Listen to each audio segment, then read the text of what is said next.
ที่อื่นๆพวกผมก็จะทำให้ทุกคนเห็นครับเพราะพวกผมก็ทำได้ในทุก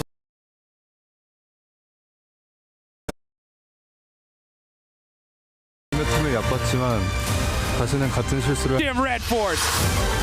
Para os adversários, quero desejar boa sorte. Se eles estão aqui é porque merecem, igual que a gente. E é isso. 저희를 교전으로 상대했을 때 긴장하셔야 될 겁니다. Let's find out who has what it takes. You know what, talking about the group of death, is it group A, is it group B? I think it's the survival stage because, oh my goodness, that is stacked as hell. Welcome to the survival stage. We are getting straight on into it. 10 down behind that bubble. I mean, E-Arena coming on through with such a great opener and then really petering off over the course of their games, as well as defending champions. Yangon Galacticos still not quite finding their feet within the lobby. Maybe things will change without the presence of those teams at the top, and they could have a chance to get a back-to-back PMWC title, because of course from their previous one they have their champion Ancient Charm set. Make sure that you guys are joining in with the PMWC event in game and redeem your perk vouchers so that you can get that Ancient Charm set and have a great time looking that good.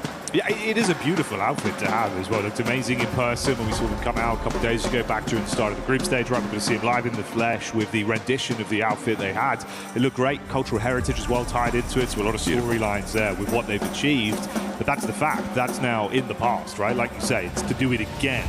It's going to be worst case scenarios. You come back here, you slip into survival stage, yes, you still have a chance, but they want to push for finals at a bare minimum. Yeah, absolutely. There are plenty of teams who are looking to do that. Alpha 7 probably the most notable of those names in and amongst it. They're the only team in the world, the only organization that has got the full three-peat of titles, the PMGO, PMWC, and PMGC. The fact that they went out so early in the PMGO earlier this year is pretty devastating. So hopefully Alpha 7 will be able to find one of those 6 spots, and we'll see those drums as well in the finals. Oh, yeah, you will. You'll be hearing it for the viewers at home, absolutely. Bring a lot of support behind them. We saw obviously the big game that they took back in their group stage to at least give themselves a nice influx of points to guarantee survival stage, not be down in the risky areas. I'd say mechanically they've looked good, John. It's just not been an easy run for them whatsoever. There's been not much luck on their side in terms of the circles we've had, the games they've had played. They really had to fight tooth or nail to get in. Now obviously it's a matter of can they elevate that even further. Yeah, keep on pushing, keep on going. Plenty of power from Brazil. Plenty of players looking to try and make their mark. All of those keys lined up around the Crusher. You can see the team logos sat upon them, right on the precipice of getting crushed, going into the fated jaws of demise. You can't dance your way out of that one. You can't. It would have to be an unreal samba to avoid the Crusher. I'm sure Barney would catch you either way. That seems like it's enough for us. We'll start to get our engines revving and slip into this one. Obviously opening it up on Rondo. I suppose it's a matter of what sort of flavour do you think we're going to get out of this, John? Obviously, you think teams are just going to take this in their stride, instantly go into Rondo headstrong, see if they can just sort of bully the lobby early? Well, I mean, we saw that happen before, and it wasn't quite enough, right? Obviously, the E-Arena chicken dinner being so massive, you do need to keep going beyond it. Sure, you can get these early hot drop scenarios, and I'm expecting most teams will do, be jumping straight in onto Neox Factory and trying to get stuck in and amongst it, grab as many points early as you can with those recall towers in action for Rondo exclusively on our esports rotation. But I'm also interested in who's going to be able to secure some of the ground around this one, because I feel like, you know, top 6 is maybe not as difficult as it has been in those group stages, right? When you remove the top 10 teams from the lobby, it opens up a lot of opportunity for teams that were maybe suppressed by the presence of those truly really strong and on form teams, because there are obviously strong teams that weren't on form, that didn't make it. But there's no longer that suppressive force. It's not as constricted. So hopefully we'll see teams start to find their feet, start to be able to breathe a little bit, get some life back into the blood. I've turned you up in my ears already, John, because I can already hear the Alpha 7 fans starting to get a little bit excited. I know how today's going to go. They're going to really bring that energy early, see if they can get the squad locked in and bring in their best. I think you touched on some nice points there, man, where maybe it's going to be at a different landscape here with the teams we've removed, right? Obviously, some of them hard cut from the tournament. We saw those keys already destroyed. But for the others that remain, this is your chance to get back into it. We've got the playing path on screen now. We'll see what our circle's looking like and begin to dissect this one. Yeah, Yulin will be the hot drop target with the plane path out on the west side instead of Neox Factory. It's a little bit too far afield to really get stuck in. So, straight on board, we're with AGAL, E-Arena, who have got that outpost in Mormon up towards Stadium. Looking like they're not going to have the better end of the stick on this first engagement. Tony K going down. XZZ wants to find another with a pump action. Jump wide with a micro Uzi, though. And a Tommy gun to back it up. 2 for 2. And Maple now, as a solo position for AGAL, has to try and hold his nerve against the 2 from the arena, but they are both very low, Jackie. Yeah, they really are. A lot of damage done to either side here, obviously, hoping to see if you can pick pieces together. If they can close out on this and get the next 2 elims off the back of it, it'd be huge for AGAL. That's a nice react. Maple swift with the SMG up close. Schweppes trying to tuck in and get himself top back up on the old HP as well. Maple's got the 1 nade, John. He pulled the pin earlier, and that was what prompted the push forwards. Joker unlikely to be getting back up here. Swaps out for a sniper in close range. I mean, sniper's as good as a shotgun if you hit the shot, but will he be able to do it? Running low on ammo, desperately searching for these weapons now.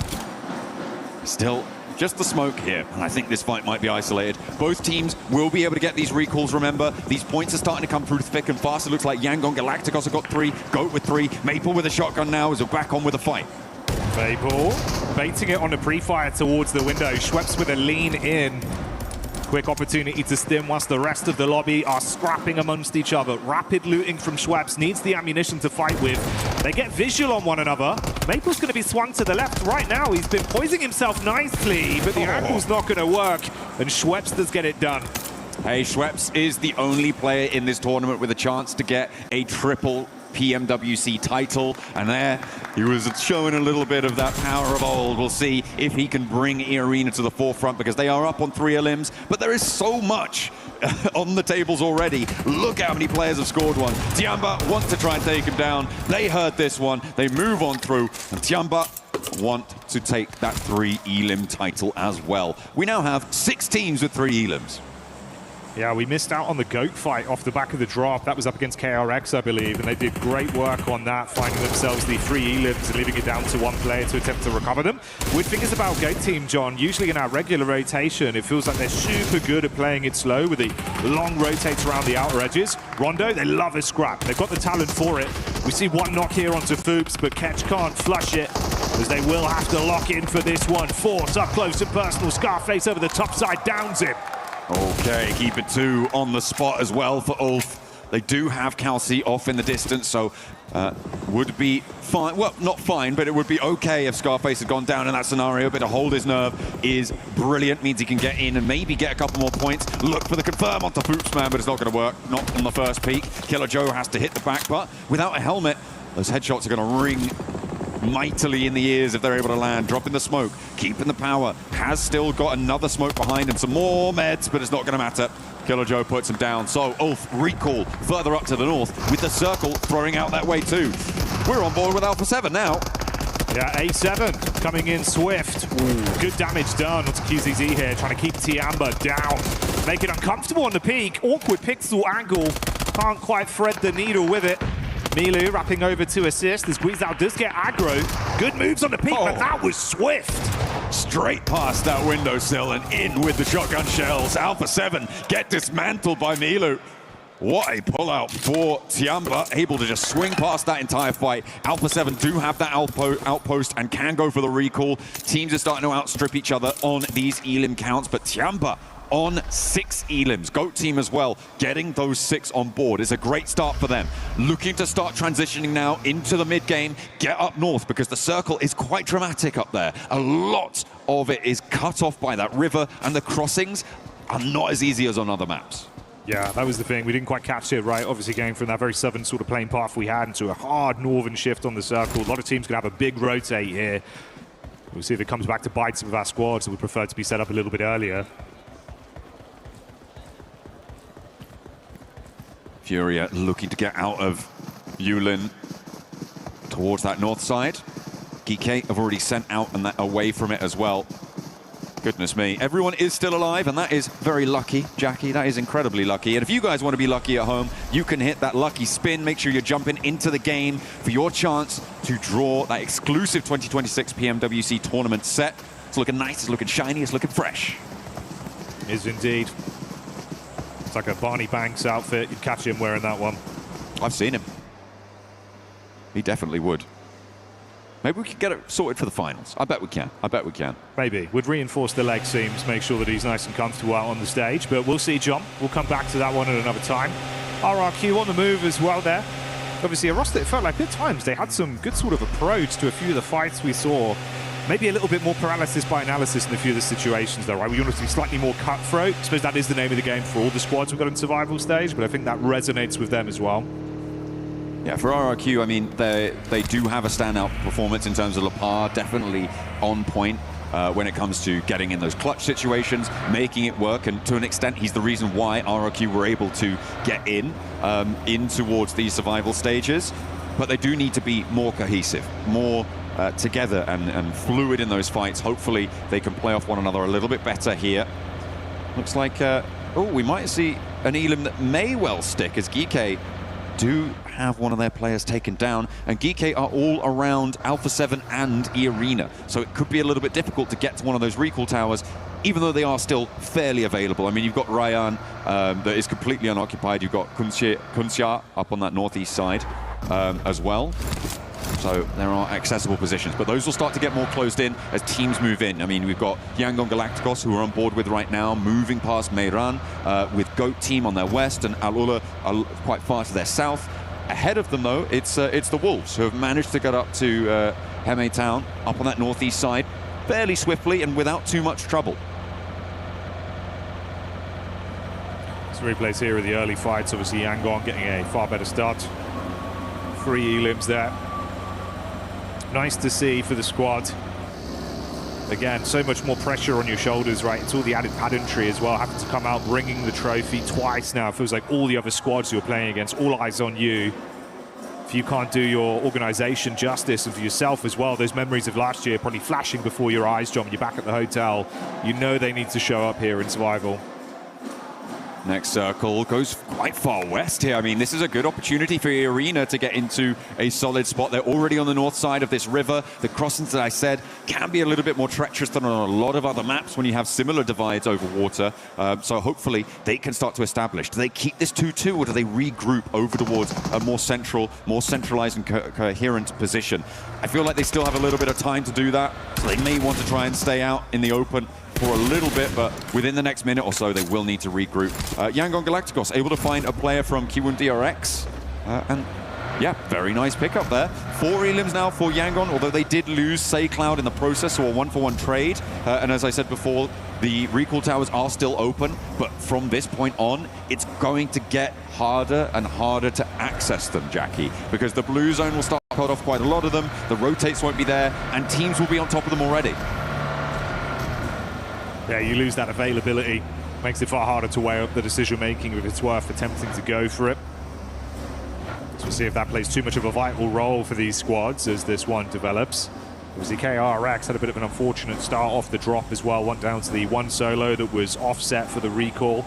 That worked out to get them back up, but only 1 Elim point to their name at this point.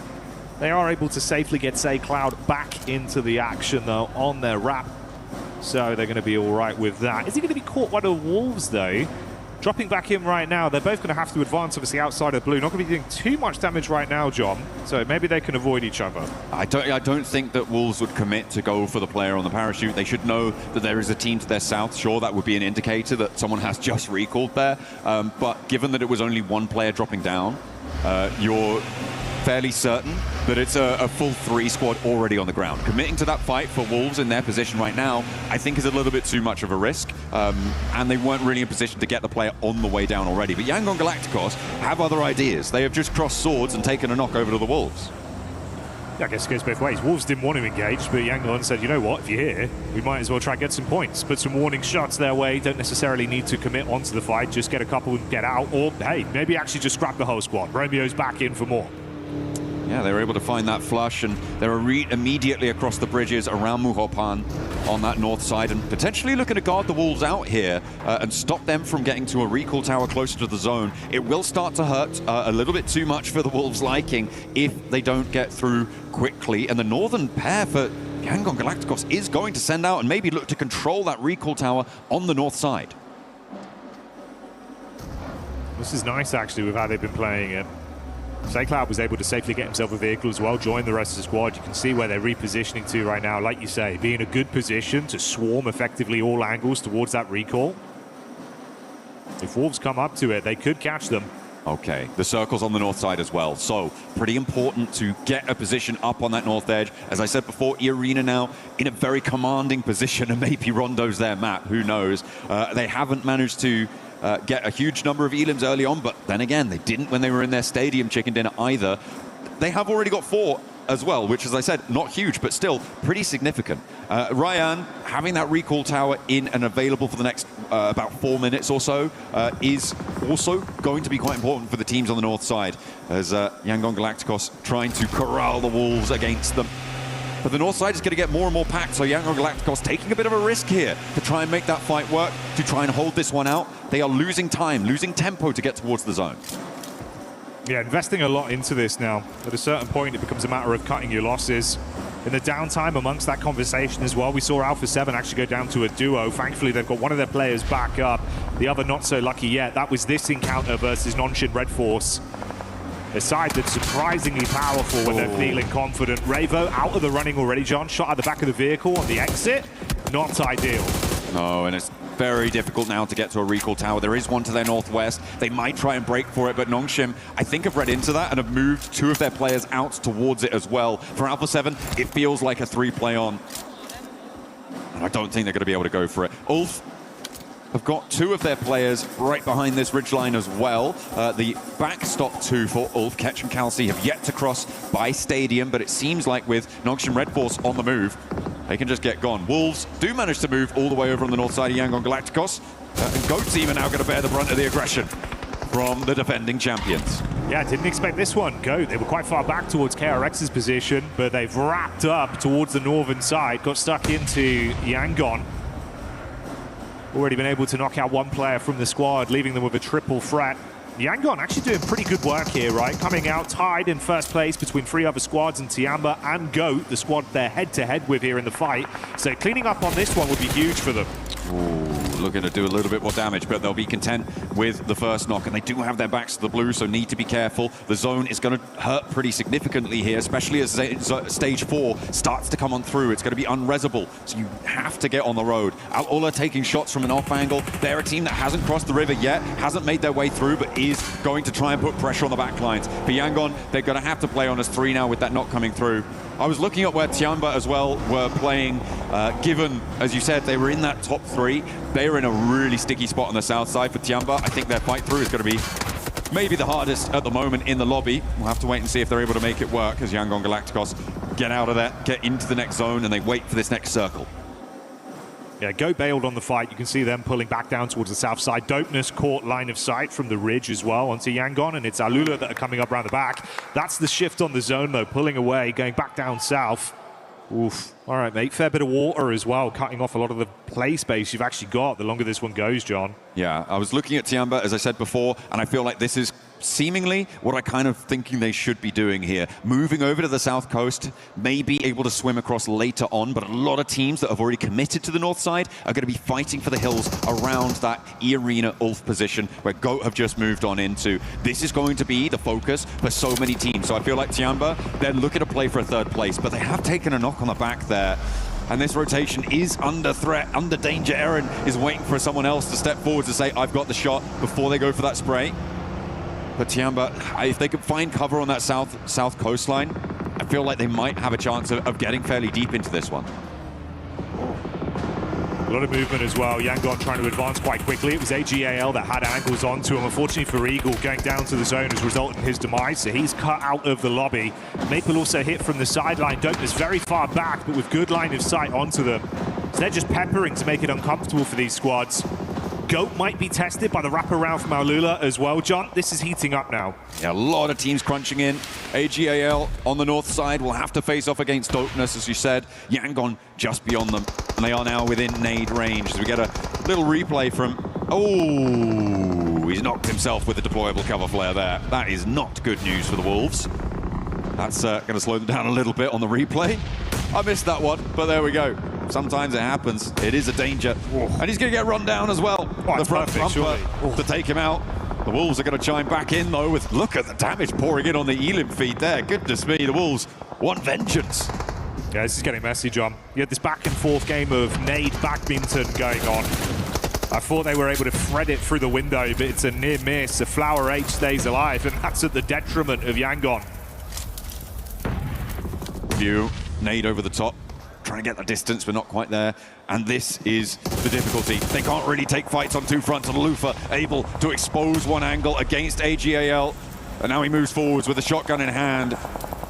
XZZ wants to find an answer, doesn't get the full knock, has the shotgun, but he's on a sliver of HP now, and another nade might just be all is needed. The healing desperately important for them. Across the road is Romeo now on his last legs, and AGAL are suffering. Dopeness have pushed up hard from the backside as well and got into a good position to command respect on what they've realized is now two very weak squads. So if they can steal away points, it'll be magnificent for them. Smile falls for Yangon as well, leaving them with only one solo player left alive in a horrific position to attempt to defend. Fury are going out, joining 721 GS, so two squads now gone. They are out of there already. We're down to 14, those recall towers shut off, meaning no players can jump back into the fight. More deployable cover. Don't look, Wolves, don't look. It's fine, it's not on top of you. You'll be okay. They managed to get all the way out to the west side there. They had a tricky approach, and they're showing the scars of it as well, playing now on as two players alive. This east side will be chill for about the next 30 seconds, maybe, once RRQ settle themselves down and lose their player on the east edge. But with this circle, it's gonna have to get trickier again. This has been so nasty for the teams out in the east to be able to make their way through. They have been on the brunt of these circle shifts.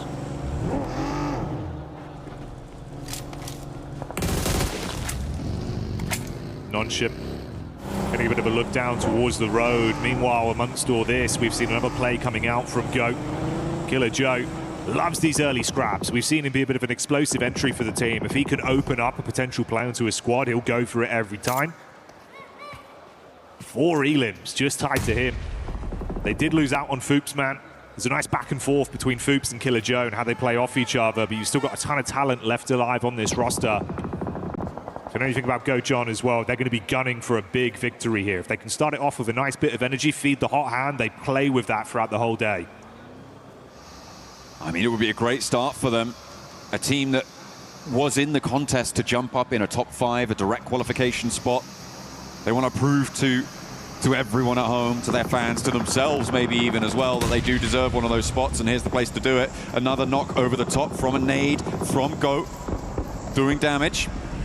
Suffering across a lot of different teams right now with nades flying back and forth. A close proximity engagement is not favorable. Arena were under pressure from Dopeness, but they handled it. Seems like they're doing okay. Mormon does get flushed away though, and hang on a minute, Arena may not be able to handle the pressure because Goat and AGAL looking to rock up all at the same time. 4 teams now on spot, and Dopeness up on high, taking shots, laying down the lead.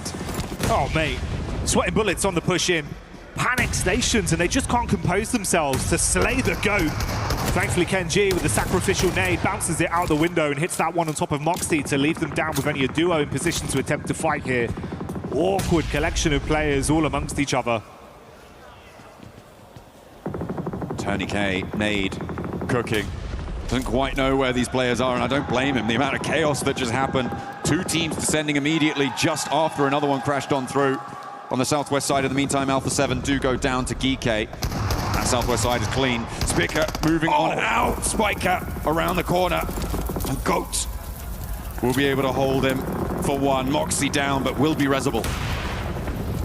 Dangerous scenes though, E-Arena. They can smother blood in the water. They'll commit on the peak, spam into the smoke. They had a rough idea of the angle, and the bullets will find their target. Amongst all this, Alula have been scrapping up against Ulf. Quick. Wanted to keep the pressure on. Ulf have been shredded down time and time again. It's just Eren remaining, the star player on the roster. I don't think you can call him young blood anymore. Tiamba did manage to get across the river in the meantime as well, Jackie, and they're on 8 elims. They've got 3 players alive. They're not looking too shabby right now, and they have an oversight onto this fight. If they can spot Alola on this roll-up, Eren may be able to take 1 or 2 of them down, and they may be able to shred the backlines, but it's getting away from them. The pace of Alola just a little bit too much for them. I think that pace is the operative term as well, right? We've seen them be quite passive in situations where they have had advantages before back in the group stage, and that was a problem for them. So the fact here they're willing to actually take some of these encounters a bit more headstrong, it's good to see. Zone crunching in there again as well. Going on top of the Wolves. They're on the north side with their 2 players remaining as Yangon Galacticos finally go down. The early powerhouses of the Elim feed starting to wane now. Yangon Galacticos go not quite going to stay the course. But Tiamba have a big opportunity here on that south side if they can push past Eren, get control of the hilltops. But it's Alula, their major competitor on that southeast side.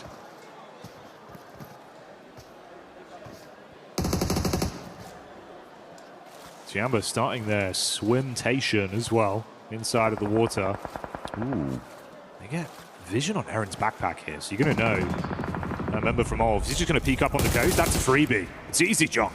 Yeah, GK looking for the shots from the high ground, but not quite going to land in time. And now the rest of Tiamba can look to suppress the position from the backlines, allow the push forwards. But Milu also under threat from range, but Alula chime in to keep Tiamba safe. Ooh, nice little assist, and there's the off angle. QZ, masterful hold. That's really nice. Big response, made it so uncomfortable for GK here as well, so they can safely get out of the water now and look to try and splash back on this. QZZ, amped up today. A linchpin position. Both of his teammates down in the drink. He needed to be able to hit those shots, and he did. Alula with the little assist to keep the players safe. But Tiamba now on the south side. Once GK have to move, which they do, their position is going to get a lot stronger, Jackie. At the moment, it's quite timorous because of the position of GK, but that is going to be pushed out by the zone. Milu responds again. That fight does continue between the 2 sides, taking casualties amongst each other, whilst Alula are fighting E Arena from range. We cut back over to the POV of Tiamba. QZZ, the off angle towards the back, been doing great work. Cover flares coming in as well to try and bolster that defense for GK.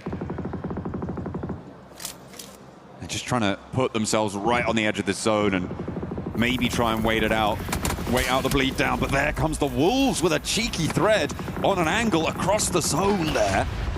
Right through the valley, and Kevin now has a little bit of trouble. GK are low. They don't really have the sightlines. This is an opportunity for Tiamba to actually move forwards and maybe look for the res, but it's still such a risk. I don't think they're going to go for it here, Jackie. Have all the information they need to make the call. Oh. Meanwhile, though, Alula going big on the peak. Wolves thought they were safe, thought they had an opportunity to third party steal some elims from across the game here, but no, Alula rock up onto them. 8 elims, John, playing very differently right now. Yeah, that's what you need to be doing here with those 8 elims, with all 4 of their players alive, the only team to have the full squad in action. This is the last chance, as we're on board with Tiamba, to get this res. I don't think it's going to happen. He will bleed out, so Tiamba playing with 2. That's pretty nasty. They did have an opportunity to move forwards and maybe take more control here. GK helped out by the zone again as Nongshim Red Force on the north side get cut in across the road from everything. Alula going to have to move as our E Arena. Oh, shots from the side, it's Nongshim. That's easy. Tizzy, good work done with the AUG. Saw the reposition from Tony K, setting up the vehicle, so they'll take the scrap to him. That's a 3-man squad there. Like you say, not a bad position to be in as well with a shift on the zone. And they clean up, find the follow-up onto Joker. So E Arena down and out, not the Rondo masterclass that we've seen from them happening here. No, but 11 points is still very respectable, Jackie. They will be able to put up a good start to proceedings. Guaranteed they're on the front page. The question is who's going to join them. Shots ring out, continuing to put pressure on GK. We're struggling to march forwards. Tiamba don't have vehicles to their name. They are really still just waiting on GK to have to move, and that is the first indicator that they are going for it. They should know that there's only 2 players over there, and Tiamba can start to move forwards now, and I need them to be able to do that, right? Something that we were criticizing them for was being a little bit timid, being a little bit shy. And so now, stepping forwards at the right time, that's what they need to be doing, and it looks like that's what Milu's gone for. As the rest of the teams joust across the zone, Alula have to descend on one side of the hill or the other. The question is, which do you choose? with the zone coming in. Alula on the rocks, being peppered down from Nonshin Red Force. It's keeping them very weak, making it uncomfortable for the hard commit on the wrap, but eventually they've got to push up. Going to be somewhat exposed here as well. If they're aligned in their crosshairs, they could punish. Thankfully, the map geo providing just enough cover for them to tuck in. And Tiamba, you touched on it before. When does that change? That mindset going to come alive? Because if they don't start to get a bit of a periphery scan on the go here, you could have Alula wrap in around the back, possibly put pressure onto them. Just remove them from the equation before they even try and make a move for themselves. I mean, they really can't move until Ragnarok does either, which is the nasty thing for them. It is causing a lot of problems.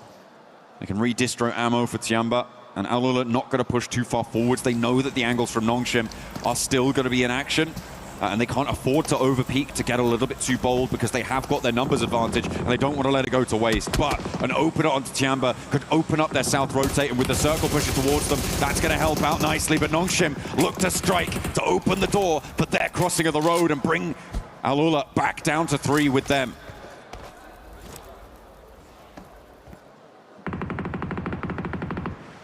Bated breath for a lot of our players right now, knowing how close they are to potentially kicking off the survival stage with a big point injection if they can take this chicken dinner.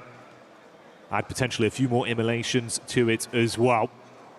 Milu and QZZ still scared about what could be coming out if there's angles watching their way. Nonshin have had a good understanding of the wrap that we saw from Alula as well. So the minute they pop out from behind that rock, there's not really much cover on the rundown.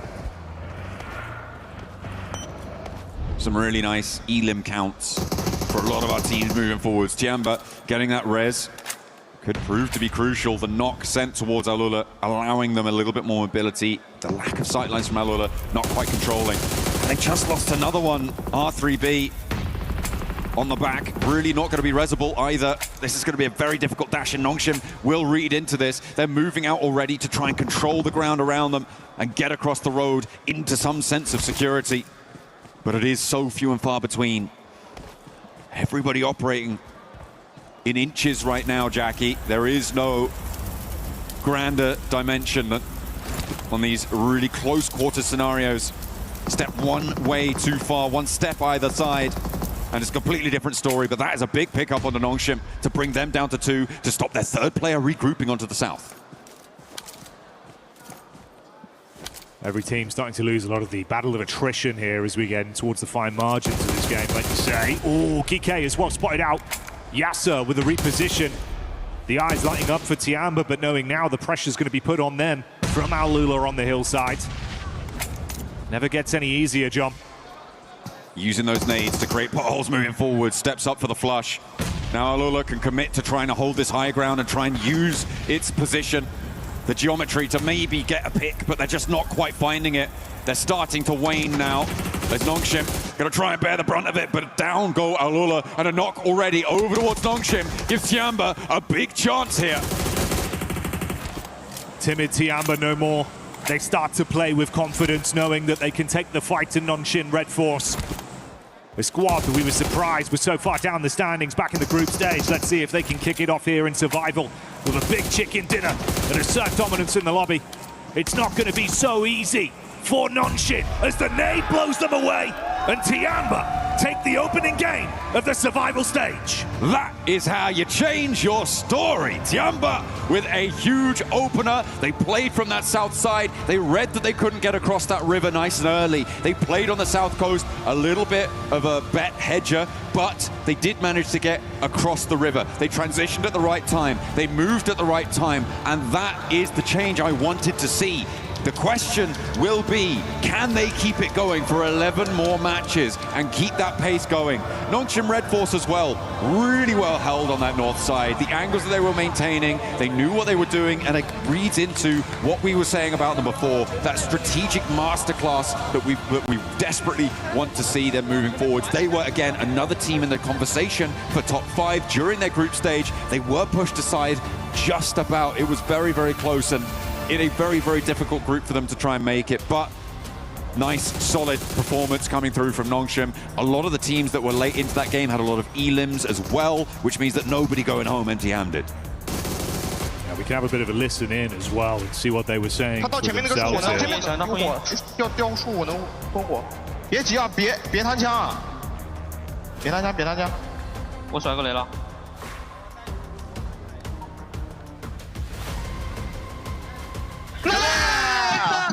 Lovely arc on the nade. Keeping things nice and tight with it. Didn't even need to peek through. That earlier knock from Aulula onto one of the Nongshim Red Force players as well, immediately before going out.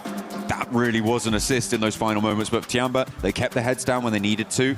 We knew they could do that, but they also stepped up when they needed to, so I'm thrilled that they're able to take this first one. Yeah, no, it's nice to see, right? Because we were saying before, they looked good, at least in terms of how they were approaching some of these games, but I think it was falling off in the sense that they just weren't able to commit necessarily with more of a cutthroat nature, where sometimes you've got to evaluate the risk and really just go for it. Obviously there it looked a little bit scary as well with the rotate. We lost Eagle as he went down to the zone, but they'd still recover. They get it done. It's all Tiamba in game one, but let's see how it looks in the rest of today.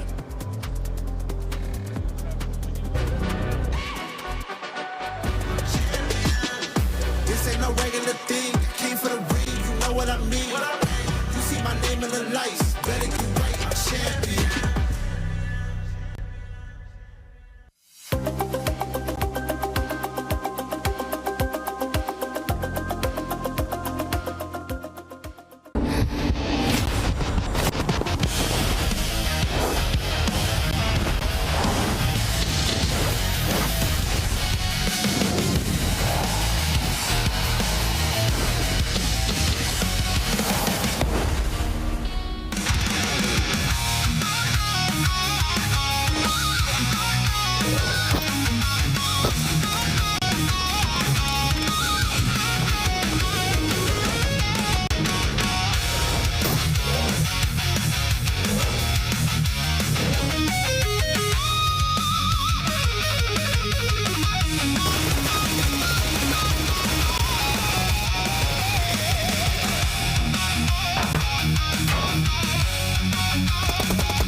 I'm here down at the stage for Daneborn of Survival stage with Smile, the handsome man from Yangon Galacticos, to talk about some of the stuff coming into the survival stage as a whole. And that is my first question, actually. Based on your group stage performance and what you were actually able to see in the group stage, now coming into the survival stage, has there been any kind of looks at those results and seen how you might want to change some play styles, etc.? What do you think from the group stage coming into survival? In the group stage, we couldn't perform well, or we couldn't shoot a lot or with confidence. So for the survival stage, we will do our best. Yeah, we will play with a lot of confidence, more aggressive. For the strategy, at the same, for we play with same strategy, we learn other opponent, practice different situations, so we could adapt during the match. Yeah. Okay, perfect. And actually, I wanted to talk bigger picture here for a second, because obviously you guys are the returning champions, and it would be awesome to see you guys get like the back-to-back here in Paris, even though it's a different location. So how did that PMWC win change your life? Obviously for you guys, I remember like looking at the pictures of the parade, you guys got invited to a load of things. So what was it like from the team's perspective? Honestly, a lot has changed since we won the World Cup last year. It gave us a lot more confidence and recognition. But at the same time, it also brought a lot more expectation and pressure. People started looking at us differently, and we realized that staying at the top is even harder than getting there. But overall, I'm so grateful for everything that came from that victory. It motivates us to work even harder and represent our country with pride. Yeah. That's awesome to hear. Well, thank you very much for joining me here, Smile, and good luck at the survival stage. Yeah, thank you.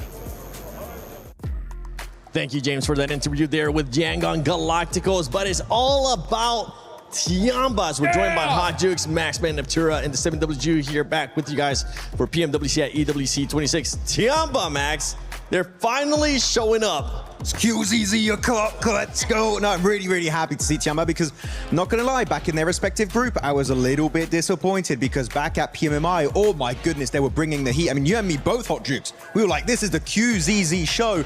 And yeah, group stage was a little bit topsy-turvy, but this Rondo, by the way, keep in mind, they got 6 eliminations in the hot drop in Yulin, and then they dropped Tinlong Garden. The circle could not have been any further away from their loot location, and yet they still come out on top and get a win. That is an impressive rotation coming out from all of Tiamba. Yeah, it's about damn time, baby. We see Tiamba do what we expected them to do all tournament long. Yeah, had a really rough group stage, but they come into this one, 13 eliminations, 2,300 damage, and we expected QZZ to be kind of like on top of that, but it was Milu here that was able to really clutch it up for a squad. And honestly, after a rough group stage, to start off so strong, I think it's gonna finally put them in the form we all expected. Same with Alula as well, putting up a good amount of eliminations for that squad. Yeah, it was really nice to see Alula come in. I mean, me and Max, we were all talking about it, be like, ooh, at the end there, you know, they had a really, really good position. They should have utilized it a lot more because they were having that momentum throughout the mid stage. They were looking really, really good. They came in, they took over the position from Ulf. They were moving in, great momentum, and then all of a sudden they kind of just were like,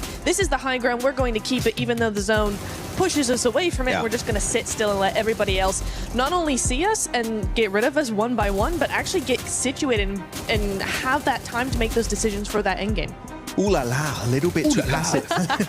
No, I mean, clearly they took way too long. I think they would have been great to see Al Ula after their push on Ulf. By the way, that push Niptura was fantastic. Yeah. Getting rid of all of Ulf in like literally the span of 20 to 30 seconds. Very quick fight.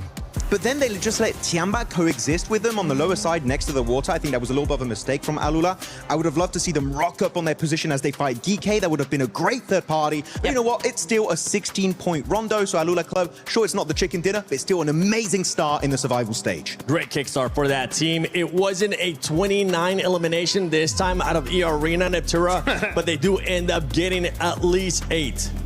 They do. That was a really nice push from them as well. We saw them do some crazy things. Actually, they were on the east side of the zone, right? So there was a lot of teams over there. So for them to get as many eliminations as they did, I mean, it was just constant fighting from beginning to end for them. You know, them as well as Yangon. I really liked how what we saw from Yangon in the beginning of this game. I think it was still a very strong rondo for them, even though they didn't really go very late into the game. I still liked the presence that has seemed to be making a return for them. I'm really enjoying that. Yeah, we're seeing some changes from this squads too. It seems like they put that extra day off and to work with the VOD review. One team that I think ended up doing that perfectly was Nongshim, especially with their rotations. Finally, just committing to a play. Sure, it was not an aggressive play. I think they didn't really have to go for an aggressive play this game. But it's just they see Geekay in a really good position in the play zone next to that lake in the center of the zone. And I see Geekay actively rocking up onto Alpha's position southwest of that circle. Like, wait, that position is free. Let's not waste a single second and just capitalize on that opportunity and snatch that spot for ourselves. And that gets them so deep in that game, podium minimum, second place off the back of that Niptura. That is what I wanted to see from NSR. It is exactly what I wanted to see as well, because we saw in their second day of their group stage, right? They lost that momentum. They lost they were finding the opportunities, but they were just being so slow to actually do anything about them. And that has definitely changed in this game. We saw them actually take those opportunities pretty instantaneously. And that is what we want to see from Nongshim Red Force. We know they can do it, and they've done it again. And it is going to be Tiamba being the match MVP, and Milu, yeah, you were saying, Jukes, he's doing some great stuff. Let's go, Milu. I mean, I think this is a good example of, you know what, sometimes even if you are a top squad, you don't really come off the way you really want to sometimes, right? But you know what, a day off, I think we saw these squads refresh themselves, really start playing true to form here. And this is what we needed to see. We needed to see this. Even there towards the end, Ula had the top ground, but at the same time, Nongshim Red Force and Tiamba were like, we want to win this game. Let's focus all our energy up top, take them out first, and then we'll see who ends up winning first or second place. And that is how you get it done. So good to finally see these squads make it happen. It's only been one game. Come on. Let's see some more of that in Erangel. More of that, please. One game, but we're already getting a little bit more flashes from some of these squads of just consistent inconsistency. And I'm thinking about Alpha 7 because their squad was only able to get 2 eliminations.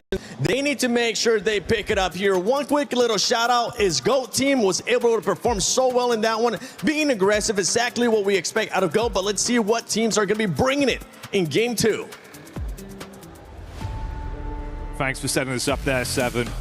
Great desk as always. Very exciting to get the insight, the narratives, and build ourselves back in before another game here. Obviously, survival stage tension much higher. Changing over now from Rondo to something a little bit more consistent, John. Excited to see what really is going to be, hopefully, a stepping stone for our teams throughout the remainder of the day. Absolutely. I was excited to see Hodg's boots. Those they look good, right? Looking pretty fresh, man. You know, representing Texas. You know what they say, everything outside of Texas is smaller in size. Absolutely, they definitely do. That's what I've heard anyway. The plane path looking pretty big though, from the middle of the map on the south side. Looking to lean a little bit westward, but nice and kind. Opens up most of the map for access, and no one should be getting into any hot drop trouble. But it is a slightly reshuffled lobby, remember. We didn't really talk about drop spots on Rondo because it tends to just be let's all hot drop and then see what happens. But here on Erangel, it's a little bit more prescribed, it's a little bit more thought out and measured. So hopefully our teams have figured out where they want to go, and there won't be too much conflict over zones. But already 3 teams out over Millie, as well as, well, maybe 4 teams out over military as RRQ jump out a little bit later on. Everybody else, I think, is looking to head further north and get to the mainland. RRQ may be looking for that bridge split on the west, bridge split on the west side.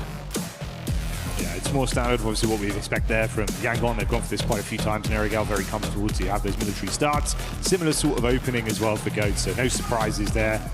You imagine they can split off and wrap away, like you touched on. Rest of the squad's trying to get distance with those parachutes. They've done their training, John. They're A5 guaranteed gliders, so they can get to the mainland.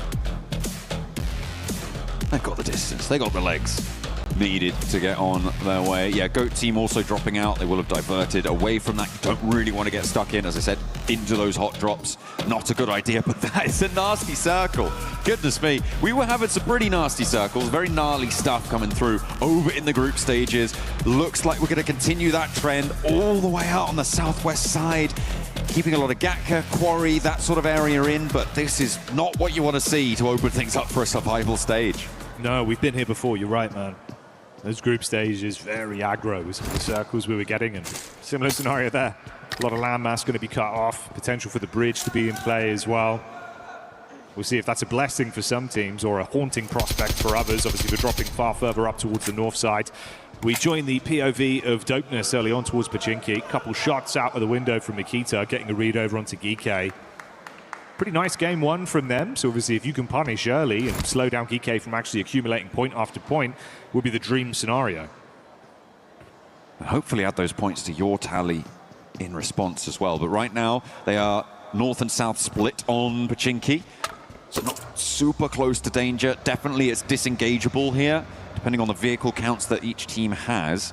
And I feel like in Pachinki, you cannot get stuck in too far here, especially with a circle like this. You have to look to disengage in these scenarios. The thing that sort of plays on the reverse side of that is that you are competing for the drop spot in the future matches. And a lot of teams find value in saying, you know what, we're not giving up our drop spot. We're just gonna, we're telling you we'll sacrifice our game in order to maintain this top spot, this drop spot for the next, well, they've still got 5 Erangels after this to play. I could call that into question. I'm not a professional coach, so maybe there's some reads in there, maybe there's some maths to do, but I feel like it's still very, very dangerous, especially on Pachinki, and especially on a plane path like this, where a lot of the map was just super accessible. Yeah, I suppose it goes down to that individual decision making, if they want to fight or not, or really what they're aiming for. I imagine for the viewers at home, you're going to be aiming to get yourself some beautiful skins as well. John, we've got a great event going on right now in game. I know you've been hyped for this one. Absolutely, the Uzumaki Naruto event. Make sure you're grabbing those character sets, looking fresh with the skins, as well as that Ninetales org, looking pretty. Doesn't look like any of our players have the org though, which is unfortunate. And neither team really going to be able to take on the supply truck either, given that they're in a bit of a standoff. Which makes things a little bit nastier to play from Pachinki.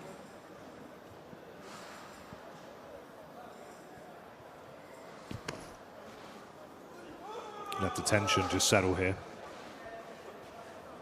Oh, nade line up through the window. Oh, it's a nice chip, John. Could have been beautiful. Does manage to catch a little spray on the step across there, but not going to quite get the knock. And it's again just retreating, being a little bit safe. Like you said, deck of cards type play, reshuffle yourselves somewhat, but that is a nice little reshuffle from Ragnarok on the sidelines, able to get the side swipe, and GK have got their opener. Now, do they try and take this one fast, or are they going to slow themselves down again? Looks like they want to try and capitalize a second knock, and there is no way that they're getting those two players back up. Surely not, as GK descend from multiple angles. One is cut across, but it's not going to be the same story for the others. No, it's really nice from Kevin. Beautiful predict with the nade. Pops perfectly. Reply back over, easy for Bad Boy cleaning up. So 1-by-1, Dopeness suffering heavy losses on this. It was Makita that took a few pot shots over to the GK roster to start off, and they went, you know what, you want to fight, let's take it. Let's get it done. 2 players now left for Dopeness. Ulf did manage to rotate over the north side of Pochinki, and because this fight is taking place, it means that the teams in Pochinki, or if there had only been one, the team in Pochinki, has not moved out to the west side. For Ulf, this is pretty good news because it means they have access to a lot of zone that they may not have done before, as well as a third-party angle. Leaving Aaron up on the top of the hill, they could start to slow it down even more, and they're going to have so much information about what has been going on in this area. Aaron doesn't even want to stick around for the flush. He gives up his position, and they're just going to back it off. And Ulf are going to be the ones to take down the supply truck from Pochinki. This is huge for Ulf. Yeah, this is really nice. Cutting out a lot of that mid-game looting time, getting themselves hopefully some high-tier loot to play with off the back of it. Good comms on it, set themselves up, dump a few magazines simultaneously into the truck and grab your benefits from it. Alongside possibly forcing the hand of these two teams a little bit more as well with the damage done from that high-rise angle. Oh, Kenji, good for one. The double up coming potentially as well as he spams. Safe G trying to peek back into it, shot into the thigh, stays alive. Makita on the wraparound, has that molly through the window. Oh, he tears the player step a little bit too late. May have been able to swing faster, but it's going to work out. Holding the ground floor now, and GK get a little bit too bold with it. Aaron from the off angle rattled them a little bit, and they are starting to shake, starting to show vulnerability. Another big nade from Saf G, though, puts them in the advantage once more. One player now standing for Dopeness. Kenji has the Bizon to play with. What can he do? Not too much there. Spams over on the side, but not enough to keep them in it as the nade from Ragnarok blows him away, and Dopeness off the drop. Exit stage left with 2 elims. But that is a detriment to GK, John. Even if they reset, it's only a duo. Yeah, they do win the fight, sure. There was that third party coming through from Ulf as they wrapped around on that northern side. Tiamba now going to take up that mantle, but this is what you have to be afraid of on these hot drops. They no longer have prio when it comes to getting out to the west. And on a hard shift like this, they have lost too much time for me to really be considering them deeply into the rest of this match. Everybody else much, much faster, and we are going to focus our attention now on teams making that break out west. A lot of teams coating the west side coast and the south edge as well, near Ferry Pier, around Quarry. Yangon Galacticos, very much the back of the queue.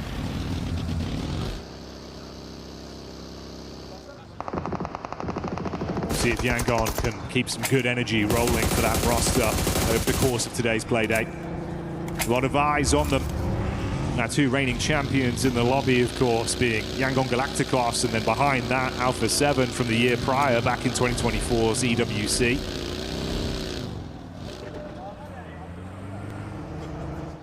Circle.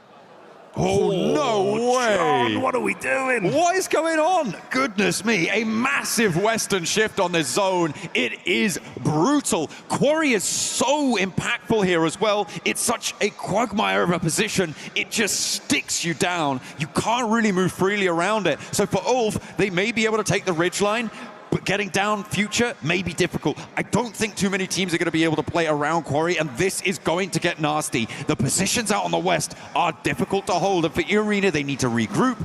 For Wolves, they need to try and stay alive, and 7-2-1 are going to try and crash on in. Everybody on the south edge being funneled around that Quarry location. Oh, Jackie, this is going to get very, very dirty. There's something in the air at this event. I don't know what happened this year, John, but the circles we've had have resulted in some ridiculous games the whole way through, from start to finish. It's never easy. Feels like we're playing with 50% land in every single game. Half of it's always taken up by the water. Hey ho, we go again. Teams instantly crunching down, knowing it's only going to get harder to get into a safe location in the zone the longer they leave this one. Yangon Galacticos just about making it past Quarry. Ulf actually went straight past Quarry, and they're now very central on this zone, Jackie. They're looking to play out to the west side of the road, towards that coastline, nestling themselves in and looking to maybe play a 2-2 split. Yangon Galacticos happy to post up around those Quarry warehouses for the time being, maybe move on a little bit further because you've got AGAL moving in behind them. Furia, in the meantime, trying to get out of Primorsk, playing in from that south edge. I like this this move coming through from Igor.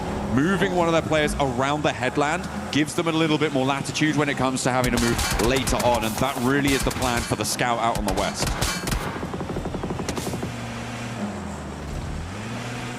Thing is, for some of our teams as well, this accelerates the way you have to play this one. I think a Go team, they usually like those very long, safe rotates where they want to be inside of the blue, taking their opportunity to build into a great late game finish. Here, you can't really play that style. Have to take a few shots onto Fury as they catch line of sight on the road. This is going to be Vote Team's POV. Elevated angle, Killer Joe getting swarmed on as well. The AGAL Killer Bees on the move as they head down towards the road, looking to cut round Goat and get themselves into a better position.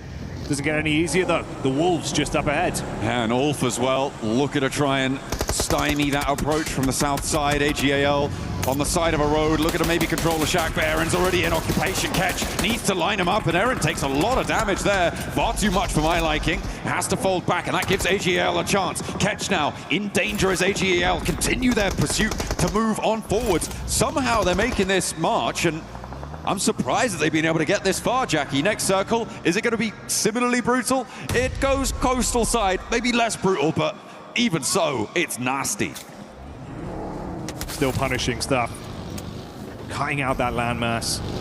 Teams standing on each other, shoulder to shoulder in the zone. In AGAL, you're right, man. Barely tucked in behind a ticket booth, found themselves a few moments of brief respite to catch their breath. Tiamba as well. They're here, they're catching line of sight of this. Few pod shots being fired towards their general direction. Only really 3 squads that are even outside of the zone right now. And Nongxin Red Force down to Primorsk with a wrap up from Furia close by, and then Geeke coming in down from the north side late. This RRQ position, really important. The hill that sits towards the coastline, you can see the high ground that they're able to control. Ulf trying to move into the foothills around it, but AGAL are peppering them. Apparently Aaron is in nade range there. That's a long arm on that one. Looks to try and find some more, but he's already crawling away, crawling back to the rest of the roster. For RRQ, this is great, but they need to start leveraging it for elims. I think that's Aaron down and out. I think it may well be, but Furia and Nongxin Red Force in the meantime, all on the south side, coming to loggerheads, and nobody's looking happy with this. Furia on 2 players and Nongxin left on just 1, Jackie. Yeah, this is rough, man. No one's getting out of this with a smile on their face unless they can completely recover now. Thankfully, the last shot goes through pretty heavy-handedly to punish 1 more man from Nongxin, leaving it down to a solo. Fury are going to be attempting to get the recovery on the go. CXCY did bail out. Surprised he's still standing. Bullet after bullet being injected towards the vehicle. He just keeps driving. Cheeky little seat swap there for XZY to stay alive, but where's he going? He might as well have pulled up on that shack, or maybe he's going to pull up on a player from AGAL. It's not going to work out, though. Okay, a little bit wild, but not really too many options left for him. If he'd have stopped maybe a touch earlier, he could have had the hop out, grab some of those shots, but wasn't quite there with it, not quite slick enough. And AGAL, with a little bit of a danger approaching them, able to hold their nerve. Elimination delivery on that one. Drove in, double-checked the code, gave it to him. DRX as well, Hillside Peak over. Trey trying to get a read on things. Alula back into the fight as well. Geeke taking the head-on approach towards Yangon, with Alula amongst them, sandwiching them there. So they do go down. That's our 3rd and 4th position team off the back of our opening game of Rondo, already out of the running, so opportunities for some lapping to occur. Geeke obviously the team that won Pachinki, but kind of lost as well in that first hot drop. We'll be keeping an eye on if that continues to happen for those 2 teams, and if Geeke continue to win it, if it does. But either way, they were slowing themselves down, something awful. A lot of casualties in the middle of this zone, and rightly so. It keeps the coastline in here, and again, RRQ's position on that western side, on that hill, gets stronger and stronger, as well as the compound for E-Arena on that west side too. Those buildings, I'm imagining Fury is going to be crashing into them. Either that, or they try and sweep around behind RRQ's hill and take control of that area of the map. Could be a game-changing play. Establish a nice area of control for yourselves, force them out. Starting to get a bit excited in the crowd now as well. Energy building up here in Paris going into game 2. Foobsman with the quick repairs. He's certified for this one. Let's go team with all 4 players still alive right now. Another wraparound potentially for KRX as well. Bit of a split there between Trey and Binny as they've broken off from one another.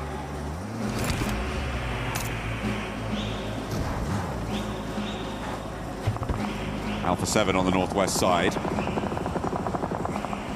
with 3 players alive on the beachhead. Binny, he's going to start to tick away from the blue, from the water. You need breath, you need health bar, and neither's going to go your way. Down he goes, leaving only the 1 player now left standing for them. Over on the northeast side near the backstop for GOAT. Furia, instead of going towards the zone, looks like maybe they want to try and take care of GOAT team first, or at least scout it out. They're wrapped back around fairly quickly, though, as the last player from Kiwoom, DRX, goes down. Yeah, Foobsman finds that one. We saw the other player, of course, denying it out to the blue, not wanting to give the points over to Furia, so that is where their story ends in game 2. Killer Joe, off-angle peek from the sideline. The attention of Furia was all on Moxie.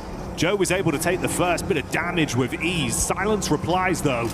Shuts down Foobs, leaves him on his last legs. Good name play from Moxie. Shushes Silence. If this is on target, could be very lethal. Trying to get it over the hillside onto the close grouping. A trio of Furia players with 1 man in the vehicle scouting. Chief on the push back over. Ayala really looking rough here, John. Yeah, the off angle from E-Arena is chiming in as well, and another nade sent over the top. It's big boom after big boom coming through from GOAT team. And now it's just Ayala on the forefront. On the back line, it's Igor, who needs to come up big here against GOAT team, but they can't push forwards because of that E-Arena off angle, which is slowing this fight down really annoyingly for GOAT team. The advantage, though, is that they can start to use this time to maybe find a foothold into the zone, because the blue zone is upon them, and you can't res in stage 4. You need to get this one done as fast as you can. Silence may not be able to get back up here. They knew there was the rock up from the back line when Elementrix got the takedown on GOAT team, so they've read that, reassessed and wrapped off, like you say, and they've gone straight into the awaiting arms of Tianba. Terrifying Tianba today. They've changed their fate. A few more elims racked up. That puts them on 2 so far. Now they're encroaching towards AGAL. Both from the same region, and there's the crash from Eagle on the shack. They know there's a player in here. They need to try and keep safe, but it's not going super well for everyone. Tianba able to stay alive on the inside, but losing one on the out, and Liu gets some retribution. AGAL now playing on us 2 in the center of the circle as it shrinks right on top of them. Holding this position would be great, but there's so many angles now staring you down. Oh, nades are good as well. Primes that one, gets it right on target. Goodbye, AGAL. They go down to the nitro they've been given to breakfast. And this is where it gets far more scary as well. Alula, low on HP with a bit of a split on the setup. Yangon Galacticos pushing in as a roster. Coming in together, struggling on contact with 1 player buckling under the pressure, and Wolves, they smell the opportunity to steal some of these elims. Nade arced over, Elementrix dives out, Romeo will fall, can't withstand that. Oh, but there is an answer from Smile to find a knock over onto a Wolves player, leaving Aola potentially to be able to... No, I don't think they can get this res with the blue zone coming on in now. Doesn't quite have the time to get the crawl back. Would be a miracle to get that back to 2. So Aola may be drawing short here. In the meantime, the Wolves have got GOAT team pushing in behind them. Wolves felt that they were third-partying it, but they've been fourth-partied necessary. Can't quite do what he needed to. As Force goes in with the shotgun trade. Elementrix, though, still on the swivel for Wolves. Doing work. But Killer Joe left to survive this one. Has another opportunity for the fight, but Elementrix is looking clean with it. Takes too much damage, though, and has to dip back. Killer Joe thrives in these sort of encounters, John. It's where he does his best work. He's able to really nail that one with the UMP. Get the quick pick up, looking for the revive on Force as well, so they can fight on as a duo. Turney K. He's got the angle, John. Oh, he doesn't quite get the peak fully there, though. He's a little bit too timid, and that's going to allow the rest to come through from GOAT team. Tony K could still play spoiler to it. He sees them two on the broadside now. He's going to know exactly where they are, and he can step forwards for it. Force, I think, might know as well. Killer Joe into the buggy. He's rolling forward. They're going to have to play against this, but Tony K gets back, and the Arena don't want to overcommit. Jumps back in the vehicle, puts the pedal to the metal and pieces out for now, whilst Force continues to hit heavy, quick, not fast enough for Alula's escape plan. As only one man remains, Claws cruising over into the awaiting arms of Ulf. They've seen him coming, and if he keeps going, it'll be RRQ that will have this one set up on a platter. Back exposed, easy tags, that's the takedown. Should have gone that way a little bit earlier. RRQ retreating to the beach side, have given up control over a lot of this hill. It was under pressure, but I feel like you do need to start to think about stepping forwards now. The difficulty with that is, of course, Furia's position on the south edge. They do need to keep control of that, which is why they've invested so much in terms of moving there. But that opens opportunities for Alpha 7 on the north side to start to be a major player in this circle, because they've been quite quiet up until now. Moving down south, they get a lot more control and maybe sneak in behind RRQ, or rather in front of them now. Furia, it's not been easy for them for the positions they've been forced into. Still standing as a trio after losing Silence quite some time ago from that engagement over the top. It was Foops that took him out. Nade onto the vehicles. RRQ not overcommitting for this, wrapping off with the zone shifting in as well, crunching further up towards the mainland. Yeah, I mean, that's where I wanted RRQ to be looking to play. They kind of probably did want to play that already, but you can see that Furia would have had some pretty solid angles on this. Irina may as well been able to chime in, depending on exactly where you're playing it. But Irina going to have to move, Furia going to have to move. And the crunch in on the east side, I think, it's going to be pretty tricky. Irina looks like they were willing to go for those wraparounds, go quite wide with things. So potential for them to actually move into this west side engagement, but they may just look to push up towards Tiamba and towards Go, as RRQ look to regroup further north and fence off the area from Alpha 7. Nuth, the sub coming in for Alpha 7, will be the player to hold, and he's on the vehicle spot, looking to control it. Doesn't quite tag with the first shotgun, but there is the top of the hill coming on to play. They focus all their fire on him. He's able to withstand the pressure and get back up from the rest of the boys as Alpha 7 start to thrive off the noise being made by the fans in the arena. RRQ detonating the vehicle to shut down the super sub for the side. What can the rest of the roster get up to here? Bullets being peppered towards them. Amongst all this, 721 GRS struck upon by Ulf as they go in heavy with the shotguns. Ravo just drives into the middle of it all. Looks to go crazy, John. How on earth does he dodge all of those rounds on the outside? Nikaria with the seat swap looks for more, but Alpha 7 fall at the final hurdle. Revo looked immaterial crossing that open beach, but it was not to be, and now Furia can roll on in, happy as Larry, to go for the fight. Arena wants to try and crunch it behind this too, and they are doing just that. Nades on target, good damage. Furia, they've had to play defensive for so long. Now we're seeing that aggression come out, cutthroat play so far. Wrap around the back, the nade look good, but a bare bounce over the top side, and they'll get it done with the rounds instead. RRQ fall. Down they go. Furia looking to piece themselves back together. Arena maybe a little bit too slow to jump on the back lines for Furia as they establish themselves. Ulf as well, look at a challenge over on the northern side, obviously diminished in power with only 2 of their players alive, but still a force to be reckoned with. Kelsey and Scarface have got some solid positions to play around. Arena on the south border, I think they're the team to beat here, Jackie. It feels like on this south side, they have got control, they've got a lot of what they need, and Furia is committing towards the north side.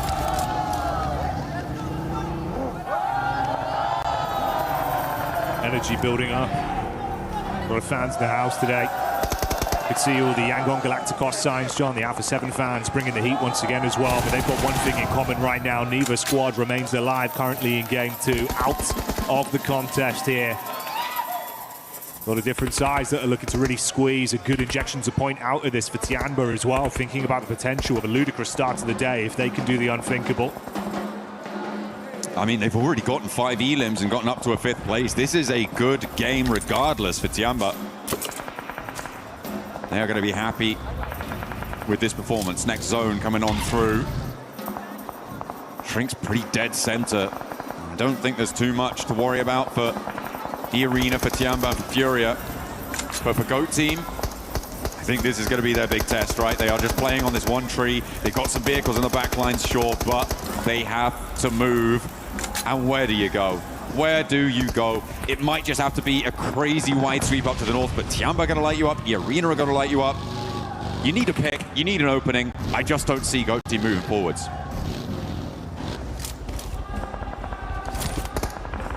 Yeah, it's not been the easiest approach for them. For Furia, they've been trying to build up nice points on this game, taking the heat to teams when they think there's a chance to get a drop on them.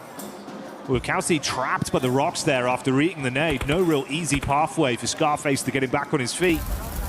This could be another chance for Furia to flush out one more squad, push themselves even further with 2 elims going their way if they do it cleanly.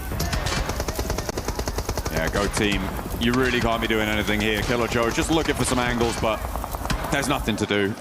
Fair enough to fall down there. Killer Joe will go down last. Scarface now under pressure as Tianba actually take the elim over on towards Kelsey, and Scarface still kicking as Ayala takes a knee. E-Arena in the meantime can start to march in from the south side. A nade will finish off Scarface, but Ayala now needs to be secured, and this is beautiful. Sweep across from E-Arena. Furia have committed to that north side, and there is now nothing stopping E-Arena taking the entirety of this ridgeline in a 3-way engagement. Yeah, this is great decision making. Instantly aggressing when they think they've got a moment to get the drop on them. Furia down to 3 players of Ayala, unfortunately falling in that head-to-head versus Scarface. That puts so much more pressure on this team. They've got to get him back up. We'll have a few seconds here to top his HP up. Thankfully, he's done so. But they've crunched so much space, so much map control away. Nowhere near as easy now, John. They know Milu's position.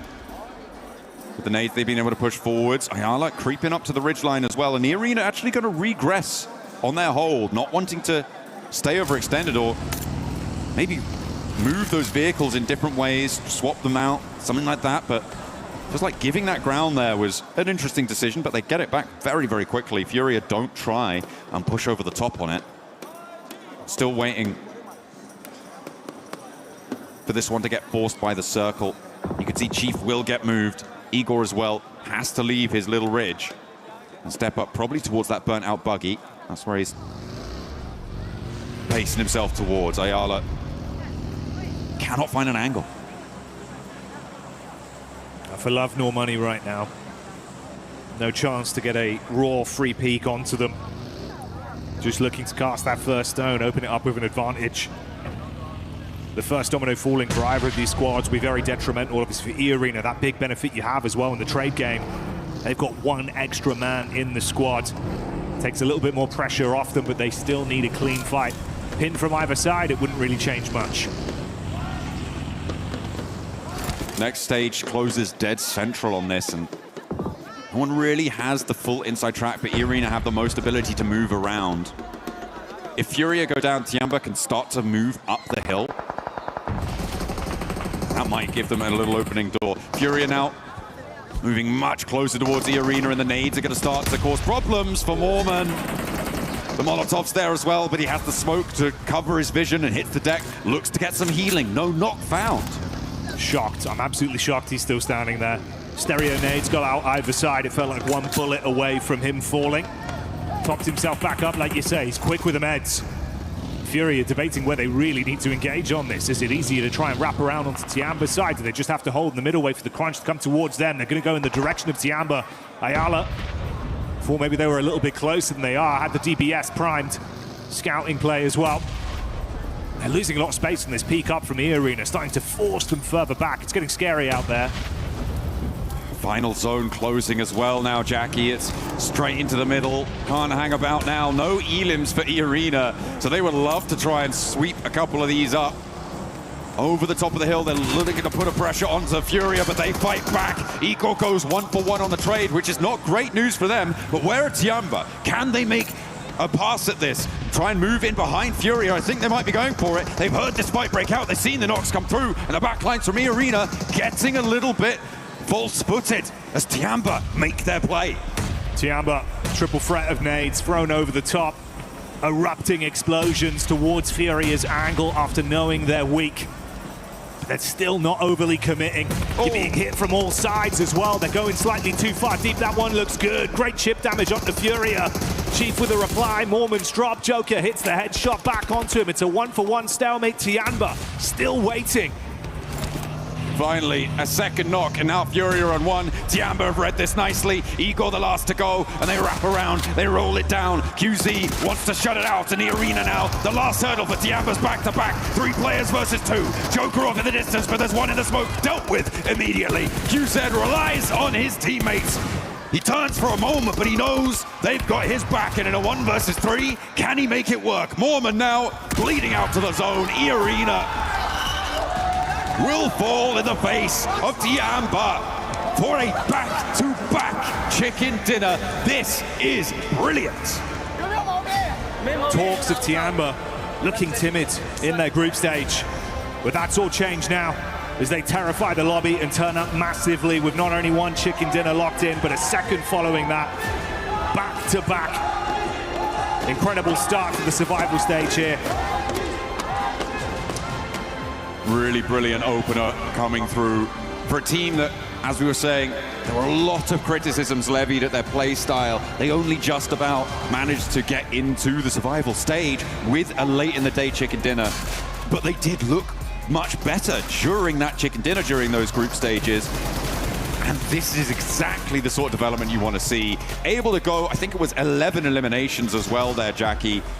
It is a monumental start for them. Getting towards the top 6 just got a whole lot easier. Yeah, dream start, man. That's what we're saying, right? We were looking at it even kind of early into that one, thinking, oh, they've done pretty well with the elims. It looks like they've got a good set of heads on their shoulders today. Way better for you when you not only get 1 chicken dinner, but 2 already locked in. Playing it smart. I was a little bit worried we're going to see some of those signs of them not willing to really engage even when they have a bit of an advantage. We saw that a few times in groups. It looks like they've recovered that. Yeah, I mean, the instance right at the end there, where they saw 1 knock on either side, they said, you know what, now's as good as any. The zone's closing, we've got to go. They had the nades, a little bit off target with the nades. I think it's safe to say they didn't have a full read on the position of Furia, so over-expending a little bit of utility there. So still improvements to be made, but I think I can forgive them that. They were still able to crunch it behind, be the pneumatic press that crunched Furia and followed through straight on towards E-Arena, who, given the solid position that they had on that south side for so long, surprising that they weren't able to get many elims at all. A very minimal point scoring game for a team that plays second place. Yeah, it is surprising. It is surprising. I think for E-Arena it's a bit scary as well, because obviously, you know, we historically had that one massive game in the group stage where we were thinking, damn, okay, they're looking absolutely sick. They're really playing confidently in the head-to-heads as well. The longer it's gone on, there's moments where you're thinking, when are they going to get that second wind again? Not necessarily from the tactical side, but more from just the willingness to actually show how good they are as individuals in terms of the gun skill. We know it's their job. It's just got to rear its head once again. But today, so far, it's all about Tiamba. Yeah, I mean, for the players on side, they do need to start to step up, be a little bit more like Tiamba. I think it's safe to say. We're going to head down to the stage, and we're going to catch up with some of the players. Yes, we are. And who are we going to talk to other than Tiamba and QZZ here? Back-to-back wins to start off the survival stage.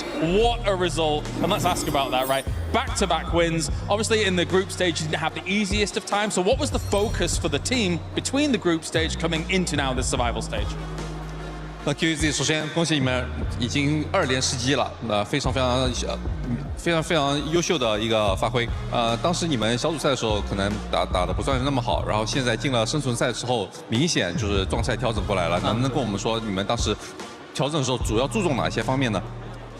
其实我们没有做太多的调整。其实前2天其实大致上没什么问题，但是每个人的状态可能不是很好，然后昨天调整了一些东西，然后大家状态都变好了一些。然后我的调整就是我加了个手机壳，因为我用那个手机老断触，但加了手机壳之后断触会变少很多。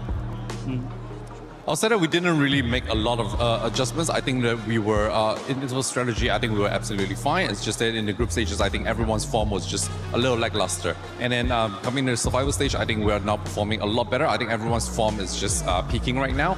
And in terms of adjustments, for me personally, what I adjusted was I added a case to my phone. Oh. And I think that really helped to reduce some of the kind of like not registering some of my key inputs, my touches. So I think that really helped as well. More accurate at all. That makes a lot of sense. And going to the Rondo game, you guys came in from the south side of the river and played alongside the river for almost the whole game. What were the biggest threats to you guys for that first win? 当时你们第一张图的时候，你们相当于就是从那条河的南边，就是进圈的，然后而且你们相当于是我唯一支队站在那边，然后你们就一直沿着那条河的南边在那边打了一整场。当时一整场下来，你能不能跟我说一下最主要的一些威胁会是什么呢？其实最主要的威胁是我们准备反清山上的一波，然后我们差点被右边的 KR 叉给溜了，然后但是我们当时顶住了那一波，然后那波可能是最具威胁的一波。Well, I'll say the most dangerous point was when we were trying to clear a hill, and then I think TRX actually had the slip on us, and it was a very tough battle. I think it was a really dangerous moment for us, but we managed to hold on and we managed to fight back, and we managed to win that battle. And I think that was the single most we almost got eliminated point. All right, QZZ, amazing once again. Thank you very much. Thank you for the translations. That does it for us down here on the stage. Will Tiamba get another win on the day? Looking like it. It's crazy.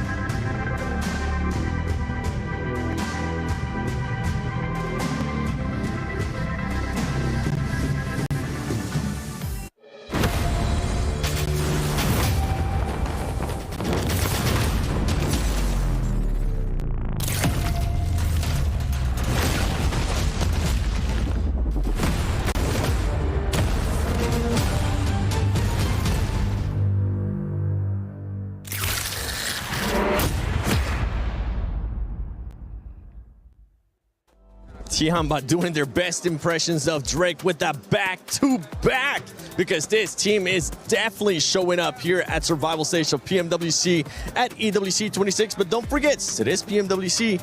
There is a PMWC lucky spin currently going on within the game. Make sure you log in, do the spins, do all the fun stuff before it goes away, because we do have the Electron energy set, the Proton power set, and the stunning Alien Fusion Groza, which Max was telling me it ends up glowing on the dark. This was co-created with PDP creator Nana, and I want the Groza. Same. I want that Groza, Natura. But talking about the game, this last game, Tiamba, oh my. Especially that ending too, the way that they ended up pushing to Furia and then just demolished E-Arena is what we want to see out of Tiamba, Max. By the way, before we do get into the nitty-gritty analysis of the finishing of that game, the Rondo win, Tinlong Garden drop, they go to a northern finish, they win that game. Here, they drop Yasnaya Poliana, they win a Western Coast finish. I don't know how they keep doing it, man. Their rotations are on a separate level here at PMWC 2026 as we check out the player stats here. And QZZ, Milu, oh my goodness, 4.5 average eliminations per game so far today, putting up the numbers. And I didn't predict them to make it because I was actually quite disappointed by them in their groups.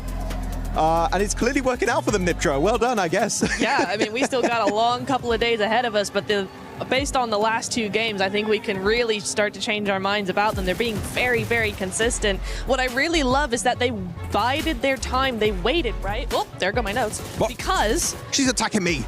Yeah, I'm attacking him. No, because they were just sitting underneath this hill, right? Yes. Waiting for these two to get together, start fighting, and then push. Look at that. Yeah, I mean, that push on Furia, of course, the timing of that is great because Furia is at their absolute weakest, and also E-Arena are trying to get a revive back on their fallen comrade. But I wanted to focus focus very clearly on this replay. On Milu and QZZ, the focus, the sheer determination at that moment, putting the focus on the same player at the same time. What an absolutely amazing fragging duo. And clearly they're the main reason so far they've been successful on this opening day of survival stage. Loving the synergy of those two guys in particular. Loving that synergy, loving the action that they're currently putting on. 12 eliminations there for Tiamba, being able to come off with the win. Furia, this is a team that we've been wondering where have they been. They finally ended up showing up here in this game, Max, with those 7 eliminations, 12 points total. Happy to see it, really. What a hold on Primorsk in particular. They were holding off Nongshim Red Force. I know Blank was very excited about their hold on to GOAT in particular, making a massive statement that that hilltop is their hilltop for the rest of that game. So Furia, you know, a little bit topsy-turvy back in the group stage, but Niptra this time around, strong podium finish, which is what we love to see from that Brazilian squad. No, I do like it. I like it a lot. The only thing I want to say, if I could just really nitpick here, is that they, again, yeah, they had a very strong mid-game, right? Very strong, very proactive. I really enjoyed that. I was like, okay, yes, Furia, they're coming in strong. We also saw them move on to the RRQ and A7 fight really quickly with so much force. There was no backing, there was no coming back from that for RRQ. So very, very well done. But they kind of slowed down. They waited to that stage 9. I would have liked to see them be a little bit more proactive with EA. I know that they were, you know, intimidated by Tiamba there, that other third team rather being there, but I would have liked just a little bit more momentum coming through from them. Side note onto Tiamba, actually, speaking of momentum, Tiamba went from 0 to 100. Did you see that? When they realized that that fight was finally happening, they went from sitting behind a tree to full on pushing like that. 10 out of 10, no notes. It was very good. But I want to go back real quick to what you were saying about Furia in particular, slowing down a bit at the end. I don't want to criticize that too much. I think it was actually a good play for them to slow it down. The reason why, we knew that whichever team fights last, chances are they're going to get the win at the very end. Furia fighting E-Arena, they're like, we want to try and get rid of E-Arena, but if we fully commit to the fight and take even more knocks, eventually Tiamba's going to rock up on us, which is actually what happened, right? So I do get your point, but at that moment when all the 3 teams are just ready to go at a moment's notice, Furia, I think, made the most out of it, and this is a team that I did not expect to make on the podium, but you know what? A strong podium finish from Furia on a very hard circle for that squad, by the way. I think that's still a win. Yeah, and on the opposite side for the Brazilian squads, you have Alpha 7 still not being able to do that well. Only putting up points via placement in this last one because the eliminations just weren't there. Yeah, elimination. It's a hard zone, though. It's a hard circle to really get eliminations. You've got so many. Tiamba was able to do it. Tiamba was able to do it. I think it's and they don't land even close to that. True. I think it's probably one of those things where it's like you get in there early, you're able to do something. If you avoid teams, then, you know, that eastern side was very, very busy. So, yeah, you can get a lot of elims if you're there. But I think there's just so many angles. What it's actually doing is intimidating teams into not taking those fights because there's so many angles. Those angles are completely covered, and so you're like, I can't make a move in this. By the way, going back in this game, there was a very interesting moment for Tiamba, which really enabled them in the first place to be a contender for that chicken dinner, is they had all these teams over to the eastern side in the swamp. They're like, just let's get away from that position. It's not worth it. So I love seeing that they understand when a fight is just not worth taking. But you know what? Chicken dinners are definitely worth taking. 2 chicken dinners, 35 points. Tiamba making it happen on Rondo. And the first angle. And you know what? With only 12 games to play here, if they don't pull an E-Arena, Neptura, top 6 is looking pretty good. I mean, top 6 is looking very, very nice. The thing, though, we have to watch out for is it's a Group B all over again. It really is, because you've got that point sponge at the top. You got 45 points versus, what, 19 we saw there? Everybody could still get into top 6. Probably gonna still go that way by the end of today. We're probably gonna see the same sort of gaps being in that leaderboard. And so, yeah, we're looking at a very spicy survival stage if this keeps going from Tiamba. At the beginning of the day, we're talking about Sony Story of the day, no sponge points. Guess what? Now Tiamba is like, we are here. We're going to be sponging up all those points. We still have a lot more survival stage coming up. But before we go into the next game, we're going to be sending it over to Kalaris and Blank. Yeah, you know, I'd really like to talk about all the other teams here in the survival stage. I'd really not like to overlap with what you guys are saying. But it's all about Tiamba. How are we supposed to ignore what they've been able to do? I think, though, if we really kind of step back and look at those 2 victories they got, though, here, Blank, winning in the face of adversity is what has made Tiamba a world-class team. On Rondo, on the Riverside, being able to hold that down as long as they did, and then on Erangel, sending it from the swamp location at the perfect timing, very, very important as well. You are a stage heavy hitter, aren't you, really? You're coming out here swinging with some hard facts, some hard knowledge. I like it. But it is correct. The adversity has been a big thing for them, but they've been decisive, clean on a lot of their pushes. I think even just not last game alone, it's nice to see QZ with a bit of teamwork going on. Milu was bouncing off him so well. It's also crazy. I think that one of the things that I like about PL teams is they will use the DBS at mega distance. Yes. And it works. I will say as well, I can pull the curtain back a little bit as I've just interviewed QZZ. Just before the interview, actually just after that win, you saw as they got up and they were elated, high-fiving and everything like that. He showed me that he hurt his hand. He hurt his hand from the high five alone. So, yes, they were very, very happy. It's a strong high five right there. That's a very strong high five. I bet he whacks that fire button really hard, to be honest with you. But yeah, it's nice to see. Again, for QZZ, he came from PMI, FMVP there as well with 39 eliminations, over 7,000 damage. Crazy result from him. It's good to see the rest of Tiamba stepping up, though, because there is so much conversation around QZ and how good he is as a player. But I think it's mainly what we're looking at right now with the rest of the team, who are all rallying around him. It's easy enough to be that front man, but you have to have people who are following you into that battle. Well, as Max just mentioned on the desk as well, Milu was kind of the determining factor in that first game. Likewise, when you look at the damage output and the damage numbers for that second game, it was, of course, QZZ that was able to kind of take the reins and really run with it. But it wasn't just the timings at which they were able to move. Again, it's the opportunistic gameplay, right? If you take that position away from AGAL in this Erangel game and find yourself bogged down in a fight, if Ulf wants to kind of continue on a little bit of that aggression, you're suddenly going to be taken out. But they were able to shore up their defenses so well after taking out AGAL. I am super impressed by what we've just seen in these first two games. It's definitely astonishing, and I think Fury is almost a little bit of a other side of the card, right, for that. They were very, very resilient all the way through, even from early on in the game to where they faced off against GOAT team. There they were able to almost dominate just by LOS control, keeping themselves on the left-hand side towards the coast, where GOAT was struggling because eventually they were going to start being spotted out by teams off in the distance, which did happen. And Igor's, man, he was playing phenomenally well all the way up to the end. But Tiamba, just going for that instantaneous push. Now, I really do feel we had another weird one, though, with E-Arena. They had a 4-man on that south side. I think there was just a bit of a stop-starting maneuver from them there, and they weren't able to fully control. It felt like the fight actually came down to Furia and Tiamba to really close it out. I have my concerns with E-Arena. Yes, so do I. Because the thing is you were coming into that late-game scenario and you've got 0 elims.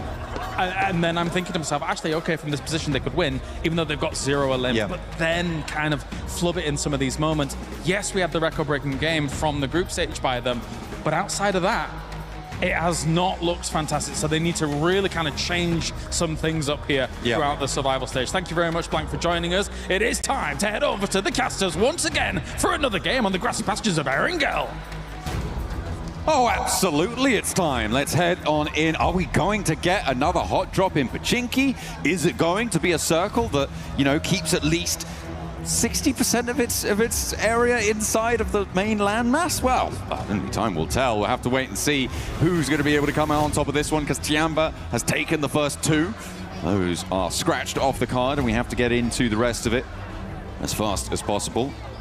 He's locked and loaded, inches from his screen, focused as anything. Yeah, assessing the situation early, getting themselves nice and ready for another one, another outing.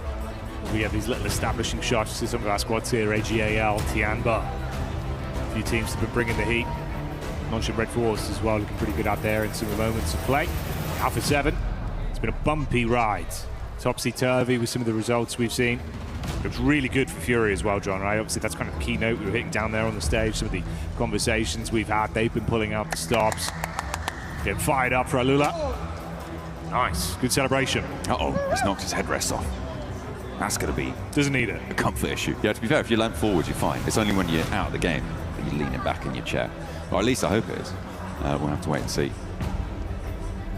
Everyone just getting ready. Tapping around, playing on that spawn island, waiting for the plane to take to the skies. But I think it's coming through fairly soon. As the lights start to change, the music gains some tempo. And we are gunning for another game here. on Erangel. The plane path last time was fairly kind. It was fairly chilled out, a lot of area accessible, no real impetus to go for vehicle hot drops to try and challenge on. This time around, Jackie, the plane path is a little bit more west leaning, so maybe there is some more pressure on things, but are we going to see the hot drop in Pachinki? I mean, I just really don't like hot drops in general. I'm generally kind of against them. Maybe you can excuse it for the first game, maybe even the first two within a new lobby, but on a 12-match set, I think you just got to cut your losses. If you're not able to win it out cleanly, either team should be stepping away from this one. Yeah, I think there's a right time, right place for it. And honestly, in my mind right now, this could be one of the opportunities for it. If we start doing it towards the end of the day and we get to the next set of 3 games on, it might be too far gone. You make a mistake there, it could be cooked instantly. You leave yourself in a sort of safety net to try to build back in. If I was going to run that risk, this is the lobby I'd do it in. Right here, right now, come out, pull out some stops. If you could potentially target one of our top teams, especially looking at Tiamba, right, with how they're building themselves, such an early narrative, shut them down, stop them from accumulating point after point, at least for one game. Could be a door open for you and one closed for them. We'll see. Maybe it's more respectful than I'm thinking. I feel like targeting the top team themselves, maybe not super useful here in the survival stage. That's much more a final strategy because you're aiming for top 6, right? Doesn't matter, John. You've got to come for the king. You find the biggest man, you shut him down, you get respect for everyone else in the lobby.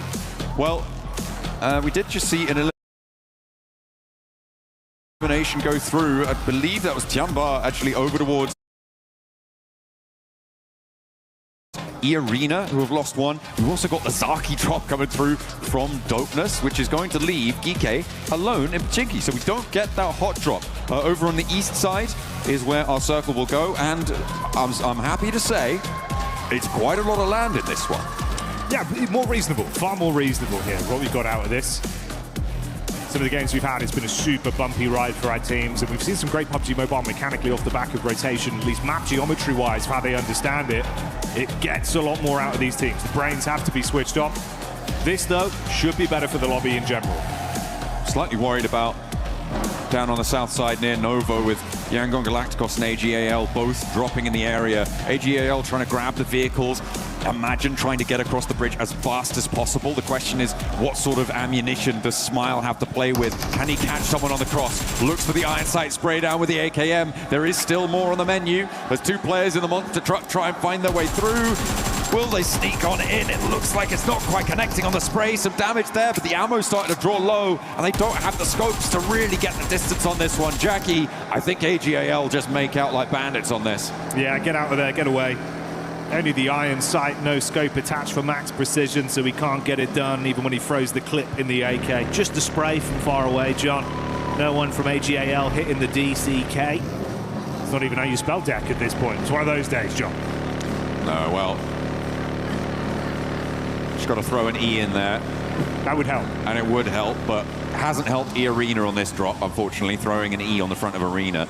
Tiamba were able to get that. They were the team to take them down. Tiamba dropping around that sort of cube compound area, east side of crates, and, well, closer towards the bridges out to the east of South George, and they've rotated now all the way over the north towards Yasnaya, given the circle. Smart, I like it, no notes. Furia out on the west side, fairly uncontested, and we're firmly into the looting phase now. Been getting louder and louder game after game as well. Looks like that's Yangon Galacticos' fans and Alpha 7 in unison. They've been stationed in a similar area of the stage. There's a lot of excitement coming from over there, getting fired up. The drums being played. You any good at the drums, John? I have grade 4 drums, which is a qualification in the United Kingdom for our international viewers. Bloody hell. It's mediocre at best. Ah, I see. You know, Kalaris is a phenomenal drummer. Is he? Yeah, he's really good. Okay, that's not even a joke. He's very good at drumming. We'll get him in. We'll send him over to Alpha 7. We'll see if he can do some drumming. Absolutely. Get him on the paradiddle. Yeah, we'll patch that one through. We'll get James on the move during the game, don't worry.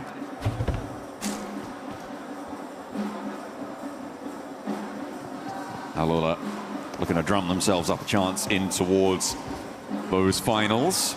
In second place, they've been doing a fine job of it so far, with the points they've been able to accrue. Obviously a deep run into that first match. Really notable performance coming through from them. Maybe a little bit too slow in terms of dealing with Tiamba down on that south side of them, but They're still up on 19 points. They're still in the top 6 for the time being, as close as it is. However, in Primorsk right now, there's a long road ahead of them to try and make their way in.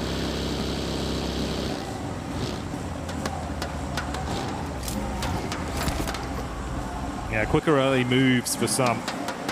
Others using the availability of a longer, safer rotate. Obviously, this is more the consistent sort of play that we prefer to see from squads like GOAT and Yangon with how they want to approach it.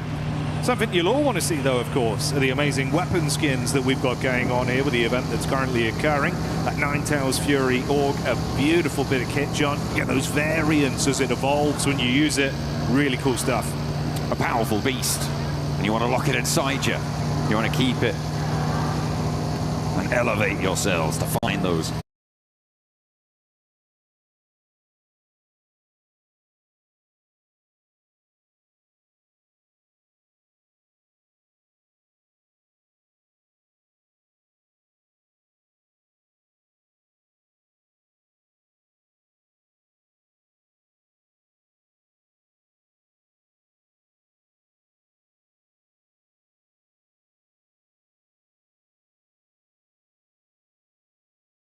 Various levels of different tails.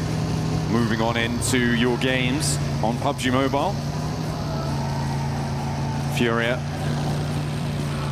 looking to add another tail to their story in these survival stages. 5 teams, well, 5th place rather, on the tables right now. 16 points, very much in the thick of it, as we said, with the points being fairly level.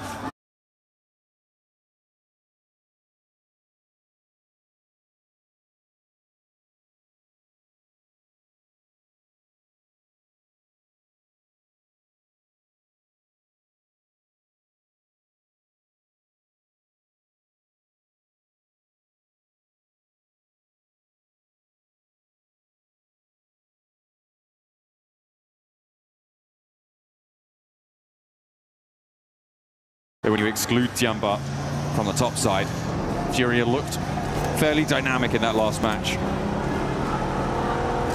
And they took agency into their own hands, which I like to see, I really do. So for them on the southwest side, hopefully they can break through, play towards this mansion open area west of prison, this shelter positions as well. A lot of open ground, a lot of rolling hills in this zone. So you need to make sure you get your little patch under control.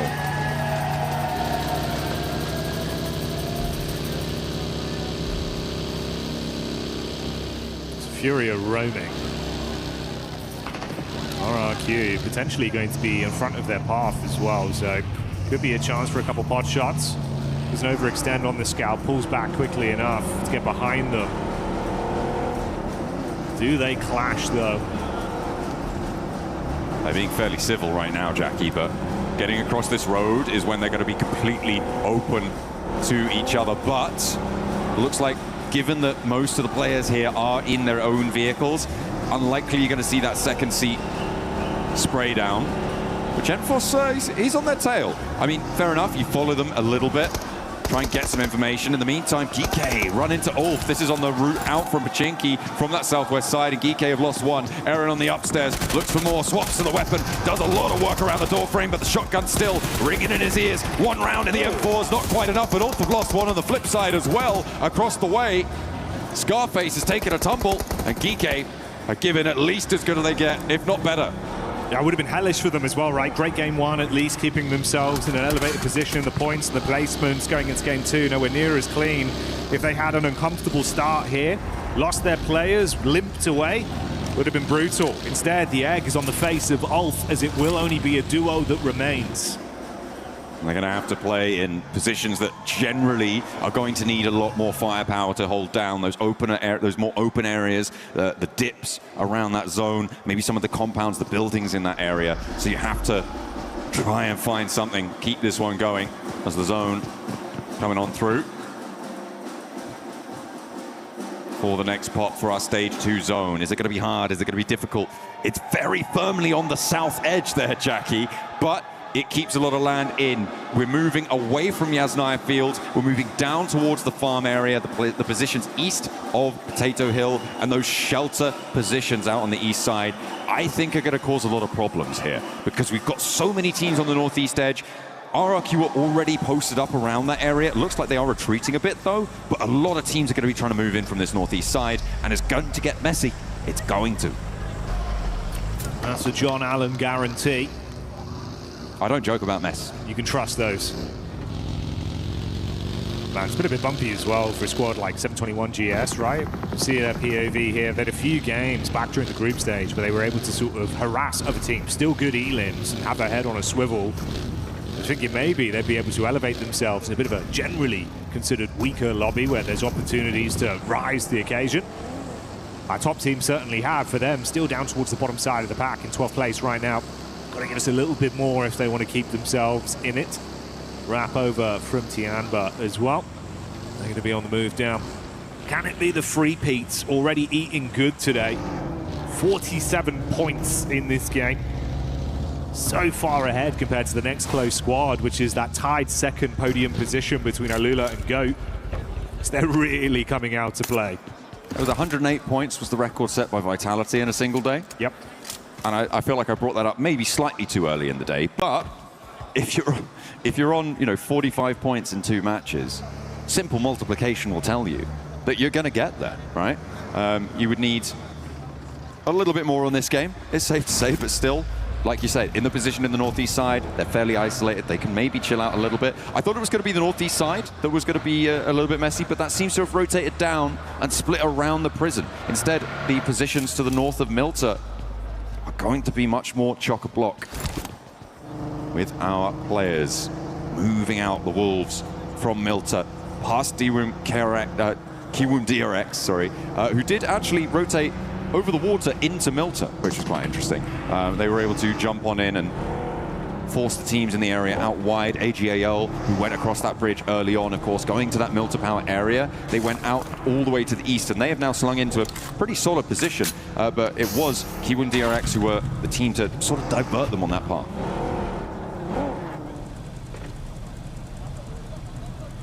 I think for KRX as well, right? This is sort of the middle portion of the day where you're thinking, okay, guys, got to lock in a little bit here, get a bit more energy, some wind back under the sails. If they want to push for more. Locked in last place right now in the overall standings. Not the dream whatsoever. We'll see as the zone comes in as well if there's going to be any benefit here, if it pulls up more so towards that north side. No. All right, not too bad in terms of the positioning for some of our more central squads as well. Nonshin Red Force once again got themselves set up early. There's only Dopeness that were in amongst the set of 2 players from either side. Ulfnir there, Fury instantly rotating off the confirmation of the zone, and Tiamba pushing down as well. From that east side, look how many teams are moving around that Ulf position. Dopeness just about snaking their way over the top of this one. Remember, Ulf only on 2 players, so really can't do too much to stop this. They're just going to have to hope that they can win a fight. In the meantime, on the southeast edge, it looks like Kiwum DRX having a tough time of things against Alpha 7, as 2 of them have already gone down. There's really not much more for them to do here. Hoxie wants to try and hold his nerve in the face of Alpha 7, but they haven't lost a player yet, and they're not about to start now. Carrillo able to find the final shot, and there's a burn down on the last player for the South Korean side. I think that's by far the cleanest take we've seen of a compound from Alpha 7 today. They get that one done, John, but it doesn't end. They've effectively rung that proverbial dinner bell that's baited over RRQ. So for Alpha 7, they'll have to keep on fighting. Fury up, pushing over as well with AGAL in their line of sight. Height to play with, so at least advantage from that. Liu has limited meds as well. He's going to be able to top himself back up. Fein wall of smoke between them. Good bit of open distance, so if that peels off, Ayala's usually clean for these. Gonna somewhat peek out towards the road. Just assess the situation, see if there's room for a couple quick shots. I feel like they're going to be okay for the time being, but with Wolves moving in from the east side, that could potentially force Furia to crunch in and lose influence, but are the Wolves going to stop there, or are they going to try and keep going a little bit deeper into the zone? I feel like they're going to be more of a problem for AGAL on this situation, and indeed they do head further and further west, getting out of dodge. So Furia can continue their presence, and the Wolves actually managed to get through fairly securely. They are only playing as 3, but doing okay, I think it's safe to say, and right on top of the final player from Dopeness as well, to try and make your way into the center of the zone. I'm surprised that the Wolves have gotten as far as they have here, Jackie, because it was a kind of crazy threat through all of this. It was probably helped by the fact that AGAL and Furia were both looking at each other, were a little bit isolated away on that fight, so they just moved over the north side of the ridges that sat there to get into the spot. Good read. It could be a good reposition for Alpha 7 as well. Last time we saw them, of course, they had that great injection back over towards KRX, cleaned up on the compound. Then they were briefly met by IRQ that bailed out on that one. Alpha 7 chasing down Yangon, at least one of their players. They're going to get away. Zone crunching further in again as well. Dead center set up right now from Nonshin. Red Force haven't had to move or fight for anything in quite some time. And they got 4 of their players alive as well. This is pretty decent news for Tiamba, although that less so. They have taken a knock onto QZZ on that eastern side with RRQ bearing down upon them. In the meantime, Furia and AGAL starting to come to the forefront of the fighting. As there's 1, there's 2 knocks as well. A flush coming through from Igors. And the nades can't quite repel them, can't quite rebuff them in time. And Maple trying to stand against an onslaught from Furia. This is tough stuff. XCZ also feeling the brunt of pressure. I think that might be an off angle coming through from Yangon Galacticos. And what can you do? A nade over the back does tag, but doesn't quite get a flush or another knock. Yeah, just a bit of chip damage. Not enough to punish him with. Chief going to step back up with one of his own as well. Dashes it onto AGAL. That's more what you're looking for. Now they can compress in and try and collapse upon the squad. AGAL going down swiftly as they will lose out. Removed from the equation here as Furia are still standing.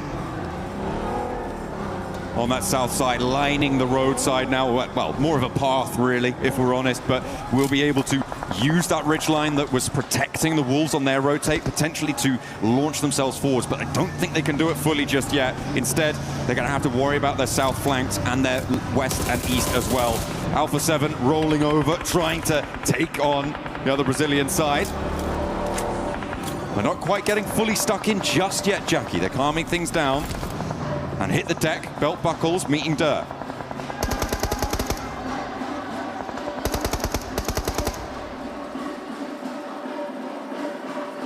A lot of noise in the arena right now. Here at the Kadir City grid, it's been getting pretty fiery with the energy coming out in support of Alpha 7. Meanwhile, Goat Team taking some shots. That's a pop off from the fans over in Yangon's corner, and rightly so. First elim on the board there for Smile.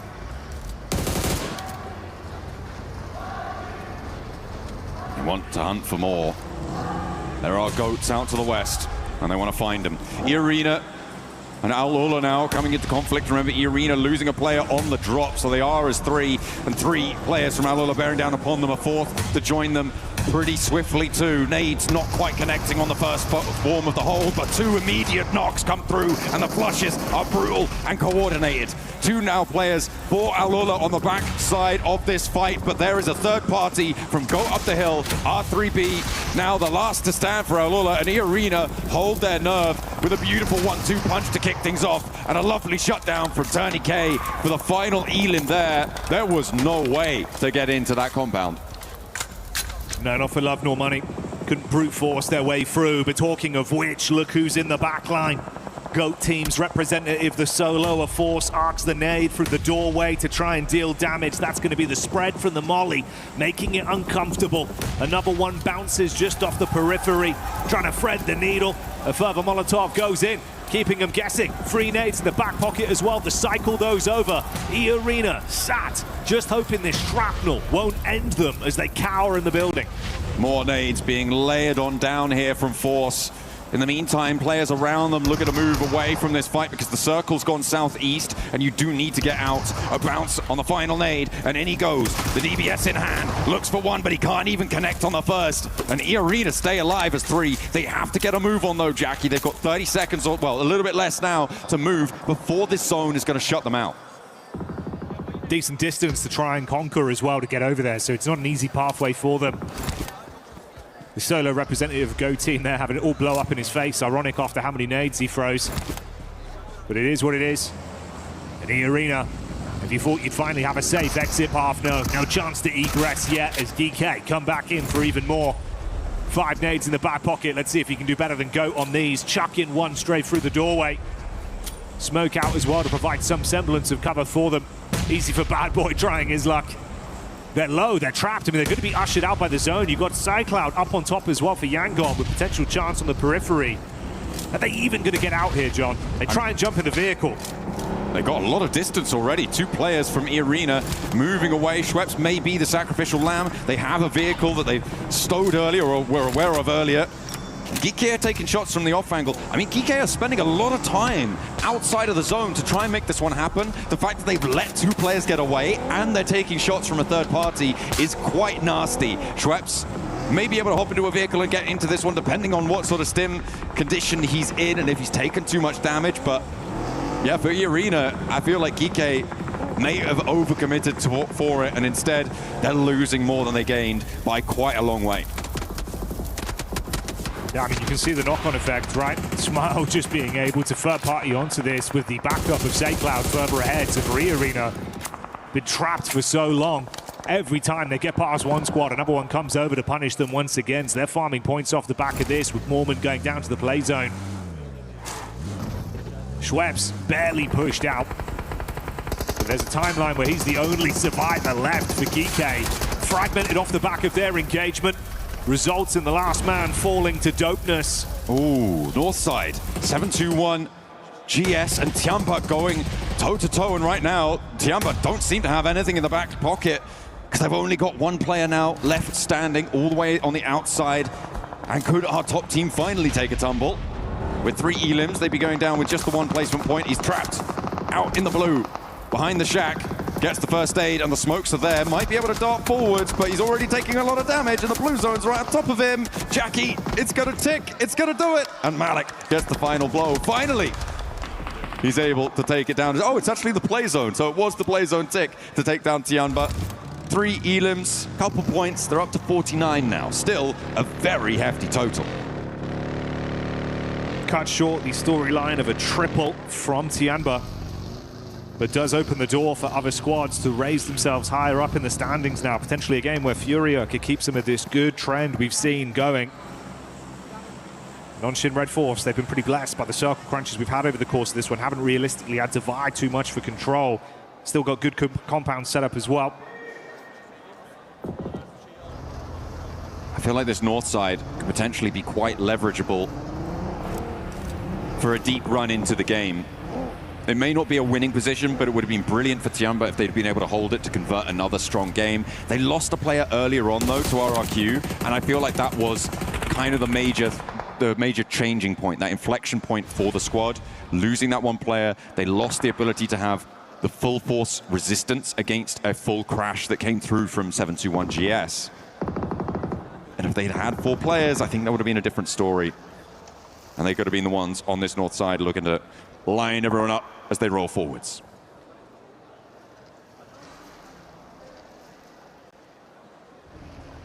Sight for sore eyes for the Alpha 7 fans, you'd imagine as well. Still alive in this game right now. They have the 5 elims to their name. Ooh, Ravo with a peek out. That's the hovercraft gone, and 1 more member of Yangon Galacticos, taking them down to a triple threat with a backdoor assault as well from Furia onto the sightline. Getting a bit more scary. Landing not quite on top, goes a little bit too far there. Igors wants to try and connect, but I mean the damage is pouring in from Furia, from Alpha 7, and Yangon Galacticos are trapped. There's nowhere for them to go. There is no easy way to move forwards. I think that might be E-Arena out as well in the meantime. Up in 2nd place on the overall standings, but Furia, I think, now guaranteed to be surpassing them.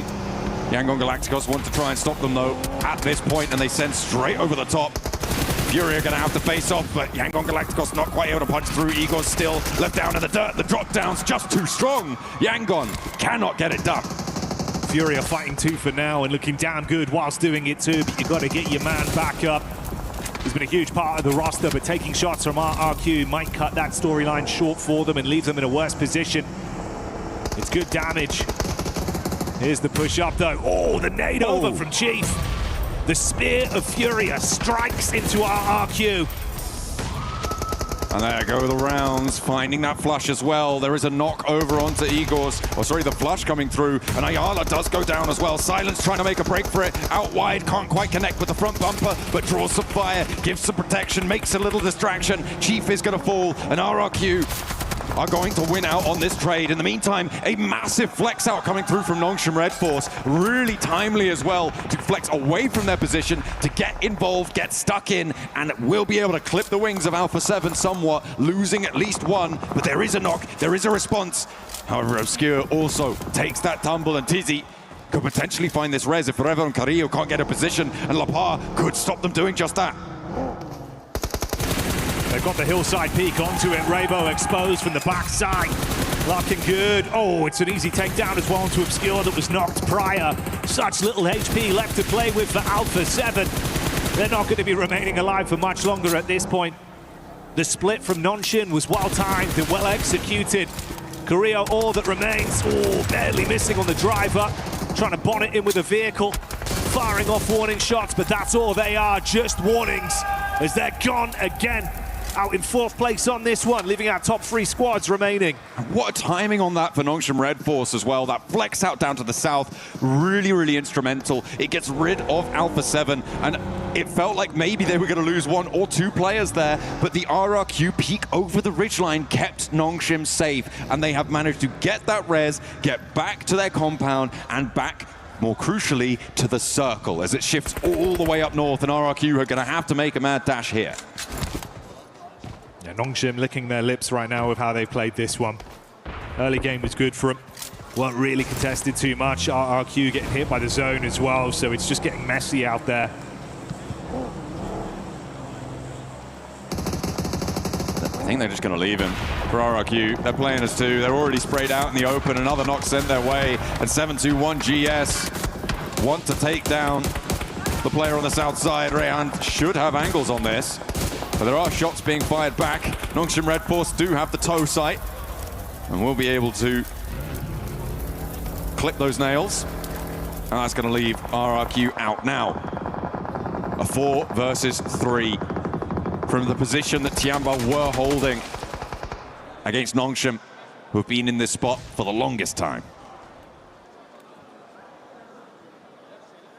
721 GS had some moments of greatness in the group stage. It feels like if they want to try and revitalize themselves and prove that they can go further, fight for an opportunity into finals, this is a game they need to win to get themselves in that headspace. For Nongshim, it's more of that consistent force. A team that we know can go above and beyond in a position to do just that, with the advantage of not only their position, but the numbers as well. Battle of attrition on their side, John. This is a jump up to 2nd place on the cards for Nongshim Red Force. And for 721 GS, it's a chance to try and join closer towards the top 6. Early doors on the tournament does mean there is incredible amounts of volatility on the tables. And Nongshim would love to try and rise above that. That's exactly what they're looking to do here. TC with the flex out, even though the monster truck's gone up in smoke, is brilliant, because there's still 2 players who have to crest this ridge, who have to get across the road for 721 GS. And when they do, it's open season. Nongshim are going to be on the hunt. There's been some great reactions out of them as well.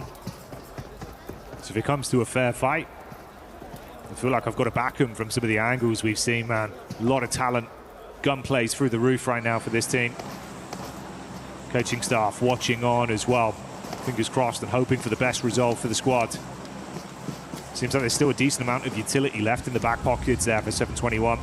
It's going to be the smokes over, create a pathway, smoke wall up on the roadside. Vehicle to play with for the rotate. Do they have the cover, though? Can they get there safely? The cannons start to fire. The nades are pouring in from TZ on that off angle. They know that he is a vulnerable position for Nongshim Red Force. So if they can get into nade range of him, that might change the dynamics of this circle, Jackie, because Nongshim Red Force also do need to move forwards. They haven't managed to deal a blow to strike a player down on that crossing. So now they need to go a little bit more bread and butter. Thing is, if they're thinking Tizzy's the vulnerability, I think in reality he might be the volatility they need to open this one up. You expose yourself for even a second, that off angle, he's so damn crisp with it, he's going to be punishing you towards the side. These nades as well, every time just eating away at them, draining out some of that additional medical utility. That circle's going to start to crunch him. Really going down to the wire on this one. Nongshim do have the more central position with their forward spots here. Not too sure how many nades are in the back pocket for 721 GS, but XZY launches one forwards. Doesn't quite go the distance. TZ also lobbing it on in. The volley starts to come on through. Remember, the numbers are still in the advantage of Nongshim Red Force. Oh, that looked quite good. That was from Hyunbin on the back lines. TZ starts to move and Alico clips him, immediately shutting him down. A really good opener, but there's a nade in response, and Hyunbin connects again up into the sky. Oh, he bounces it down. Alico's going to be forced out wide, but no one's looking. No one's ready for it. The flush comes through to Malik, and it's a 2v3. Scary scenes off the back of that. Panic stations. Fumbles with an 8. Looking for the reset on the follow-up. That's the last one. Dashed in towards Nongshim, hoping to deal some decent damage. They're being constantly peppered by these. Molotov goes over as well. Good nade. Just decent damage, but no conversion. Another peek back out. Rahan falls. This isn't looking great now. Down to a solo, trapped in an awkward angle. Shots over. Can't quite find it. It's not enough as Nongshim see red and get that one done. The aggression pays off, taking the chicken dinner and game 3. Some really timely maneuvers coming through from Nongshim Red Force. That flex out to the south with the duo to have an impact on the fight with Alpha 7 was so important. RRQ as well were forced to stay on that south side. The subsequent circle shift all the way up to the north does help them out immensely, but even if it had gone south, they had that outpost. They had that opportunity to move forwards. They chose their timing perfectly, and every single step, it felt like they were in control. It felt like they knew what they were doing, and they had a backup plan in case it didn't go to it. Good signs of life there. A team that, again, you know, we know can rise to the occasion. Inside of that game, they rolled the dice perfectly with what they were given. Really loved that one split where they pushed out as well, right? That was kind of a pivotal play where you saw not only are they happy to just play with their cards close to their chest, but if they need to split off, take aggression to a team that, if got far into that game, like Alpha 7, we know they're very volatile. They can make big plays. You've silenced that early. You've not left it in their hands, John, which makes a big difference for them. Absolutely. I mean, you take away agency from other teams, you're going to be in a much more predictable scenario. You're going to be able to find those paths to victory much, much easier, even if you have a little bit more of a branching diagram, right? You are aware of exactly where you need to be going. Triple thumbs up. Not going to get the 4th Jackie. That would be silly. It's only match 3. It was on point, on brand. 3rd game, 3rd chicken dinner, 3 thumbs. It's basic maths, John. The numbers are great. They have been crunched, just like every other team under the boot of Nongshim Red Force during that last game. Really, really nice stuff. They were obviously in that compound for a very long time. They didn't need to make a lot of decisions during the mid-game, which was really quite safe for them. It was very homely, I'm sure. So good news on that front. But it does take a really strong team to not get super comfortable in that, and that's kind of why I'm focusing so much on that flex out to the south, right? Because it means that they were permanently, constantly, unrelentingly thinking, when do we go? Where do we go? Who are we targeting? What are we going to achieve with a flex out? That sort of thought line is exactly what we want to see from a team looking to make their bid to get in the finals and a chance to win that oh so special trophy. It's a beautiful bit of kit. An amazing trophy, obviously the pride of it as well. Taking the event, putting your emblem inside the middle portion there that you can see is currently open for any of our teams. Still the potential of a previous champion doing it again. But come the end of tomorrow, John, that chance could end for not one of our previous champions, but both of them. They're both here, they're both fighting in the survival stage. Will they make it out? Time will tell. We'll find out later.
मेरा भी dish है 1 HP 1 HP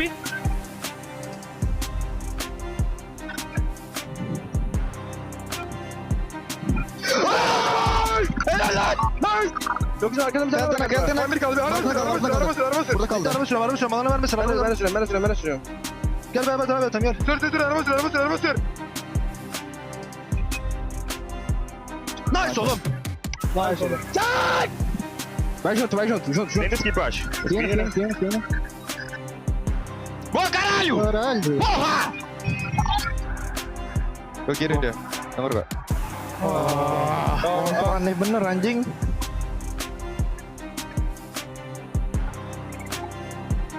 Let's go! لا يا ابن الفجر لا الحمد لله dia الحمد لله Leve entrada اعطيك كيلو بس يلا برا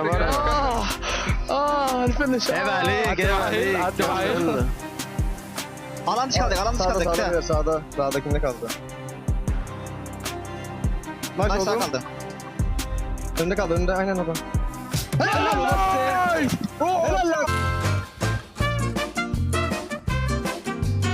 好的，欢迎来到 Aramco 的实力排行榜。我们今天也是邀请到了 AGL 的选手来给我们现在桌子上的这些战队，然后做一个评级。来，你们现在看上哪个 logo 了？先来一个 Godlike， 跟颜色，就意思是 C 是吗？OK， Alpha Seven 吧。Alpha 应该 Seven B 吧，毕竟没进决赛嘛。我没说话，刚才说的。今年是今年，刚才说的。我跟谁？好，下一位 IDA ESPORTS D， 这个往上点，这个 YG 给个 S 吧，上届冠军，给个 S 吧。GK C， 下一个 F， 这个 F， 这个 F 很配啊，这个。好 UF 给个 B 吧，给个 B。好 S 已经有2位了。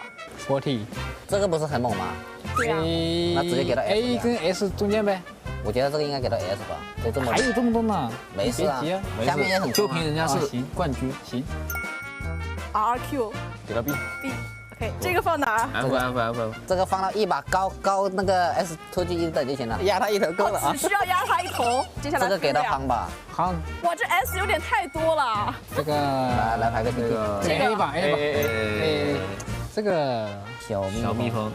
那 B 跟 A 的中间呗 ，B 加 B 跟 A 的中间，我觉得 A 比 S 还要珍贵啊！现在马上又来了 ，EA 来了 ，A 必须得 A 啊，因为它对比你带 A 是吧？这个直接这个怎么说 ？S 加，必须是压那个欧尔玛跟黑豹一头，稍微挪一下，挪到一边。哦，懂你意思。这个更别说了。这个呢，龙芯。刚 S 刚有一个空位啊。NGX 给个 A 吧 ，A 吧。接下来 Hora 给个 D 吧。反正现在每个等级都有。对，我觉得贴很完美，很完美，很完美，没有要变的了。没有，是的。那这就是我们 AGL 的选手现在定下来的评级了，不知道大家怎么看呢？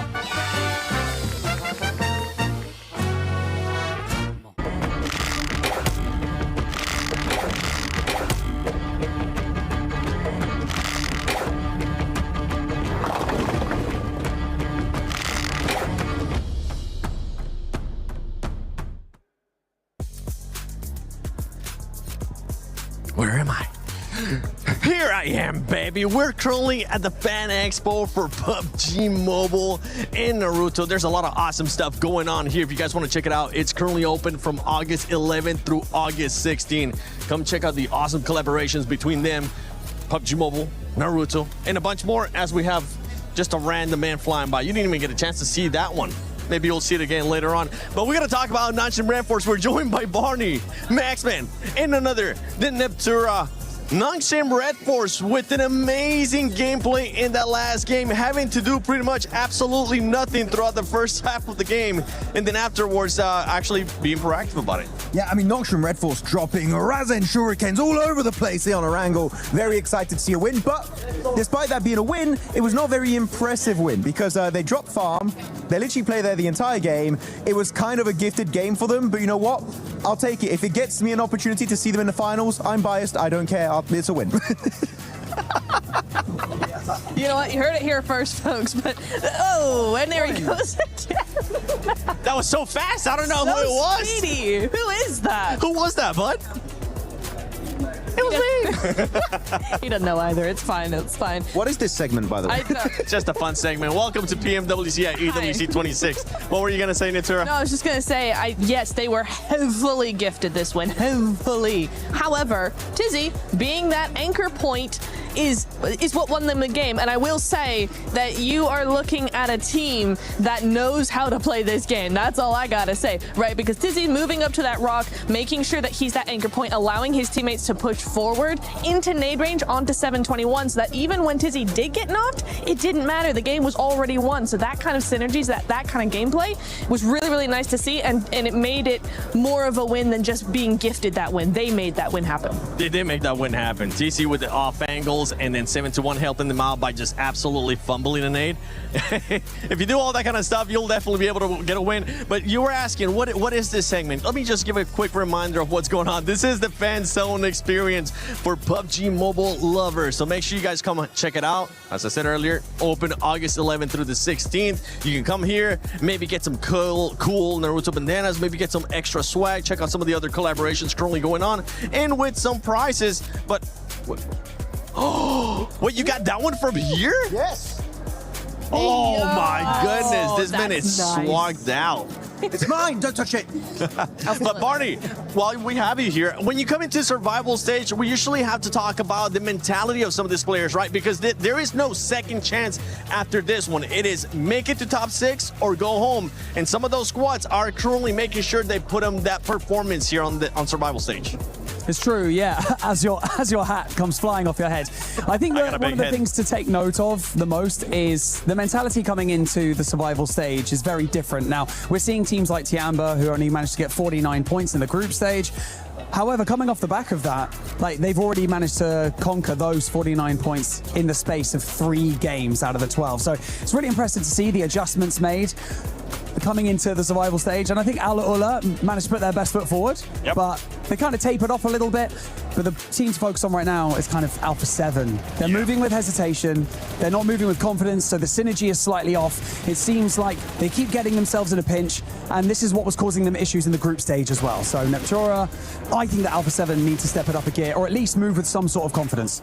I agree, and I also want to point out Fury as well as another team that I want to see step up a little bit. They're doing better, but it's just not the same. That it was a very weird push around from Silence to be coming over into that vehicle, moving away from his team just as they're getting pushed and trying to come back for a distraction thing. But really the better option would have been an off angle. We should have seen Silence able to have an off angle play and then try and help his teammates. In the way he kind of abandoned them, that's what it felt like. And so I want to see that sort of tactic being shaped up a little bit to actually help them, not hinder them. I gotta say though, looking at the end of this game, especially with the replay, it's 721 sure don't get themselves the chicken dinner, but the smokes to deny vision from all of Nongshim Red Force as they tried to leave their own compound. Again, that they've had pretty much the entirety of this game was very impressive. So 721, despite not getting a win, very excited to see if they can do more in the next coming games. Yes, we're looking at the overall ranking right now. You can see Tiamba with the performance that they had earlier, continuing on at the top there. Nongshim Red Force with that win, they do end up jumping up, but a team that I'm happy to see here, 2 teams actually, Max, that I'm happy to see here is none other than Furia and RRQ. Yeah, very impressive stuff. RRQ in particular, a team that can be very topsy-turvy. Here, the entry point to the eastern side, it was very easy for them to hold it because no one even tried to contest it away from them the entire time. But their third party on the likes of Furia, Yangon Galacticos, Alpha 7 was absolutely beautiful. Then the Circle had a different plan in mind, which is forcing them downhill, which as we saw there, it's really hard for them to make it work out. So overall, very happy with them. And Miramar in particular, I need to see some RRQ presence. Yeah, we need to see some. RRQ actually, they ended up doing a cool rotation a little bit towards the end of the game where they ended up going south. It seemed like they were going to be a bit too passive, but then we saw the aggressiveness out of them. And I'm loving that we're getting more people, more stuff from PUBG Mobile just joining us here. Got a cool how's your day going? Okay, cool. Hey, that's what's up, man. I tell you what, though, I've got to say, a team to look out for today is GOAT Team. They're one of those teams that will consistently be putting up numbers in every single game. There's nothing flashy about them. They will always just keep putting up numbers, though. But they've only got 3 placement points, which is very interesting. So more eliminations are good, but I want to see more like top 5 finishes. If they do that, Barney, agreed, they are a very scary team. Aggressiveness. That's what it is with that team. They're going to be able to see it. Barney, I think you have something to do after this one, so Oh, and he's gone. Well, thanks for joining us, Barney. Hopefully you have fun at this stage. I'm pretty sure we'll be seeing you there shortly. He could have just done the, what's the name of that jutsu, Max? Where you just end up appearing? Shadow clone jutsu, you want to do? Like, you create yourself a clone of yourself and you disappear? Hey, we did that works. for the PUBG Mobile guide, and we're able to kind of show up here. Play So unknown that's jutsu perfect. right now. Look at that. Yeah. Any teams that have surprised you today, Natura, besides the obvious ones? For me, Yangon. The Yangon are back to their day one of the group stage that we saw. I was saying they have a lot more presence, and so far over the last few games, we have seen that return after their second day where they just were non-existent again. Really liked how they played the southeast side there, Seven. They were really, really heavy on those splits. SayCloud moving over to, who was it? Who was going over there? The EA GOAT fight off onto the western side. He was monitoring that fight, regrouping, trying to make a push happen. So very, very sort of aggressive in that mentality, aggressive in that gameplay, even if it's not super aggressive onto actual players. Yangon, honestly, it's a defending champions here at PMWC. I would like to see them in the finals just because we haven't gotten a chance to see them at all since last PMWC when we talk about PUBG Mobile Esports Global event. And one team that's actually surprising us in a bad way here, Max, and we have to talk about them. No. It's Ulf. No, yeah, it's pretty bad. But genuinely, look at their rotations. They get not terrible positions, but the main issue is, and this is something that is a main issue for Ulf going into all of their tournaments, they're a team that sometimes they go dead center of the circle, but they're not super playable. Sometimes you see them in a shed, you'll see them around a tree or a rock, and the moment teams have a point of contention around you, they spot an angle on your entire squad, they get instantly eliminated.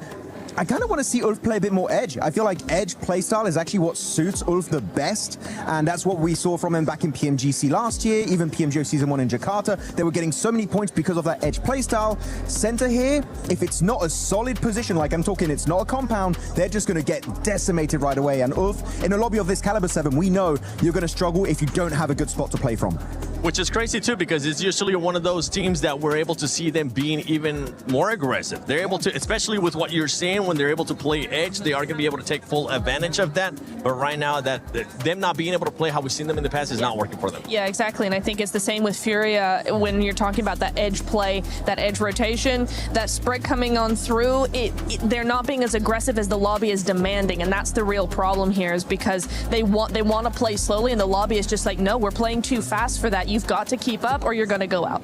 Yeah, and that's hopefully what's going to be happening as we have hit the halfway mark of day one survival stage here at PMWC at EWC 26. But I'm wanting to watch the game, so we're just going to send it over to Barney and Luti. I'm out of here.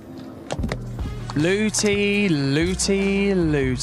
Back tell we me, are. Barney. Back we are. The survival stage. What does survival mean to you? I mean, just survive with the minimum you can have, you know? Surviving with the minimum. That's interesting. Okay. Luti, I'd like to ask you, how long do you think you'd be able to survive, like, on this stage, just by yourself? What would you need? I mean, like, 4 days. I just need a little bit of food, I guess. Yeah, something like that. Okay, you got food. You get one other thing. What else Only did you one? have? Yeah, one. I mean, just a bottle of waters. A bottle of water. Oh, it appears like your dreams have come true. Yeah, that's cool. It is cool, isn't it? Right, Yeah. I'll see you tomorrow, mate. Enjoy. But Barney, it was like it was just a metaphor.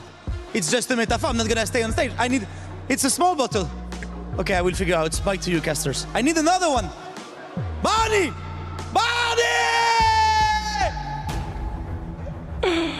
Let's get it going as we're getting ready for the final 3 matches of day 1 of the survival stage. I'm on Jukes here with my man Blake, and we are ready to go here. There we are. It's been a good time so far. Tiamba currently. Yes. They are.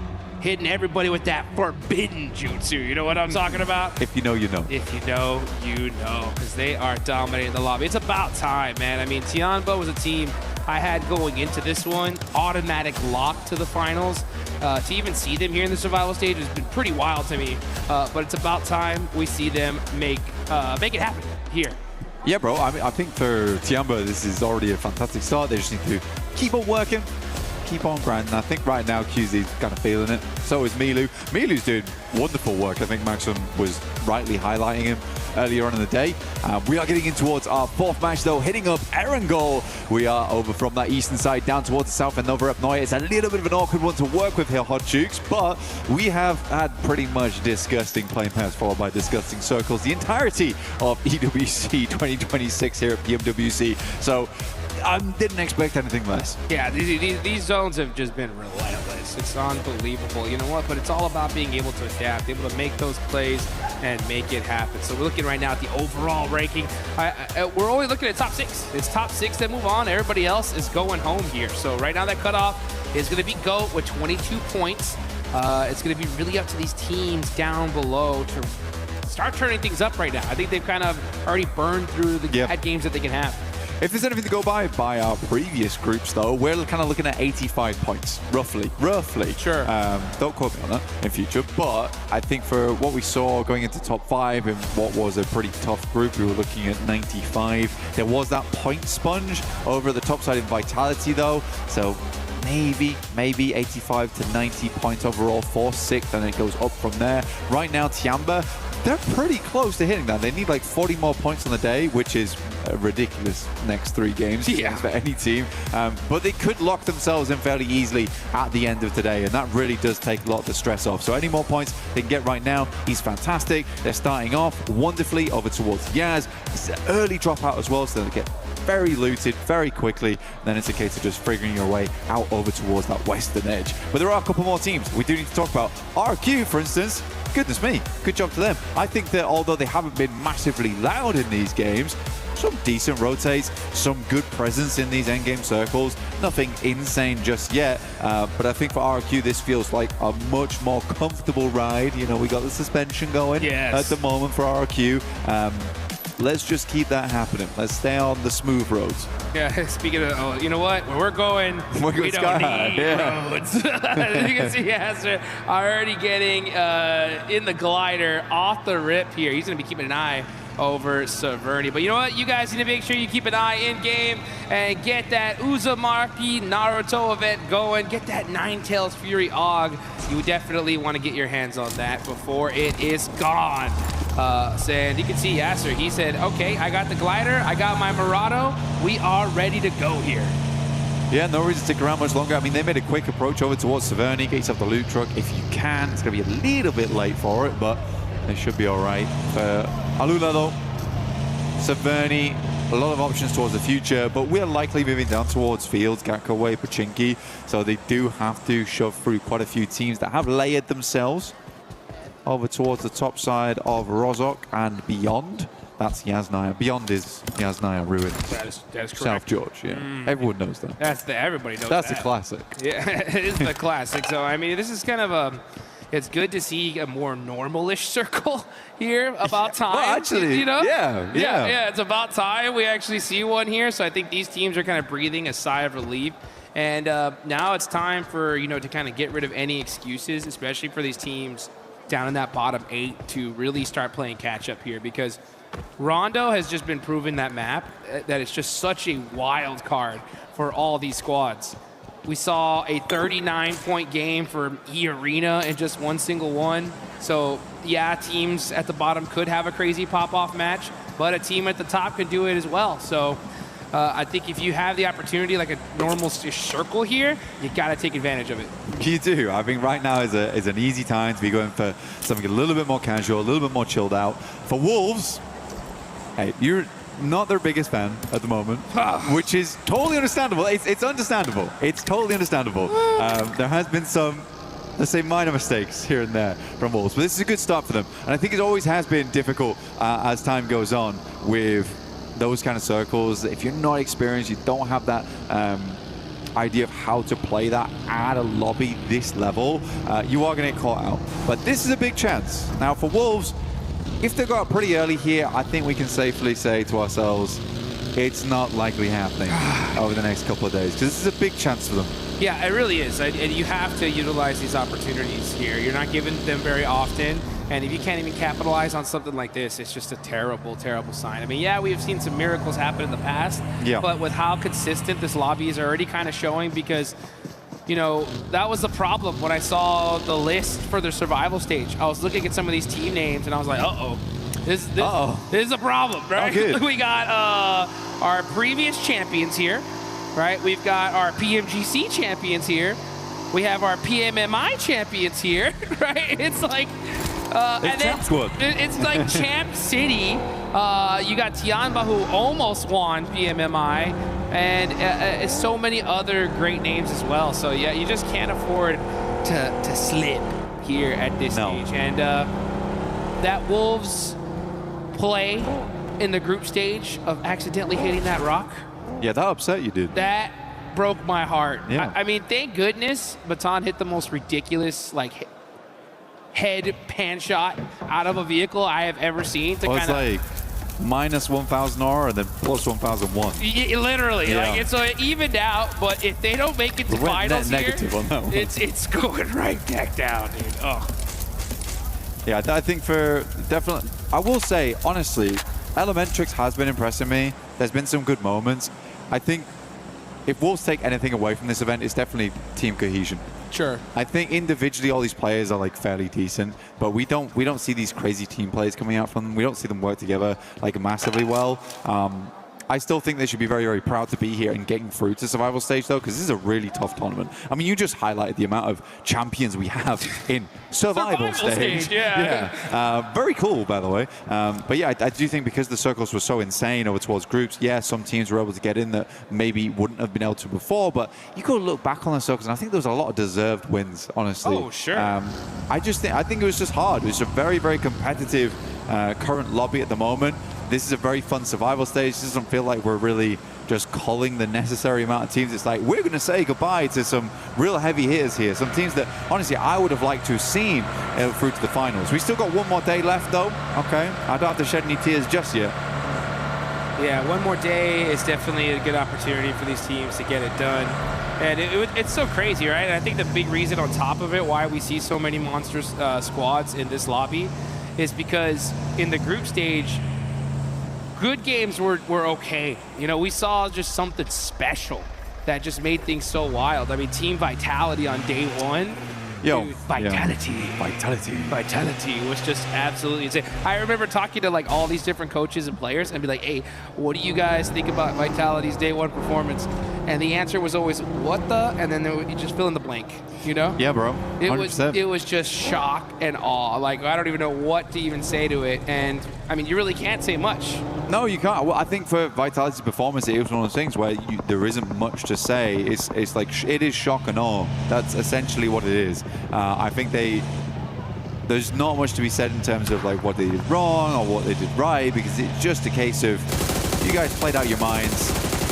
When we see you winning, we're just happy for you. We're just happy for you. Yeah, it sucks that we're going to struggle to make our way in now, but goodness me, you guys definitely deserved it. It made Group B very, very difficult for some other teams. We had such a tight, knit top 5 when it came down to it. A lot of teams like sitting on that 90-point border up towards, I think, 3rd place, because I believe it was only really Godlike who were able to break out of that 3-digit boundary, get up there. But yeah, everyone else was struggling. It was right down to that last game, which did shift up the rankings massively and led to E-Arena being here now. Unreal, dude. Honestly, like that's like probably what frustrates me the most, dude. Like I couldn't believe it. Like E-Arena, 39-point game 1. How do you break a record like that and just still not make it to the finals? I'm glad I wasn't on the desk there, because I would have gone absolutely crazy. But oh, here we go. We're getting to the action. It's Tianba once again catching out Alula quick. Ooh, Yasser getting punished as well. Tianba not messing around here on rotation. Also in the feed, we see 721GS getting to it with the Wolves. That's ringing out back and forth. Looks like one of the Wolves players does get thirsted, so they're going to be stuck with 3. Man, there's that crazy fight going on here, because now we see 721 getting in with RRQ. There's a battle going on all back and forth. Well, it totally makes sense. When you get the circle come down towards the south side, there's a lot of fielded over towards the northwest and down towards the south. There's some very key compounds, some very key areas of the map you want to take control of around these trees. And we already know from watching groups, these players and these teams are not afraid to get stuck in 4 strong areas of the map. And it does cut out a lot of players quite quickly. 721GS, they went down. They struggled off the back of it. Right now, Ulf is trying to rotate on through. Geek's finding shots over towards Tianba. They do lose 1 player because of that.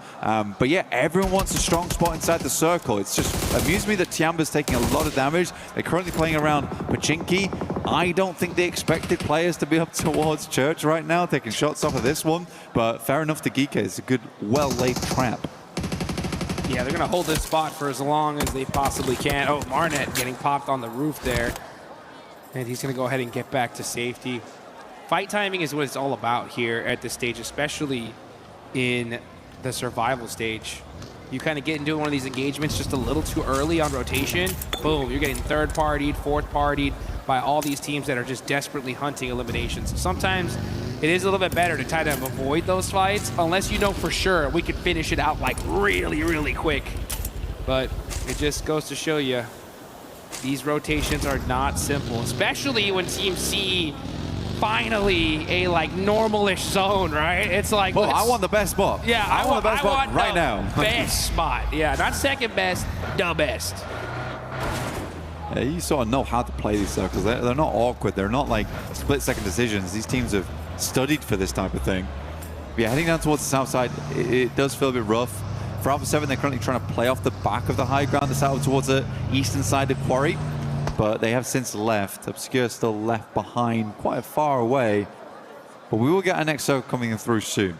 Where does it head up here, Jukes? Oh, I think we just go dead center. Oh, okay, we go a little bit up on the northern side. Okay, we got a Pachinko field finish right to the right side of Chopsticks from Gatka. You can already see some teams pushing in immediately. You got Alpha 7 there on that left edge, most likely going to wrap all the way to that north side towards Ruins. But man, that Ruins position, not really the best, especially if that circle decides to back on south. You know, when I see EWC, you know what it reminds me of, Blank? What? It reminds me of like those days when you were doing your homework, preparing for a test. Yeah. And then all of a sudden the test happens and it's like nothing you studied for. Yeah, they switched out the papers. Yeah, that's the worst. You're like, that is the what? worst. I spent hours studying these certain maps, these little areas, and then all of a sudden the zones are just going crazy here. You know, now we're starting to get back to a little bit of the core material. The zone is bouncing back and forth a little bit, you know, but finally it's something that seems familiar here. I think that's why we're seeing so many teams so quick on the rotate. Yeah, these were in the footnotes. Yeah. We had these. I was able to revise. I'm good to go. So a lot of teams are ready to send in them towards here. A lot of teams trying to avoid Pachinki though, which is making a little bit of a vacuum on that northeastern side. Just because no one really wants to send towards Pachinki too early on. You get trapped out there. Very bad time trying to leave. You could play the rooftops potentially and have a little bit of presence, but I think most squads are realizing that this is not the play to go for. KRX down towards the south side. Not a terrible spot. They're out on the cusp of the fields. This is a decent area to work with. It does sit underneath the high ground that a lot of teams aren't really heading over towards just yet. They'd rather try and locate a little bit of a safer position to play. You don't want to be in the open because teams might just end up starting to crash you at that point in time. GOAT team also will find a little bit of a tricky rotation from that south side because they need to move up full through the fields. The biggest thing I'm most interested in right now is this split from RRQ. They are trying to control the majority of that western side. Yeah, that's a crazy split, to be honest. Like, I think, yeah, just trying to find some intel, waiting for this next circle to decide where things are going to end up. I'm finally seeing a little bit more traditional kind of circle rotations from Alpha 7. Once they saw that northern shift, they hugged that circle all the way up to the top. So they're going to be taking the blues up here, as we can see. And yeah. Very, very OG from them. But, man, what's going on with them in their end games right now? They've just been struggling. They can get into some decent fights, but even in the last game or this game before, we saw, you know, Carrillo, Revel driving, hitting these crazy shots out of the car. I feel like if they just kind of go back to the basics, yeah, see them really perform to their maximum level. It sort of used to feel like teams would avoid Alpha 7. Like, that's a team you didn't really want to bump into. And I think for especially Miramar, a lot of times they kind of suffocated teams out. We do get a northern shift on this one, which means that Alpha 7's not in a terrible spot. They do control the majority of that northern side. They will regroup on this one, trying to hold out teams, trying to swing around. But yeah, I don't think we've seen much times in the past, like Revo and Carrillo just dry pushing, no smokes, no nothing, over towards a location. Felt like a bit of a desperation move, so we'll wait and see. Again, as we know, they are trying to work some new tactics in right now to make it work. That's just pretty wild to me. I mean, I think right now you're in the survival stage. Do with what you know. You know what I'm saying? Maybe if you're ahead by 100 points, then you can go and try whatever the heck you want. But right now, it's just making sure you make it into that top 6. With this circle, though, the crowd is starting to get hyped because they know that this is a beautiful zone for them. And meanwhile, we got some teams that are going to have to be pushing from the south side. You got GOAT trying to find their way in. You got Fudia, Nongshim Red Force as well, looking for a spot in this next circle. And you can already start seeing some players get knocked here. Ulf catching out Claws. And that actually is going to be Alula eliminated. So that is already 3 teams out of here pretty early. Alpha 7 do find shots over towards Yangon Galacticos. Again, good setup from them. They were trying to cut off a eastern rotate over towards the position. I think for them right now, they understand that they were likely one of the teams that is only on that northern side. A lot of other teams had to make that approach. They didn't have much choice in the matter. So for them, they're like, okay, there's going to be some teams probably rotating out from Pachinki here, or at least trying to wrap around on that eastern edge. We sort of know that a team will be holding the compound over towards our southwest side, which is currently RRQ, and this engagement right here, which is going to pop off, but that's not going to endanger Alpha 7. Right now, though, Foosman does walk around the corner. Killer Joe also with the JS9 doing some good work. Go is just cleaning RRQ out. Now, this is the man to be worried about, though. It is Lepar. He's on his own. Might go terribly. We'll see what he's got. Chops out the vehicle and hits the shot. No way. He jumps through that window and makes it happen. And now you got Force from GOAT. Gonna go ahead and get this res. But a crazy there from the park. And now here comes E-Arena, quick on the third party, trying to soak up some of these eliminations. Perfect timing as well. GOAT is hurt. They are not looking too hot here. And Tourniquet up close and personal, looking to catch one of these knocks. Oh, they're instantly thirsting this. They're getting it done. E-Arena making it happen against GOAT. Perfectly timed, and that is GOAT pretty much done and dusted here. Great read from E-Arena, honestly, moving in over towards this one. This is a team that knows they need points right now. They do not want to have to go out. Good nade as well around the corner. Tries to make this as easy as possible and get the full cleanup on this. There's nobody nearby. Now, for E-Arena, you do have to think clearly for a second here. They just cleared out 2 teams to the western side. They have so much space to work with. Really good third party off the back of that one. So many teams over towards the eastern side. We had a very eastern playing path to start this off. So they just have a lovely amount of room at the moment. This is beautiful stuff for them. Beautiful indeed. Yeah, so that west side is clear for E-Arena. They're looking to get some of their aura back after losing it in the group stage. Wolves, though, there we go, starting to make some noise. Nexo does pop on up. This is the blessing that Alpha 7 have been waiting for. Honestly, this is no excuse at this point. A7 need to hunt down a double-digit elimination win here. Let's see if that's something that they can close down. On the side of Pachinki, we got Fudia, though. Ayala up close and personal with AGAL. And the side of Wolves. This is outside the circle. They need to finish this fight fast. Beautiful Molotov. And now AGAL forced to spread thin. But when is Fudia going to make this push? They are hurt really bad, and they got to get it done quickly. Great scatter, though, coming through from XZZ as well as Flower H. Both went either side on the back of that one, ensured they wouldn't immediately get taken down by a secondary grenade. And they're just going to back this off. They don't want to spend any more time here. They see that Wolves are coming in from the western side. Not bothering to deal with Furia just yet. I mean, AGL is like, why are you chasing us? Oh, wow. Go fight that team. Adios. See ya. We don't want none of this right now.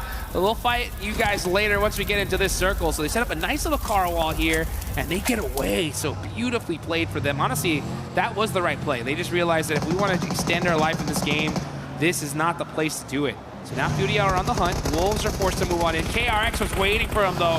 Oh, this is a really, really rough push from the Wolves. There's really nowhere to go here, and they are barely making it out alive for now.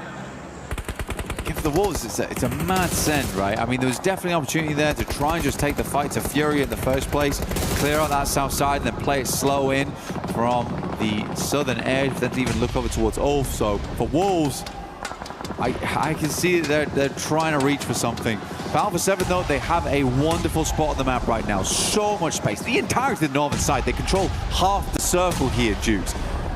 They have to do something big with this. Last game, they were given a ton amount of space on Erangel.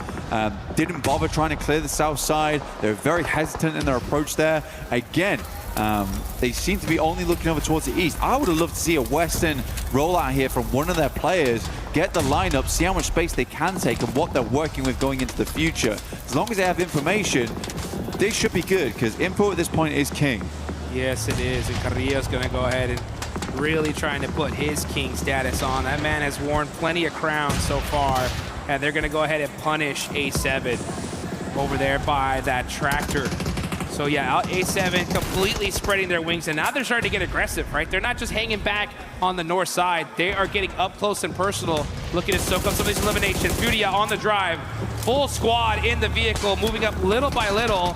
KRX is badly hurt here, and Chief's gonna start throwing a lot of util, but Tianba Eagle with the very, very slim peaks, punishing Furia.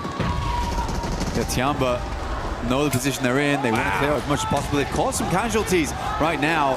AJL, big task ahead of them over towards KRX. Looks like a fairly decently placed grenade. Goes long. Ooh, the damage it did there over towards Hoxie. That's rough. Getting another knock there would have been very useful.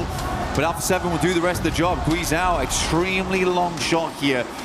But this is the thing, Alpha 7, they have this northern side. They should absolutely just win this game. It's like one of the freest games I've seen in a while. But it's annoying because, right, you give Alpha 7 a game like this, you know they should win. And you know they probably will win as well, Jude. They have to win. It's not even just they will, right? They have to win this. If they lose this, this is going to be just devastating for everybody that believes in this team. We saw a picture of the crowd right there. They're dancing already. They're jumping. They're already doing the victory lap because they know this one is in the bag. So this is A7's game to lose. Let's see how it all ends up, though. As we look over here towards Slaughterhouse, GK going to be holding it down with 4 eliminations so far. Yeah, not a terrible game here from GK. They started off well. A little trap laid over towards Church. Able to quickly get some shots off. Alpha 7, though, continuing to try and wrap round. They're probably waiting for the circle to pull in from that northern edge. They don't want anyone wrapping on their north side. They'd rather keep everyone on the southern edge towards them, and they can just play full 180 broadside, which is so much easier than trying to deal with snakes in the grass in the late game. All out A7 has to do is just play old school PUBG Mobile. Pretty much, literally, yeah. just very old school, tried and true. Nothing needed to be done here special. No crazy drives, trying to shoot people out the vehicle. No kind of wild little highlight reel plays. Just work together as a team. That's why Alpha 7 has been so strong. They've been a squad to where, like, if you knock a player, they feel almost impossible to take out. It's like they get 10 times angrier, and we haven't seen that so much in a while, actually. So let's see if they can get to form here. They're playing it very close together. Revel going up a little bit here, trying to find some angles on the Mormon on the tractor. And Mormon hits the deck immediately. Mormon's underneath. We'll take a volley of fire their way. Alpha 7 at 8 eliminations in this game. This should get them back into the running quite quickly. Starting to look over at the util right now. Revel, I think I saw him with about 100 rounds, so that should be enough here to finish this game. 8 eliminations so far. This is a dream game for Ace. It's honestly, this is a dream game for anybody in their position, and they're doing very solid here. We'll see where the next circle pops. But right now, everybody just kind of waiting. This is still only Zone 6, but with so much open range, that's why we have so many teams eliminated already. Hey, for Tianba, though, another fairly decent game. I mean, they're in another top 5 scenario. I think that's a lock already, honestly. 4 elims. I mean, we're waiting for it. We're waiting for it. 53 points at the moment. I give him another 20 on today, and then we can lock them in. But yeah, it would take some miracles tomorrow, or at least some devastating maneuvers to go down. Quick switch back towards a player on that north side. Alpha 7 will get them back up again.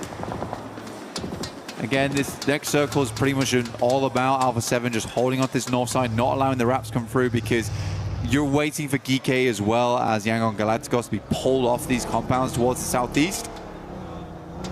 I kind not like the fact that that player from E7 got knocked right there because I can already see they were getting a little antsy and starting to push up a little bit too much. Yeah. And that knock was perfect timing because it wasn't too devastating for them. They were able to get the res. It was very inconsequential. But the next zone does center on up a little bit to the south here, so A7 are going to have to push up little by little. But this zone is terrible because it's pretty much all open field here. Everybody's going to be having to hug the edge, set up some car walls. Look at Tianba. They're still out of the zone. So they have to push up little by little. They have this hillside to work with. This is perfect for them because they can just sit here, wait for all the other fights to happen, and then get into the mix a little bit later on. Yeah, pretty cautious on the moment. It's Tianba, even dropping the M79 down there, getting some smokes up. Revo's going to try and hold up teams as they leave these buildings. I don't mind this play. I think that Alpha 7 is currently just trying to lock down E-Arena's approach, which I think is smart.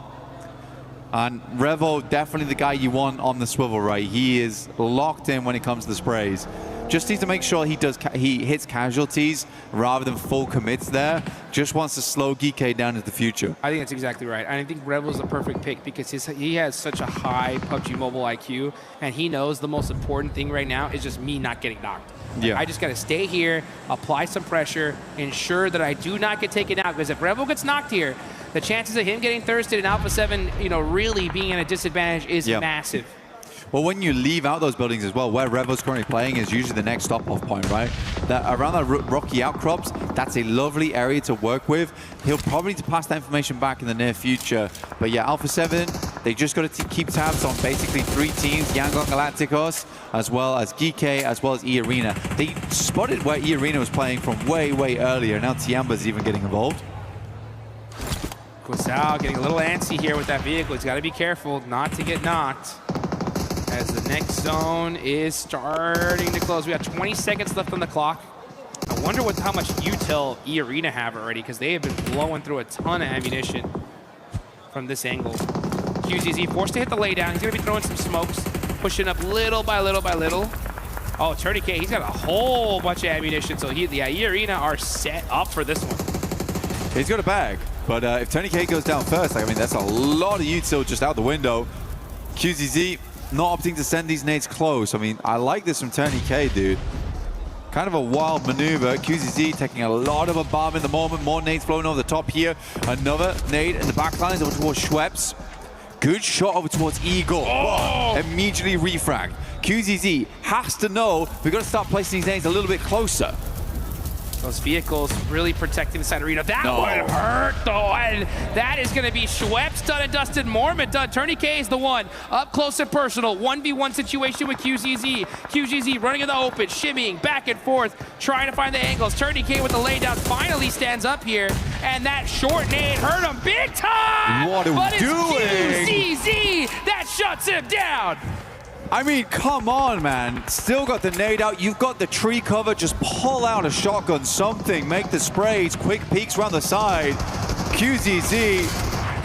Real play from him there. GK, though, took advantage of that. Will swing around the side. And now Alpha 7, they have full control. What was that? And just like that, GK are looking to win this game. Kevin moving up with that almost blown up vehicle here. They know that they are bleeding. Obscure up, trying to make a play all by his lonesome self. The Revo goes down, and now they're gone. GK said, it's done. Yeah, see you later, Alpha 7. This is our game to win. But again, like, Alpha 7 takes so long to even do anything in that situation. They could have helped along that fight with E-Arena a lot sooner. A little bit of hesitation almost. I mean, for GK, dude, GK played that game pretty crazily, honestly, towards that end game. But I respected the aggression.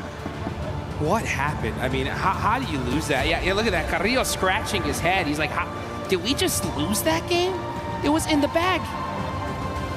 It was in the bag. It was handed on a silver platter. There's no excuses, guys. Like, I mean, come on. These are our previous PMGC champions. At a certain point, we got to hold these guys accountable. You cannot lose that game if you're A7. I mean, for Tianba there, it's an awkward one, right? I think they assume most of the players are further behind the tree line. They get the first couple of knocks here. It's a bit awkward. I think if they started throwing some nades a little bit closer, might have been a different story. But yeah, for Alpha 7, the game just kind of fell apart almost instantaneously. Rough stuff for them. But they play it how they should do up until that final moment. Again, I think right now at PMWC and EWC, the aggression is at an all-time high. You can't afford to be sitting back. They're driving around in vehicles, looking for intel, getting knocked. Go. I'm nading. I don't have car. I'm nading them. I will go there. Go, guys. Go close. Oh, they are locked here. Go close. One behind us. One behind us. Nice, boys. Very nice indeed. And you know what? We got to give the props to GK though, right? I mean, they get a couple of clutch knocks. They close it down in a beautiful fashion. They don't hesitate at all. And that's what you need to do, right? I mean, you're at the disadvantage positionally, but if you do end up getting one of those knocks, you got to finish. And GK said, you know what? We know how to get it done. I think we saw sort of the issue there right at the end, where Alpha 7, you got Creo as well as Revo, like, they're pulling off, I think it was Guiza actually, they're pulling off from the angle at that point in time.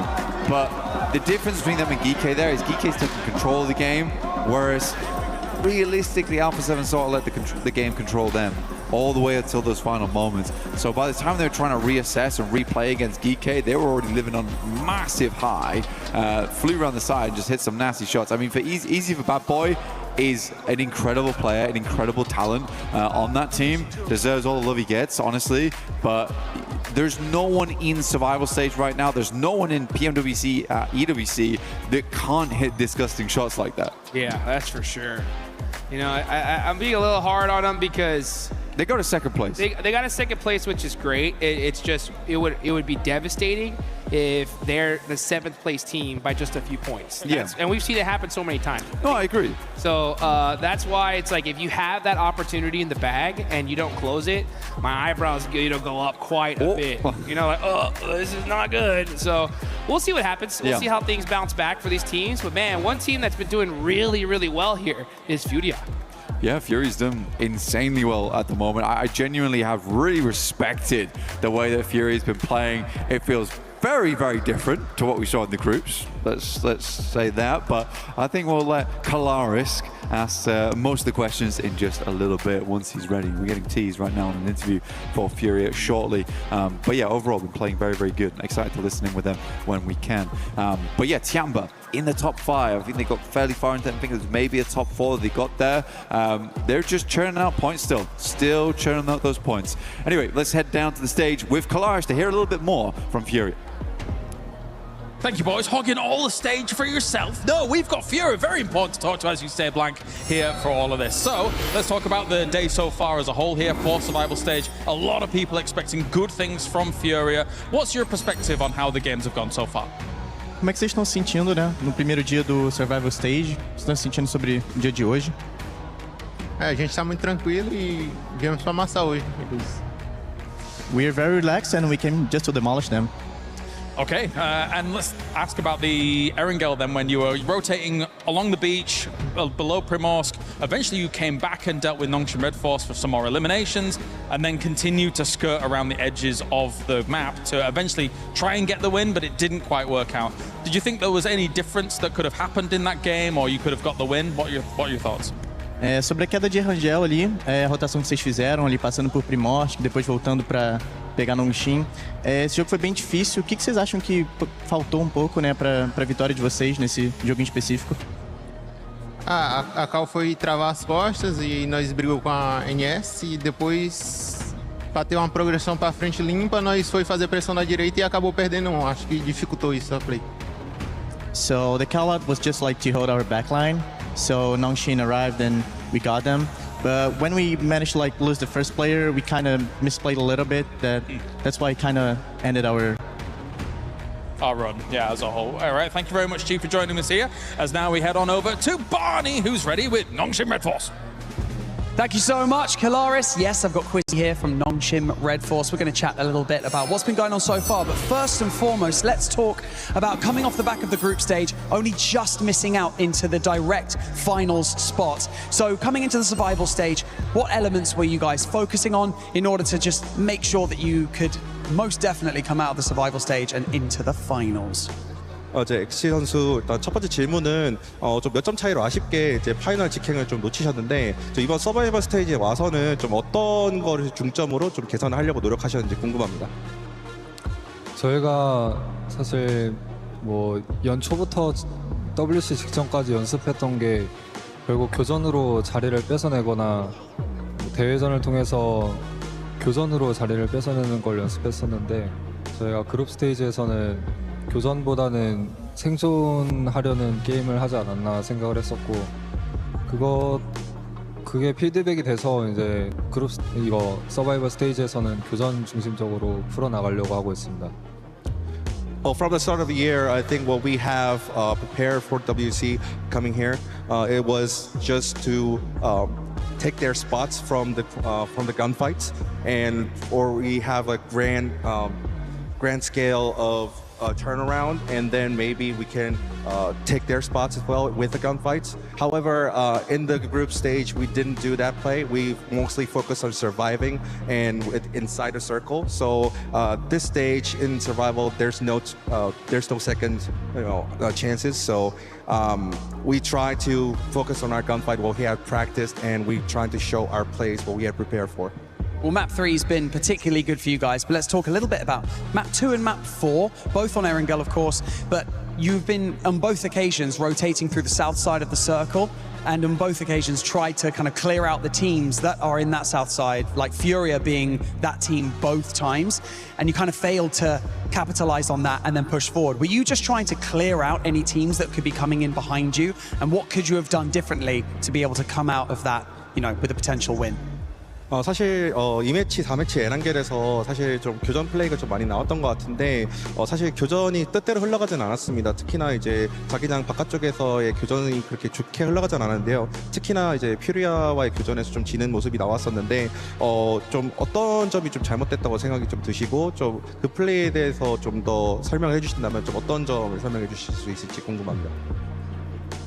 저희가 교전 시도를 그룹 스테이지처럼 안 하고 파이널에 올라갔을 때 좋은 성적을 기대할 수 없다고 생각해서 최대한 이번 서바이벌 스테이지에서 교전에서 지더라도 교전 감을 찾으려고 계속 교전을 시도하는 모습을 보여드릴 것 같아요. Yeah, I mean, after this, in the group stage, we avoided gunfights as much as possible. However, we're trying to get a grip on the gunfights and the team fights in this survival stage. So even if we fail, we just try it again and again to get our grip on our gunfights and all the skill levels. Good job so far. I mean, you guys are doing very well at the moment in the survival stage. Obviously, we need to keep that consistency up at Nongshim Red Force. Quizzy, thank you so much for joining me in this interview. I really, really appreciate your time. Now go and take a quick break, obviously, before we dive into our next map of the day. But we're coming to an end. It's getting close to the end of the first day of the survival stage. These teams are going to need to scramble for some points. Back to you guys in the studio.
Congratulations, Geeky. You got the win. But right now, Alpha 7's back, baby. This team, I've been wondering where you have been. We haven't seen you in such a long time. In this game, we actually got a chance to see the Alpha 7 that I've been wanting to see for the longest time. Welcome back, everybody, to PMWC at EWC 26. I'm joined by Lace, the amazing dress. Damn, Jackie, you're looking good, my boy. Oh, looking fresh. Neptura and the 7WG, but Neptura. Yes. It was supposed to win an Alpha 7 win.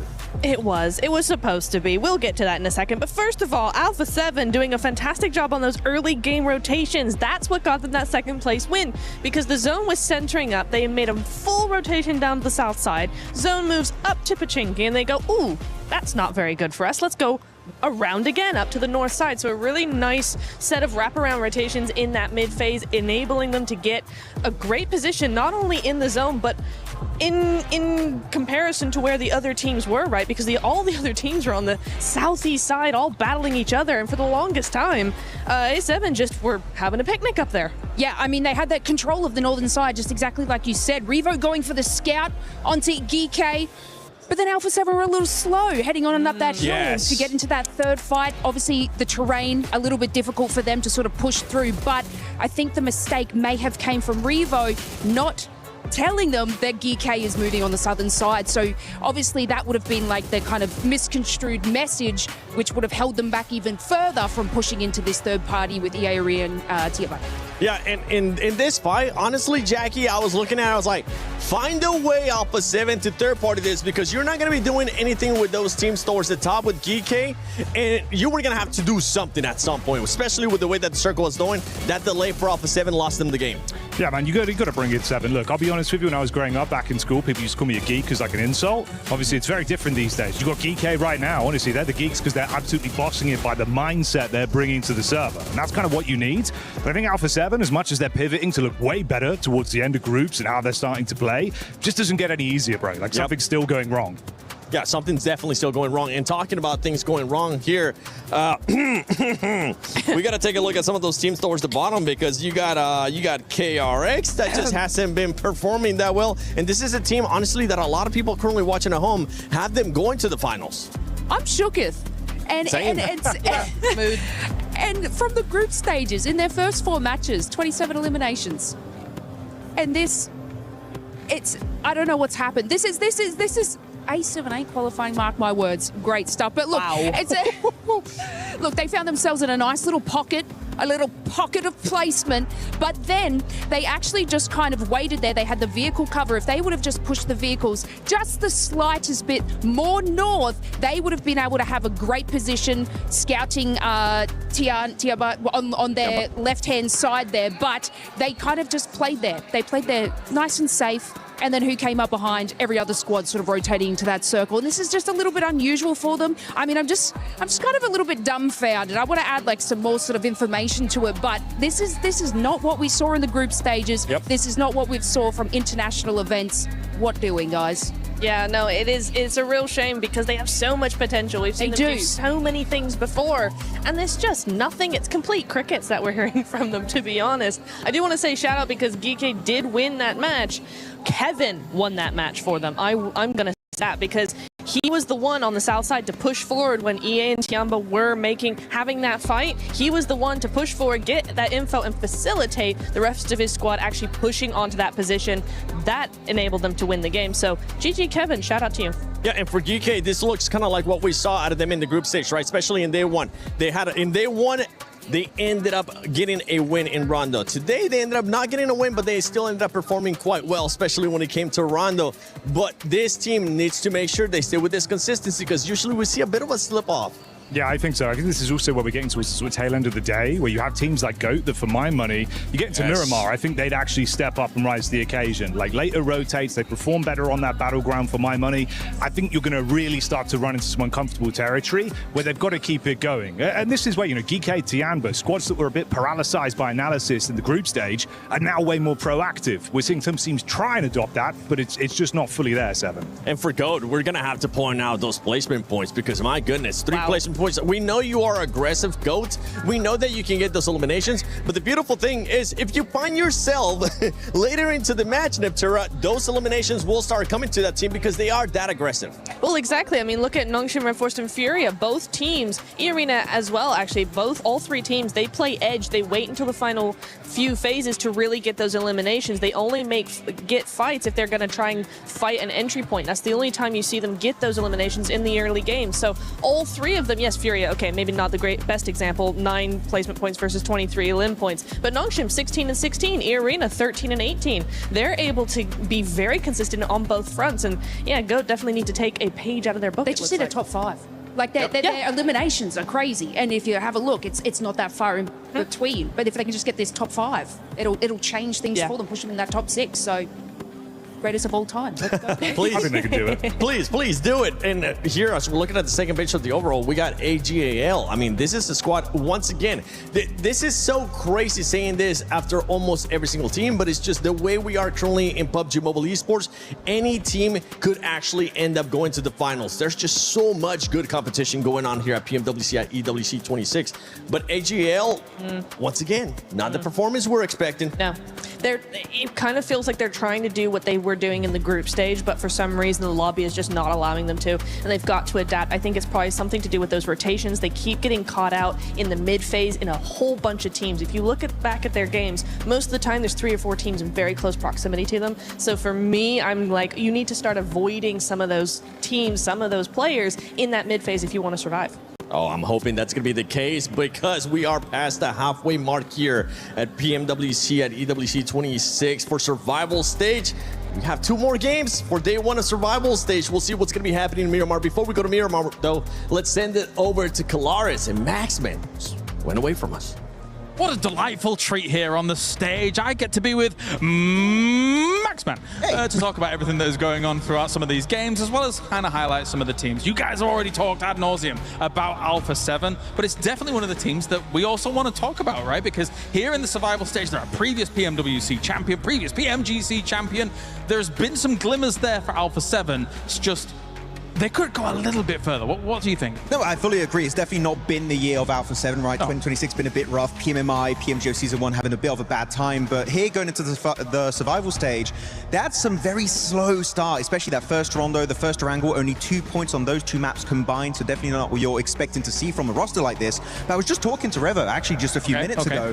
And we did see at the start today, right, Kalaris, he brought in Nuth on the lineup because he told me that he really wants to play rondo, right? Nuth is like a rondo player. And also he's fairly young, so let's just try and get him involved a little bit, get some experience. But unfortunately, by doing so, I think that they did have a bit of a slower start, but now the main lineup is back on board. So Alpha 7 here with that game in particular, I'm hoping we see just more consistent points coming in. I think if you're going to make any changes, the start of survival stage, try and kind of tease something out, or especially if he really appreciates Rondo, is going to be the kind of place to do it. But for this Alpha 7 roster, what's interesting to me is that I still think that these guys have the gun power, the play, the potential to get bigger limb games, but we're not quite seeing it just yet. When you go to the next Erangel, right, where they're in a position just above kind of that Nongshim Red Force compound, when I say above, I mean verticality-wise, it was south. But there, you're eventually always going to get crushed down on by those teams that eventually will come along. So it's nice to be there, but it's just being there too early that is kind of the determining factor. I was actually really surprised they survived as long as they did in that game, right? The Nongshim Red Force did win. But yeah, I feel like they go for some very passive positions. But Alpha 7, we saw in that game, they have the gun power. I want to see it more going into Miramar.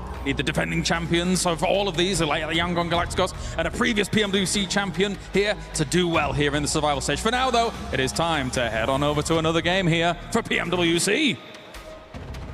Let's get it going here. We are now headed into the sunny, sandy deserts of Miramar. Erangel is done. Rondo is done. Now it's time to get into the desert and see if these teams, especially the squads at the bottom, right, can pull out a big win here to at least put them in a good spot for running a top 6. We see Tianba already with a massive point gap, right? So they are looking very, very comfortable to at least make it into the top 6. Absolutely, I think Tianba is looking really, really good right now. It's interesting that there's quite a few teams that are massively taking advantage of this lobby at the moment, and you can't let those types of free wins slip you by. because those will be the difference makers. I mean, you brought it before. It was a great point that we don't want to see certain teams being in 7th place with 4 points that we know that the 10 changes were made met those requirements. So we are getting over towards Miramar now, down from the southwest up towards the northeast. Very different battleground for a lot of our squads here, looking to switch things up, looking to get back on the map. But for Tiamba, it is roughly another 20 points here, 19 realistically over the next 2 maps to make it very, very hard. I was going to say impossible, but I don't want to be the guy that curses Tiamba. Yeah. Yeah, exactly. Make it very hard for them to not get in tomorrow. For Geeke, they launch themselves up towards 2nd place. What I will say for Tiamba, what they're doing right now is being a nasty little point sponge. We have very limited points differential between a lot of our teams. Right now, RQ is sitting on 29, just 7 points behind Geeke in 2nd place. That's 7th right now at RQ. So there's a lot of movement that can still happen. I think tomorrow's going to be a bit of a slobber knocker, but we still have 2 more matches right now to try and even things out towards the top. Yeah, I think Tiamba, as long as they stay halfway consistent, we'll see them in the top 6 for sure. But everybody else, it's still anyone's game, right? So there's still a lot of slots still available here. This playing path is very, very classic right here, right? So we finally get to see a good one right across the way. Yeah. Yeah. That's what I'm talking about, baby! Water circle in Miramar. Give me the island. Give me the island. Yeah. 5th match of the day. Very awkward. Would love to see it, but it's launching a lot of teams out over towards the northwest side of the map right now. So they need to get a move on down towards Impala, to Puerto Paraiso. East side of Los Leones, maybe try and take up some of that high ground early on. But honestly, I think a lot of teams are going to be looking over towards Impala and the high ground that sits over towards that northern side. La Bandita, a little bit of a weird funnel for some of our teams coming on through. I do think there's going to be a slight delay here. When we hit zone 2, however, we'll get an answer. We head far over towards our eastern side. Might be interesting, might be. But as I've learned my lesson multiple times in the past, is not to get too excited about these ones too early. Let it happen. You know what, guys? I'll tell you what else you can make it happen. You can get some of these sick weapon skins in the game. You can see right there, we got that Nine Tails Fury Og. The Naruto Uzumaki event is still going on, guys. The best PUBG Mobile collaboration I have seen and witnessed in my career of playing PUBG Mobile, which has been since this game has started. So I love it. I hope you guys can get your hands on it before it is gone. And some of these teams and players need to get gone pretty quickly here. With this playing path, you're going to finally see Alpha 7 be able to get their Oposo hot drop. So they're going to get that loot. They're going to get set up. With this circle shift, though, they are going to have to get moving through quite a few different teams. And hopefully we can see them get into a good space. Again, personally, I'm extra harsh at this point here because a lot is on the line here, especially when it comes to the legacy of Alpha 7, winning PMGC, not making it to a final just yet. And losing that last game had me really just scratching my head here. And I know we literally saw Carrillo scratch his head after that one as well. So hopefully it lights a fire in this team and just be like, you know what? All right, we should have won that one. Let's make sure that we make it happen here again. Sometimes all it takes is just to get a good, decent game to really get you going. And it could happen here and now. Yeah, for sure. Again, I think there needs to be something that launches them into action. We were having talk beforehand.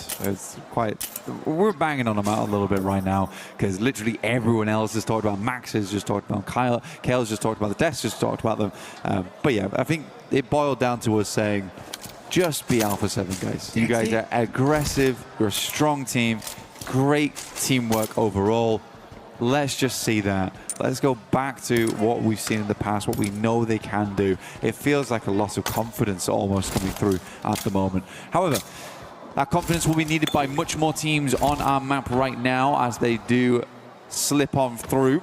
We've got QZ with some parkour over down towards Los Leones, likely going to be eking their way over to the eastern side shortly. One thing looking at the leaderboards right here is our top 6 are some serious names, right, already. So they're looking really good. You got Goto right below them, Young Galacticos, our previous World Cup champs from last year. All these teams below them, though, this is kind of already starting to get crunch time. You're trying to hunt down top 6. tomorrow is going to be wild, especially in those final games, because it's no longer the bottom 3. It's pretty much almost the whole lobby's going home after this. So the desperation is going to get worse and worse and worse as time goes on. So you really don't want to wait till those last couple matches to treat that last hope to get into that top 6. You want to get those points here and now. Exactly, because you do not want to see your keys heading over towards that crusher, because we are going to be getting rid of quite a few of them tomorrow. 10 teams will be tossed in there. And again, for 6 squads, they will be moving onwards to meet the other 10 that made it through from groups. But 2 days to do it. That's right. Still quite a bit of time to make it work, but it definitely feels like a very big sprint for some squads. Doesn't help when Tiamba slices out so far towards the front of the pack at the moment. That is really, really tough for you, because you don't want point sponges this early on. You'd like to differentiate yourself, and that differentiation has only come through from Tiamba, which is exactly why off one big win, Geeke can be into 2nd place as we head in towards the 5th match. Nongshim Red Force, been fairly pleased with how these guys are playing. Got to speak to some of those guys before. They're very self-critical though, this squad. Very, very self-critical. So it feels like every single game they've played, they've come off from it and basically are thinking to themselves, what can we change? What can we do different? So I feel like Nongshim should make it into the top 6 here. They seem to be a very, very dedicated team when it comes to let's change this, let's change that, let's make sure that coming into these next 2 days we have everything we need to make this work. They're also coming off the back of some momentum on that Group B. So yeah, I do have some hope for Nongshim. Oh, I mean, yeah, I mean, we saw them be the first team to smash an international event at PMMI. It was Furia that ended up with the most points, but ended up getting 2nd place because Nongshim Red Force won the last game there. Oh, nice shot there from Genfos, taking out Aking from Tiamba. Now, Tiamba have had a great day so far, so not crazy amount of a worry, but they are going to lose that player early on. You know, I like that. I actually like that. I think that's a smart move from Tiamba. It's an unfortunate circumstance, but the right move there for Tiamba was to move, right? It sounds obvious, but still, they instantly send over towards that northeast side. They can't wait around.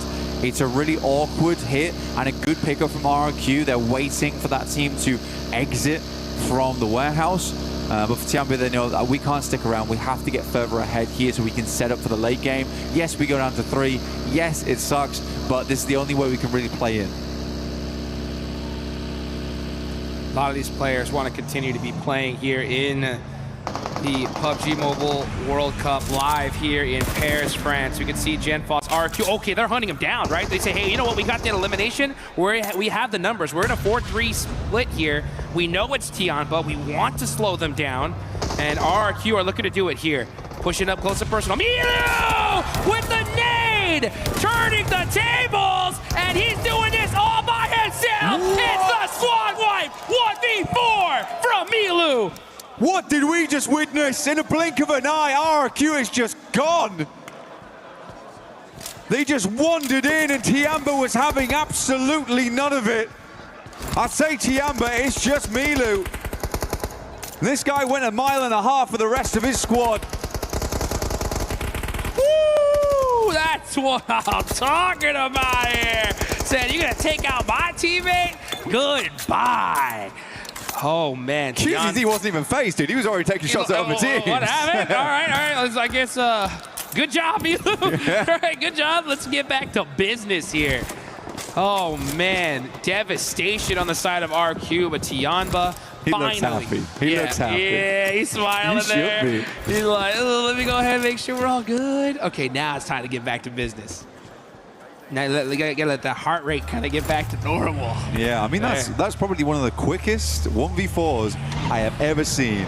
Let's take a first-person replay on this one because, goodness me, insane nade. RRQ, honestly, no smokes, no nothing. To be honest, walking into the building like that was mega disrespectful. We have to say that. As a two-man, very easy nade. You could see it a mile off. But yeah, wonderful stuff from Milu. I think the craziest thing about that is the jump past the doorway into the S12K shots that came through, and then just the pure aggression My guy was rapid going through that doorway. And Milu, the man on fire, literally, right? Just putting in that work. He's been doing it all day long for Tianba, you know? And it's plays like that that breed so much confidence in you, your team. There's a lot. I mean, I am that way. I'm a little superstitious, you know? Yeah. Sometimes when you do a play like that, I'm like, it's meant to be. We're going to win this, dude. Like, what else do you want? Well, but that's the thing. I mean, I was thinking about it earlier that for Tianba, they're a realistic team that just, they've had this momentum. And I think a lot of teams are lacking this right now. It's just confidence in that survival stage to make plays, to make those big moments, because you know, if you're not in that top 6, you're going home. You don't have that safety net anymore. If I'm not in top 5, at least I'm going to the survival stage. So only 3 of us are going out. Everyone's playing very scared at the moment. Now, I do want to go back to Tianba, though. Okay. Because when RRQ was chasing them, in quotation marks, Tianba was actually the ones to re-engage. They re-engaged back onto Longhouse, cut RRQ off, almost goaded them into fighting them. I've never seen anything quite like it, honestly. And to be fair, in that 3v4, it sort of worked. Like, RRQ showed them no respect walking into Longhouse. Unreal. Vamos. Let's get it going here.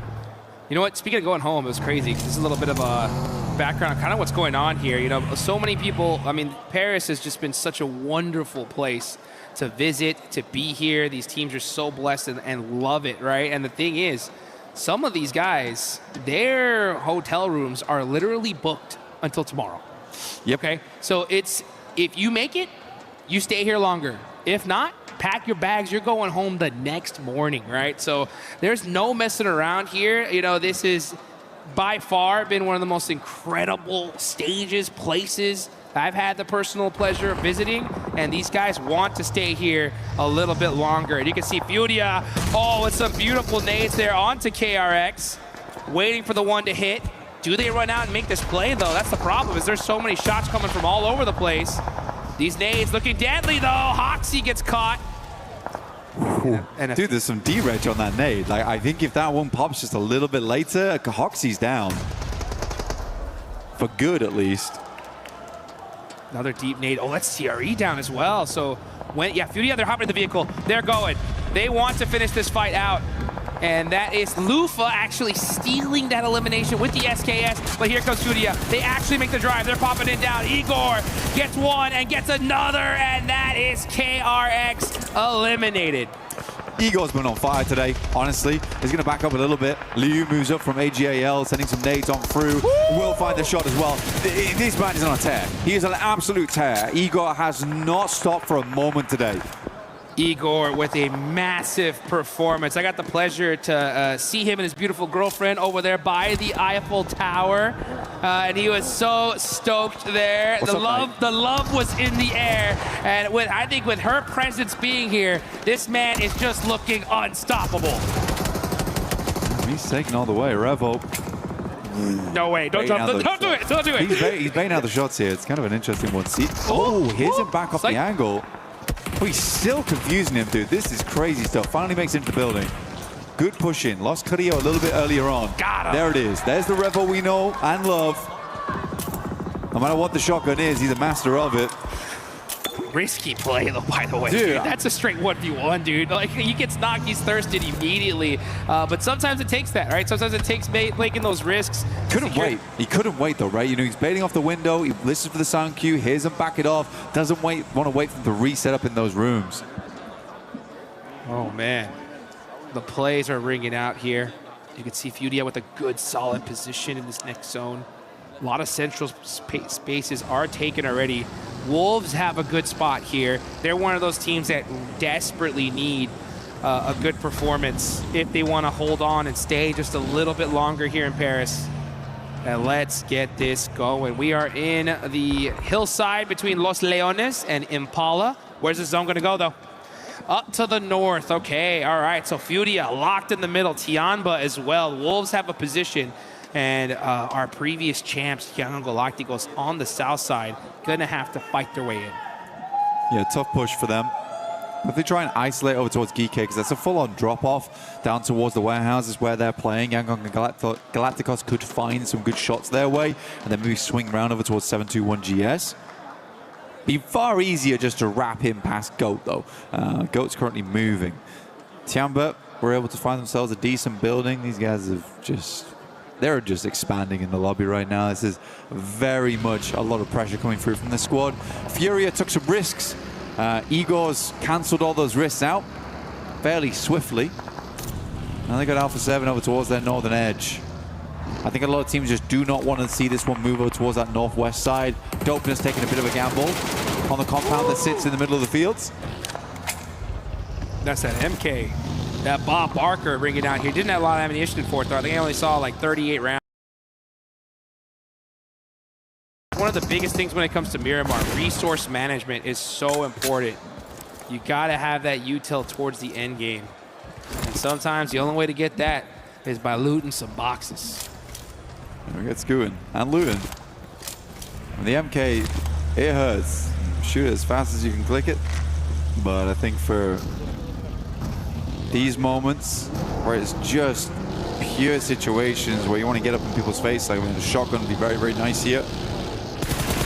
Schweppes dodging the vehicles, moves out the way, will duck back down again. Look to take some shots over the top side though, but Claus will shut him down. The rest of the arena floundering a little bit. Schweppes immediately on those front lines, not able to stick up, and 10K next to fall here.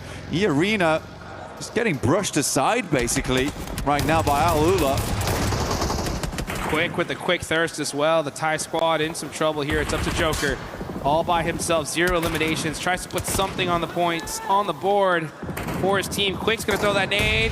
That bounce does hit him up a little bit. Another piece of util. And Joker barely surviving that. And now that's burn, baby, burn. That is E-Arena out.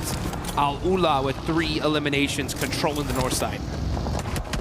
Al-Ula now looking to force their way down from the north. I mean, E-Arena just crumbled there. A real unfortunate scenario for them. Was hoping they could go further in this game. For E-Arena, they're sat in 5th place. They would love to add some more points to their tally. Not meant to be, though. Yangon Galacticos, they did swing over the top side of 721 GS. We're looking for those teams moving out from behind. Smile does take a knock on the back lines, though. There's 2 down for this squad. This is a rough fight between the 2 of them. QZ, I don't know how he hits that shot, but he does. That's right from the center of the map. He is sending letters off to the very corners of Miramar. Making it happen. QZ, 20-year-old Chinese superstar. He was the MVP of the PUBG Mobile Macau Invitational, even though they didn't end up winning it. It looks like Milu, though, is really performing so well. You know, that's hyping him up, saying, all right, it's time for me to start putting in some work as well. Next zone does pop. Tiamba are going to be in this next circle, so is Furia. Ooh, catch a break here, and they honestly need it. They've had a really rough day. They only have 2 players up, but they have a central position. Not the best one, though, because everybody's going to be looking right at them. It's going to be tough for them to get some eliminations. Maybe they can catch some steals. We'll see. But looking on the south side, not in zone. Goat gonna have to push on up.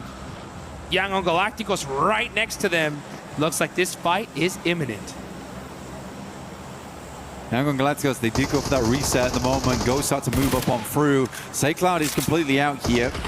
They were able to recover Smile earlier on, but as I said before, no one really wanted this one to head over towards that northwest side. Sadly, it does. We'll see just how much it cuts in the near future, but it's going to become a very uncomfortable final couple of zones. Smile, ducking, dodging as much as he can, gets behind the vehicle at least. We'll see if he does get flushed off the back of that one. Romeo, swing up towards that top side now. Oh! Trying to get a little bit of information, but Minus down. He's going to think twice about taking that engagement. Killer Joe out inside the smoke might just be the one to take down Romeo afterwards. Killer Joe said, let's go. Let's get out of here right now. And oh, Foops, man, with the M249. Making it happen, putting down that suppressive fire. He's got plenty of ammunition in the bank. And it's time for him to start using it. Switching weapons over here. Very, very interesting as he's popping off some shots. 721 GS, you can see the look on their faces. These guys are locked in right here. 7 eliminations so far. This could be another good game for them. They are climbing up those leaderboards little by little. They're in 8th place right now. But they know now's the time to close the gap. and win this game. They're on the edge of the circle, but they are just trying to hunt a spot in this next zone. Foopsman, ooh, got that 8 times. Hitting them lean peaks, looking good. It's funny going from the 8 times to the M249 with the red dot. I mean, he is really mixing and matching. What kind of range is he's working with? Gets a bit more ammo online. Force doesn't need to get picking up though. Nongshim Red Force sending down towards the south side. They picked up Force. Don't know if Goat's going to get too involved on this one, but Nongshim definitely looking for some more points. Will re-knock him. Foopsman putting in that work here. And we see Revel get a knock on a 721 GS. They're battling it out with them. They want this spot here on the east side. Heads up to Rian all by himself. Revel is ready to say, you know what? Let's not just run in blind. Let's use some of this util. Bang! Oh, but they do end up getting one player down. Got to be careful here. Another nade! Will barely survive it. Alpha 7 cannot afford to go down here. Graham looking to move from side. Great shot. Revo walks directly into it. And now Alpha 7 in a spot above her. Good shot, though, coming out from Guizhou. Keeping the team alive in this moment. Alpha 7 needs another strong game. Good tag, but no flush, no knock. Here's the first aid. We'll keep putting the pressure on. And good stuff from Guizhou. An incredible clutch here. So important for Alpha 7. Ooh, and there is Nongshim Red Force eliminated as Goat survived here. Fights happening all over the place. That was a huge break for the side of Alpha 7 and Goat, as they are going to get a full reset. You can see the frustration for some of these players here as we are in the second to last match of day one. Only one more left to go, but this is a critical one. Tiamba went down to 3 players much earlier in the game, and they're still kicking around down towards that southeast side. Furia also playing from. Showhouse were able to get some good work done. Igor, mate, Igor's is just unreal today. I do not know what's gone into him. I know. Yep. He had that twinkle in his eye yesterday. I'll tell you that right now. He said, you know what, baby? I'm gonna pop off tomorrow. And it looks like he is doing it. Silence has got that P90 as well. Furia looking rock solid here in the end game. Let's see how they're going to be able to finish it out. They're currently in 3rd place. Trying to throw some util towards Alpha 7. Now it's a battle between the Brazilian Brotherhood here. It's A7 versus Furia. Revel getting pieced up, but he's driving that Murado up close and personal. But Igor says, no, sir, not today. Igor skates on the bonnet of a vehicle, now looks to send down another. Will be finally taken down, but Fury is putting in the work. Revo sent sky high by a nade, essentially shunted him further towards Fury in the situation. Nade's planted inside the smoke. Obscure's gonna send wide. Knows he can't do it now because he's getting shot at by so many separate squads. Woo. Sets up behind the trailer, but it's Aaron. But well-placed shot from distance to take the rest of Alpha 7 down. Not a bad result for them, but 8th place is not going to give you many placements overall. They're going to put something on the board, and that's honestly what they need to do. They're currently in 4th place. That's going to be good enough. As long as you're in that top 6, that is all that matters. That's going to keep you in this tournament just a little bit longer. Tiamba, though, they're still in this game. Furia as well. It's a huge opportunity for them to start soaking up some points and make a big gap going into the last game. I don't know, man. PUBG Mobile team seems to have blessed Ulf right now. They've just got 2 loot crates dropped on top of them. Yeah, absolutely. It feels like shining lights all around them. 777s. They need it, honestly. I see Catch walking in here with a Band-Aid on his hand. He's like, you know what? I take all the breaks I can get, you know? MG3 as well. I mean, drop some smokes on the other one. Get out of there, honestly. They got a nice setup right here. They got a blown up car, buggy on the other side, hay bales on either side of them. So they are dead center. Should be able to get some solid placement points. Who's going to win this game, though? That's the question. You got Dopeness up top. But with Dopeness so far not making too much noise. They have the position. I think it's time for them to start getting some aggression going as this next zone does pop. And it's in the wide open field. And Ulf have the coverage here. Let's see what they can do with it. We'll see. I mean, it might be Tiamba time. It may actually be Tiamba time. As a 2-man, We'll see how Ulf can hold off these other squads, but it's the spot, right? It is the spot. People see there's loot crates around it. You are going to see some big crashes coming in soon. And the first one is going to be gold. They want it. Can Ulf hold it? Scarface with the MG3. They got the weapons, but Killer Joe is up close and personal. But it is Ulf that is able to take him down. The duo putting in work. Wolves also looking over towards this location. Milu's going to swing wide down towards that southern edge. Aaron goes down. Teams aren't capitalizing off the back of this one. Finally, Furia makes the move. They're going to be next to face. Can Scarface make this one work? We'll stop short, actually. The vehicle's smoking. Flames pouring out the front. They get in the zone. That's all that matters, right? They got some coverage with their vehicles. Ulf now barely holding the spot, but Aaron, are you kidding me? Ulf from the central position being so dangerous. Silence, you gotta move, bro. You gotta move. Ooh, barely escaping those nades. That hay bale coming in clutch. Finally, Silence able to put a little bit of suppressive fire here. Oh, and he gets the knock on the Scarface. That's the MG3 down right now. Might be the thing that saved them before, but it's not in play anymore. Molotov over the top. See if he can sink this one just about right. It's a little far, might spread. Still taking some little shots here and there. Tiamba, in the meantime, were just backing off the Wolves, who have sent themselves crashing into Alula on the western side.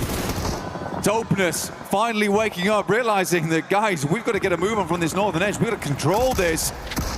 Our points, our sweet, sweet points getting taken away by all these teams pushing in, but Dopeness getting it done finally. They are getting in the action. 5 eliminations for them. How many more are they going to try to get? Let's see. We got Tiamba as well. They have been waiting, and now starting to get into the action. Furia again, just throwing them long nades. That is going to get Scarface out. It's just Aaron up for the squad. Let's see what he can do. Gorgeous little bouncer there for Ulf, though. We expected way more out of this squad. They're currently on 21 points. The placement points alone will be very, very good depending on how many more teams do go down. Dopeness trying to split out right now in a 2-2.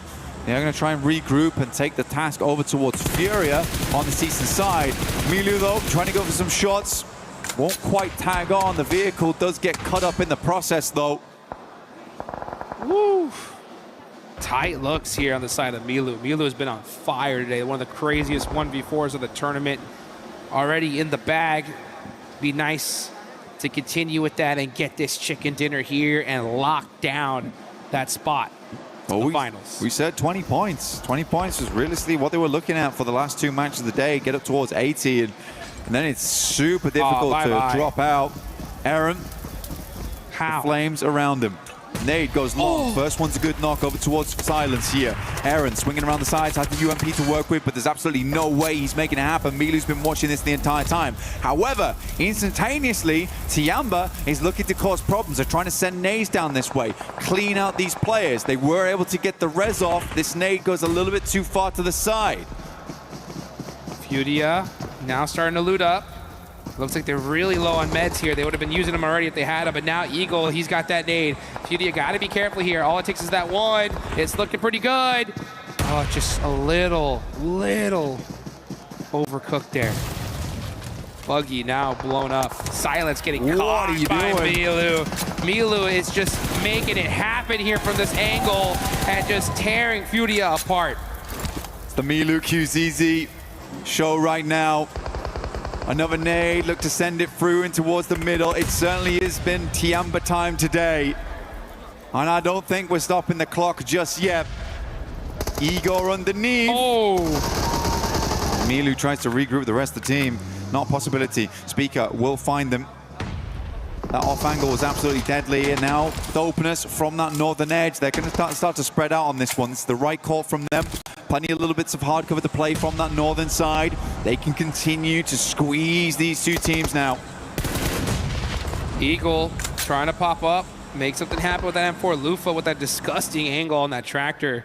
And yeah, he has his car right behind him, so he goes and pops into it. Gonna be pushing up little by little.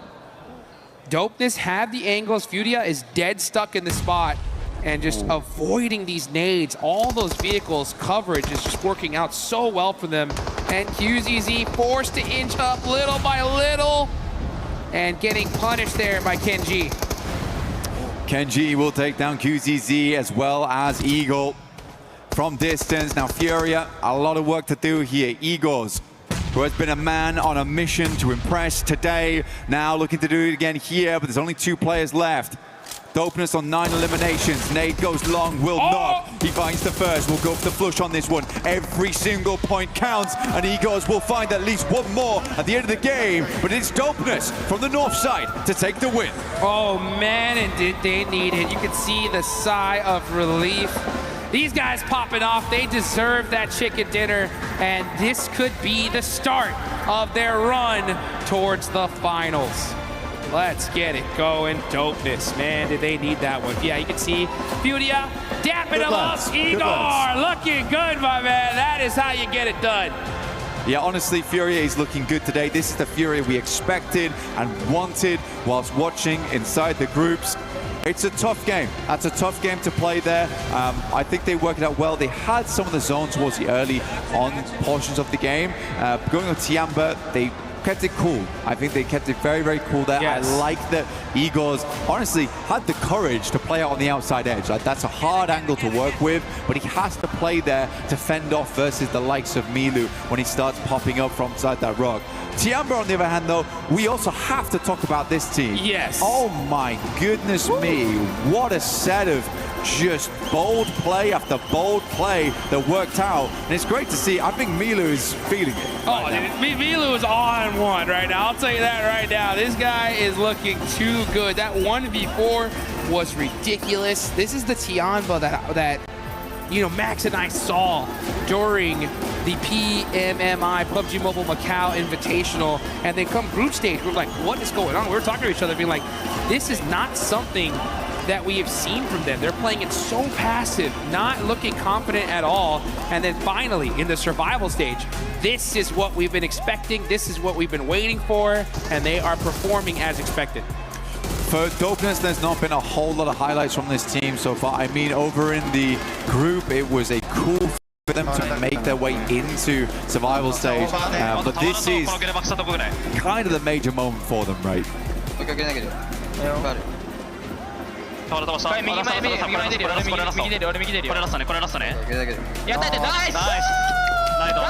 And they should be happy about that win as well. It's a good win for Dopeness. But again, for Dopeness, it can't come down to going up towards the, like, just dead zone where you have a compound where you can sit and wait out the matches, only to slowly come in from the north side, completely kitted, completely looted, and then just finish the game from there. We need to see a little bit more from Dopeness going forward, but this is the first step on their journey to get in towards that top 6. Yes, it is indeed. So, I mean, it's a perfect timing to do it as well. We still got one more game here on the day, 6 more matches left tomorrow, and these teams that are, you know, in the top 6, minus, you know, Tiamba, who have already done a whole bunch, still need to keep their eye on the prize here.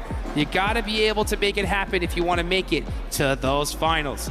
We got some more action coming up in just a second.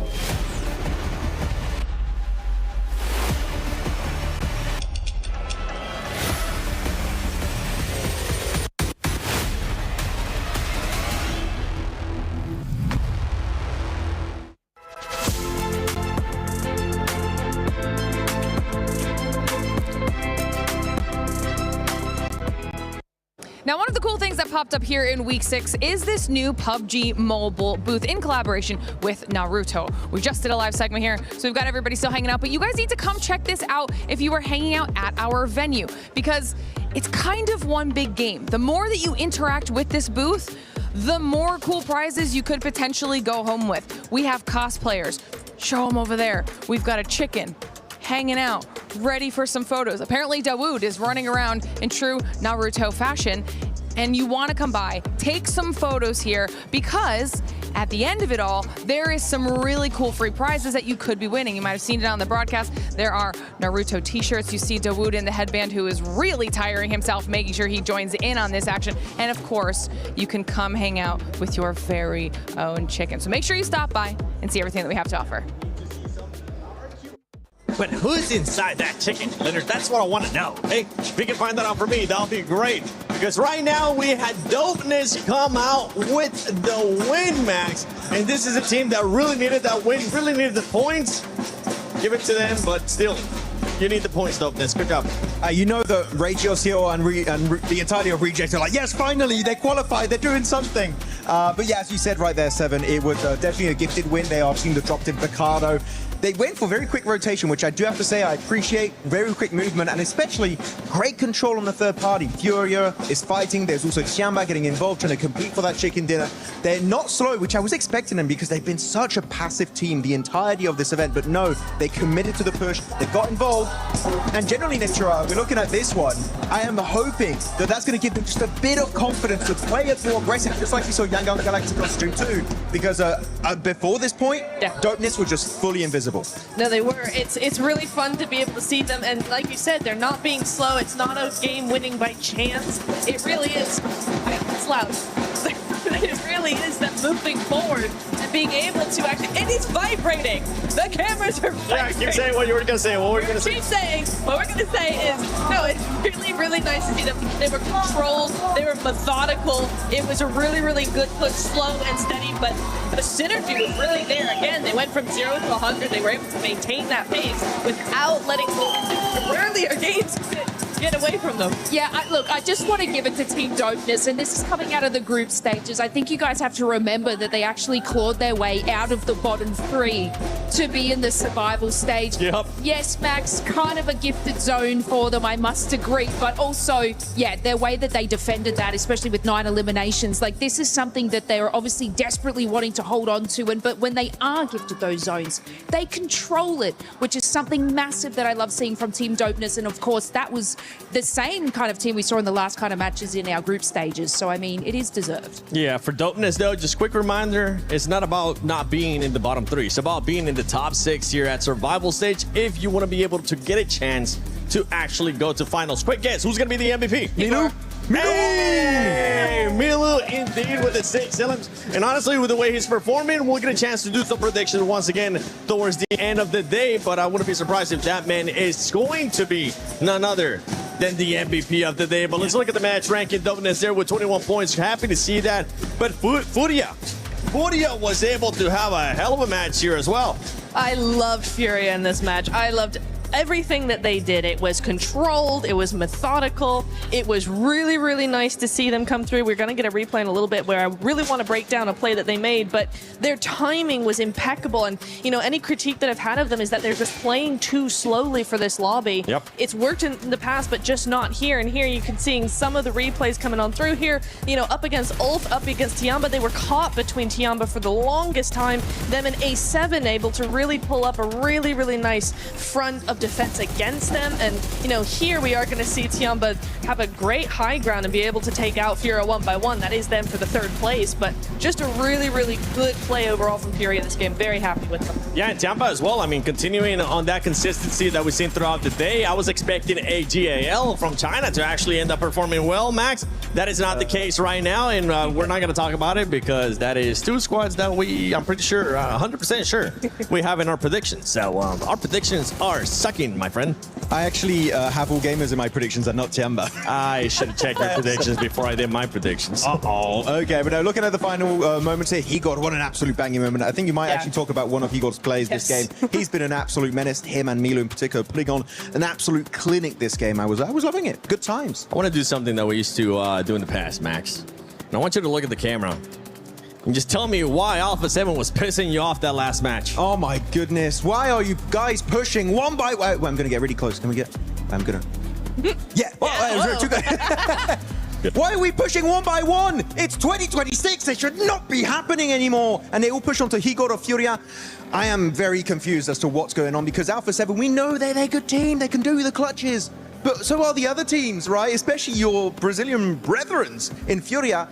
what a misplay. That was one of the biggest throws of the tournament outside of arena. Yeah, talking about Alpha 7, at the beginning of the day, I was talking about how they ended up benching Obscure. That is not the case anymore. We actually forgot to mention it in that last segment that we did. Obscure is playing again, so I'm not sure what ended up happening there, if maybe the pressure was getting to the 17-year-old substitute player that they have here, but it's the core squad. Yeah, it is the core squad. We're starting to see core squad things happening, except for the 1x1, because what was that? I'm also annoyed about it, because they're usually so good about that. We saw that earlier in that game, right? Revo using the window animations. Yes, using the window animations to really try and spawn, and try and get that information. He was doing a great job. He got some eliminations. They're moving through the building really, really well. And then they push 1x1. They're like, okay, we've done enough for this game now. We got enough points. It's fine. It's like, no, you had a good position. Why? Stop it. Stop it. Stop it. Stop it. Not like that, Alpha 7. I got school. For some of the other stuff, I know we had some clips that we wanted to see a replay of, and it was this one right here because Milu, my goodness, Milu popped off. I mean, those two knocks instantly with an 8, but then using the door frame to try and create a mini 1v1 in that scenario, and he's literally on fire at the end of that clip. What a beautiful play with that, especially that opening grenade. Yeah, so nice, and these opening grenades are also great. KRX in a bit of a rough spot here. Furia coming in, bouncing those nades up. What I love about this is they wait for those nades to get them really, really low. They know they have to be getting rid of that health pretty quickly. They get that knock instantly. Well, in a minute, instantly, they're going to be pushing forward, right? Get another nade, try and get some extra damage, and then they come flying over the top. You're going to see them come through here now, getting in that vehicle. They're going to move over, and actually, they're not going around because 721 is over there. They're not going onto the other side like they could do because Tiamba is there. They have to go immediately across. They come on through, make that play come through, get the knock, get the win, done and dusted. They get rid of Leo there from AGAL, and then they're actually going to keep a 2-2 split on either side of the road that facilitates that third place finish in the end. So a really, really heads up play from them. Very, very excited about that. Yeah, and I just want to sort of add on, it's just the Furia special, isn't it, Tora? Like, whatever position they're in, they're going to clear their threats. Yes. And that is what they do. Whether it's up a hill and they're doing a goddamn mountain goat climb, nading to move up to that position, or obviously, having KRX down there on the bottom, they are able to stick together, which, some other teams might do. But it's awesome to see Furia. They're just focusing on all of these sort of capitalizing on their high damage, especially with all the utility. Yeah. Look how close everything currently is. Between 3rd place, 8th place, and I'm pretty sure when we end up going towards the next page, you'll see how everything is currently looking like. 3rd place there with 36 points. 9th, I mean, all the way down to 13th place, Max. Everything, even 14th place, everything is so close they could end up changing within one match. And something to notate on the last match, 5 out of the 7 teams that were still alive towards the end were teams that were towards the bottom of top 10. They need to make sure they start responding here. A party, and whoever ends up in 1st place of survival stage is going to end up crushing your keys. Ladies and gentlemen, let's set the scene for those of you who may not quite know what is at stake right now. We've got $3 million on the line and a chance to immortalize yourselves in the ESPORTS World Cup history books as champions of PMWC. Now, tomorrow, just 6 teams will have the opportunity to step into the finals, where the other 10 teams, if this will open, it apparently will not. That's okay. The other 10 teams will have their keys destroyed by this stunning crusher. Look at that right there. Now, imagine what it would feel like to have the only remaining intact key whilst the 10 remaining teams... There you go. There she is. Now you get to see this beautiful crusher before it chomps on those keys tomorrow. Now imagine what it would feel like to have that remaining intact key whilst all of your other opponents have their keys destroyed, like this one right here. Now, it's almost time for our final map of day 1 of the survival stage, and some of our teams really need to step it up a gear if they've got any chance of making it through the survival stage and into the finals. And so with that being said, casters, let's go over to you for our final map of day 1 of the survival stage. Let's do this. That's right. Sometimes you got to warm her up before she gets going. And I'll tell you what, some of these teams are looking red hot. finally, right? Tianba, these guys are looking so good. Dopeness are finally getting red hot here after that chicken dinner, but we got one match left here. This is the time to make it happen. Yeah, don't worry, Mr. Crusher. I mean, a lot of these other teams right here, they've also got a lot of anxiety, so That's we're right. all good. We're all good. That's right. But we're heading in towards our final match here. Tianba, they all look very happy with the way this is played out. Milu's laughing, and so he should be. I mean, that last game was just an unreal result. And it does show you exactly what confidence can do for your team, momentum can do for your team. It's just upsetting that we're having another point sponge. We had Vitality, now we got Tianba. It is making these final days just so rough as we head into day 2 of survival. But this is the final game of the day today. Let's see if any team can kind of differentiate themselves from that tight-knit pack towards the center and maybe live it large up there with Tianba. Maybe not quite as large because Tianba's on a table of their own. Let's get into it right here. I mean, Milu has really been the all-star today, making some crazy plays. We saw him with the 1v4. We saw him hitting the crazy shots with those off angles. And now at the last game here for day number 1. Let's see if that could continue on here.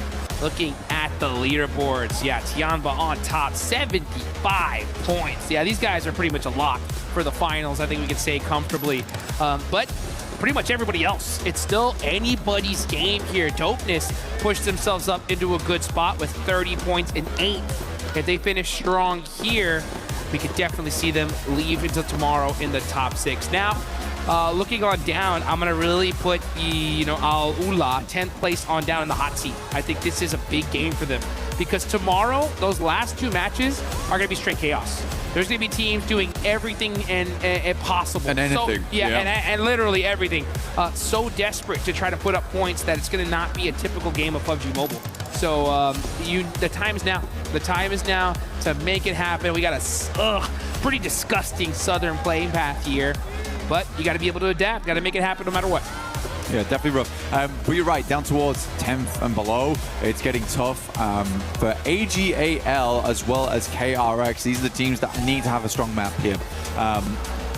Everyone else is sort of around that 20-point mark where tomorrow it's possible after your first round, if you get a big win, you can send yourself up towards that top 6 territory. For AGAL as well as KRX, they need some points now to allow them to have a springboard tomorrow. Otherwise, it is starting to look a little bit dangerous. And I didn't expect this from KRX, honestly. I think that KRX is a good team. It has some pretty strong players on side. So I am flabbergasted of why this is happening right now for them, because this is not a case of just having a bad day. Like, this has been throughout the majority of the tournament, just not able to get the momentum on board. I mean, we've given Alpha 7 a lot of grief, but at least they've been able to get themselves towards top 3s consistently. They have been able to close out games. For KRX, it feels like we have never really got that engine started. Yeah, not at all. I mean, that's the crazy thing about this game and this format, this tournament in general. Someone's got to be at the bottom, right? We got serious names here. Still, KRX 9 points is a big question mark. It's like, what happened? Oh? Yeah, 9? Like, okay, if we saw the bottom of the tables and there's only a few points gaps, yeah, I mean, it is what it is. But 5 matches, only 9 points. Not good. Not good at all. Hopefully we can see them make something happen here, and honestly, they need to, because if they don't, you can kind of start counting them out a little bit.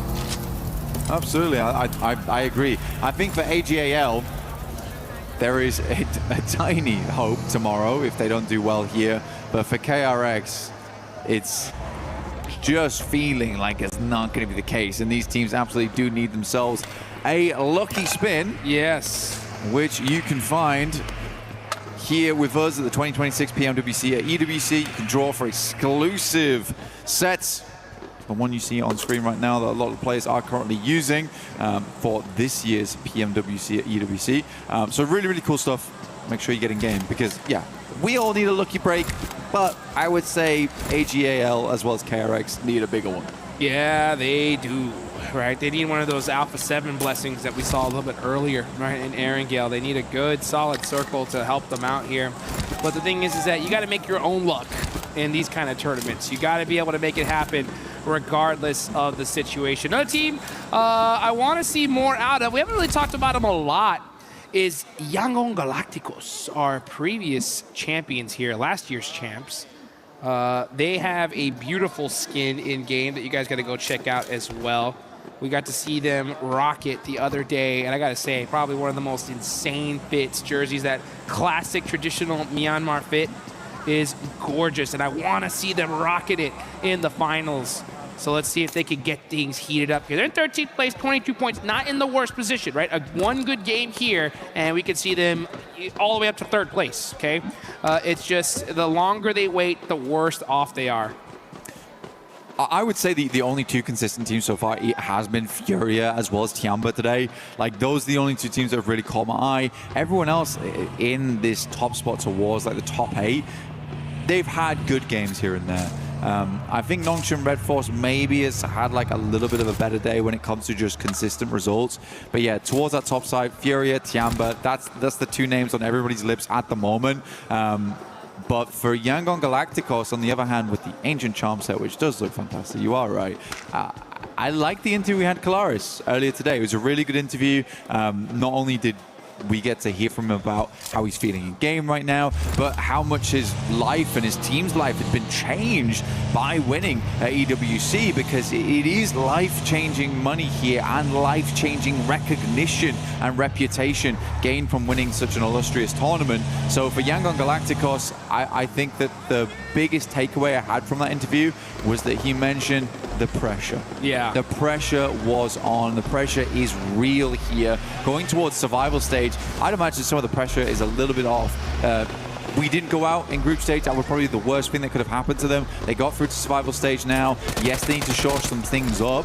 They still have 1 more game to prove themselves and a whole 6 tomorrow. But yeah, I believe in Young Galacticos. I don't think they've had the craziest plays so far, but I won't ever say they're completely out just yet, because despite everything, they're still putting up points. For sure. I mean, and I think that's the right mentality for this team. I mean, all it takes is a good couple situations, and we know they can pop off, put a 20-point game, and really, really push themselves forward here. And I want to see them do it. I want to see them back in the finals. I think that they are a rock-solid team. That pressure is tough, though. It's the hardest thing, and I talked to some of these guys who have been in these moments. They've been in these games for years now, right? So you think that they'd be used to it. But even after talking to Risha, like, man, it's still hard. You know, your heart still races the same. You just, maybe you're a little bit more understanding of it because it's not a new experience, but it's still so difficult to deal with. So when you see players like Milu do a crazy 1v4, I mean, that really gets your team going, and you just kind of, you know, galvanize your squad and capitalize after that kind of play. But, you know, we're in the last match of the day. Tomorrow's going to be wild because so many teams are going to be just desperate all the way towards the end to continue their stay here in Paris, as this has just been an amazing place to be, and the pinnacle of esports is here. And man, it's good to see Fury up here. Question. Okay. Which name up top? Any of those names that you see up top surprise you so far? Right now, I would say that, to be honest with you, the only real team that does surprise me towards that top side, probably GK. I think this team has had like pretty cool performances in the past, but not sort of a 3rd place team that I was expecting. I think they can do more, though. I do think this team's got more in the tank left remaining for us. I think that they surprised us in multiple tournaments beforehand as well. So what I'm hoping is that GK can maybe have another good game, stay in that top 6 side, because realistically, I don't think they were on many people's like top prediction lists, and I think that they're kind of playing into how we had Yangon Galacticos last year. Yeah, and I think that, you know, something definitely happened in their day off, because I agree with you. I think out of all those names, hold on real quick. Oh, southern shift on down to Los Leones. Are we going to see another crazy urban finish? That would be wild to finish things off for the day. You can see teams, woo, quick, fast, now, immediately, right now, moving down south, not wasting any time. Not a little later. Immediately. Yeah, immediately, right now. Right now. We're not waiting around. We are sending down. The migration is real. I mean, it's always awkward having to move down from that north side as well, past La Bandita. Talked about it before, Minas Generales. Awkward rotational paths for some of these squads. Fury, on the other hand, they can kind of slip in towards that south side. They are rotating alongside with Nongshan Red Force. Tiamba, though, they like to play down here anyway. They went for a central position. They looted up in Los Leones first, so they're good to go. And they can set up their vehicles very fast and start to be on the lookout, be on the overwatch for some of these other squads as they make their way in. However, it's actually RRQ to take down Milu. That is surprising. That's a huge finish. I mean, that is the star of today, right? I mean, the uncrowned king of the survival stage going out early here, and you can see Solus getting those thirsts. Players, now you can see just an extra little bit of sharpness in these shots. They know there's no time to waste here. Last game of the day, we got to make it happen if we want to continue our dreams here in Paris, France. It is amusing, though, to me that RRQ pretty much went out of their way there. They were like, we've got to find Milu. We've got to take Milu out. Where is he? Because if Milu's in the lobby, we're scared, we're worried. We do not want that kind of pressure. So a bit of revenge, you know. Redemption, almost. Get him out in the first 10 minutes of the game and never have to experience another 1v4 again. It's not possible versus Milu, at least at this point in time. Oh yeah, because if Milu's there, he could elim you. And you do not want that. You do not want to go back to the lobby here. So Tiamba are going to go to the rest of this match with a 3-man. They do have a spot in this next circle. But with this zone, is pretty scary here because, I mean, it could always hard shift down straight to Los Leones.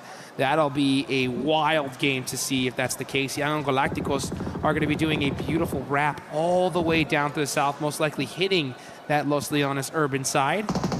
Everybody else just trying to set up a position here in this circle. You got Tiamba right next to La Bendita. QGZ up on the roof, just trying to keep away. Oh no, QXZZ getting knocked there and beat up as well. So, my God, dude. Are you kidding me? Those shots onto Binny is just demonic going through from QXZ. Unbelievable stuff. Now from RQ, underneath, just get absolutely obliterated by Hoxie. Luckily, Fearinkin able to come around the side, moves through the window, ball maneuver, Terra down. Lepar, as per usual, kind of picking up the slack here for RRQ. Benny throwing in the nade. He makes sure that his teammate is eliminated by his own nade. Benny, though, with the pump shotgun, trying to find some angles here. He's low in HP. He's got to be picture perfect. Jump shot to the QBZ is not going to do it. And that is KRX out of there in last place. The worst case scenario. Tomorrow, if they want to make it happen, have to just go insane. Yeah, for KRX, we already talked about it, right? They weren't in a good position. If they were to have a bad game here, it is miracles that need to happen tomorrow to get them in. Very unfortunate for the squad. Not what was expected from a team that tenure-wise has had great success over the years.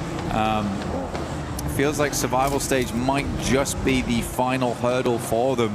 They just could not get over. We'll lock back in with the next circle that does move down towards the south side. It is torn between Los Leones and the northern edge up towards the roadside. We've got some of the hills in play still. A lot of teams don't really want to be playing over towards the northwest. Alpha 7 would like to get a little bit further into this one. Dopeness, on the other hand, they're happy to wait. It worked out for them one time. We'll see if it works out for them again. Yeah. And they could definitely use it for sure, because this one is pretty dang close. And the zone is starting to close. You got Young Galacticos wrapping that south side. Al-Ula is quite close to them here, though. Let's see if they are going to end up meeting each other. SayCloud now finally being able to get into this next circle. Yeah, definitely feels like Yangon Galacticos have been casting out a big net here for Al-Ula.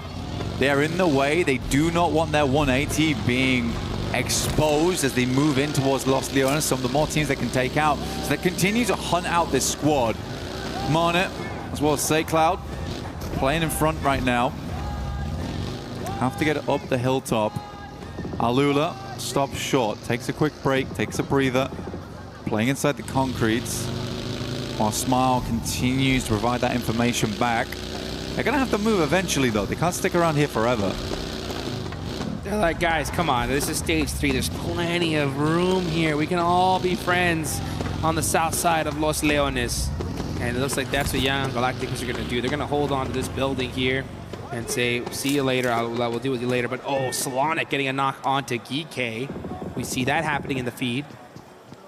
Geek, again, we were talking about teams that were a little bit of a surprise. I mean, yeah, seeing them at the top, I think is a really, really exciting thing from them. You know that their team has to be pumped up going into this one. For those of you guys tracking all the incredible things that are happening here at the Esports World Cup, we see some updates from Glitter. And I know Geek is one of those orgs that really needs to have a good performance here. They want to see their team in the finals. I was wondering if maybe they had a little extra pep talk with them and say, guys, we need you to get there. All right, let's make it happen. Yeah, that added a bit of pressure. That always works. That really does help the team out. Yeah, I mean, it would work for me. You know, usually I'm at my peak performance if I have at least 2 women yelling at me during the day. Yeah. That's when I'm really pushing myself. I think for Yangon Galacticos, it's a weird one. Because they did cast the net, but they essentially just gave the Northern Rotate to Alula and have banked on this ending in Los Leones. I feel like this is a bad trade, you know? Yeah, not the best. We got like a grubby card for a holographic. Look at the hype, man. I mean, I love the Alpha 7 fans. Oh, they're getting hype. They felt the pressure coming as Carrillo making them happy here, making them dance a little bit extra here, doing that salsa as Carrillo getting that elimination is going to open things up a little bit. This is outside the circle, though. All eyes are going to be on them. Dopeness now in a position to gatekeep. Oh, but Guizao with that knock on the Lufa. Time to hop in that vehicle. It's time to get moving. The fight has begun. Ding, ding, ding. Guizao looking to finish it quickly. And you need to. Guizao very low here. Goodness me, has to drop out the vehicle. And we'll just let it roll past him once he gets the first aid kit off, though. Ulf does move over towards the northern side. Wonder how much of this they have heard. Dopeness, again, the waiting strategy did not work out this time around. They had to move, and I'm glad that Alpha 7 did something. I think you have to congratulate them for that fact, because this is the big complaint we've had for a long, long time. Finally, they clear out some space for themselves. Great news. Now they can play in towards the south side, and hopefully play a little bit further into the south side later on. Man, hey, Alpha 7 crowd, I know you are in here. I want to start hearing some old school cheerleading chants, right? Be aggressive, be aggressive. That's what we need to see from Alpha 7, because when they do, man, oh! Wait, where did he throw that nade from? That was like nestled perfectly in his lap. Oh, he like heard the click of the nade before it popped on him. Furia, Silence, getting an early lemon style there. Yeah, for Dopeness, that's where they'll be cut short. Down to 14 teams, 50 players still left alive here. Alpha 7 still taking it a little bit slow. Smoke's going down. They've got Furia down towards their south side. Can certainly play off the back of that. Come on, Zone, go south. Let's just go crazy here. Full-fledged urban finish, can you imagine? That would be wild. Furia wouldn't like that. Let's see if the Zone does surprise everybody here, as it is just about to pop. Where are we going? Oh! Yeah, look, outside Yangon Galacticos, they're a little lucky, right? Yeah. They're a little lucky. They do get themselves a lovely central spot here and one of the good buildings to play in as you do heading up towards those really awkward circles where they line up. But now, Alpha 7, we got to get out the building. We're going to get in vehicles. We have to move. Fury similarly as well. I know, disgusting. Not fun, not enjoyable. Tiamba, however, tearing Ulf apart. They have lost Eagle and Milu at this point, but Tiamba has been a consistent threat inside the lobby. Shame that they moved over towards the northern side. I think it was the smart choice. I don't really want to start in an urban area, especially Los Leones, because it is so massive, and getting out of it can be a bit of an awkward mission. Yangon Galactic will smile as she gets a knock onto QZZ. Let's see if he ends up getting the thirst. As we're waiting for that to happen in the elimination feed. Catch getting knocked by Nongshim Red Force. And now you got Joker, the Thai team of E-Arena.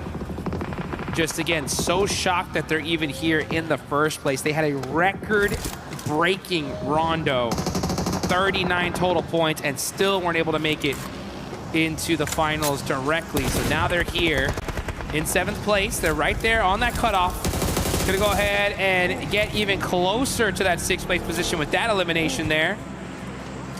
Right below the likes of Nongshim Red Force. So easy, gets a knock onto Obscure from Alpha 7. And the fights are really starting to ring up here as teams are just trying to find a position in this next zone. Yeah, Alpha 7 plays up towards the silos, tries to get a bit of high ground to work with, to watch down towards a lot of these other teams. Should be very resible here for Obscure too. They've got RQ underneath them. Nade plays should go well. I mean, Carrillo has full broadside on this, just doesn't want to expose himself to other angles from within the city. That's not a bad position to kind of stepping stone from, potentially. Your Fury coming in from that western side.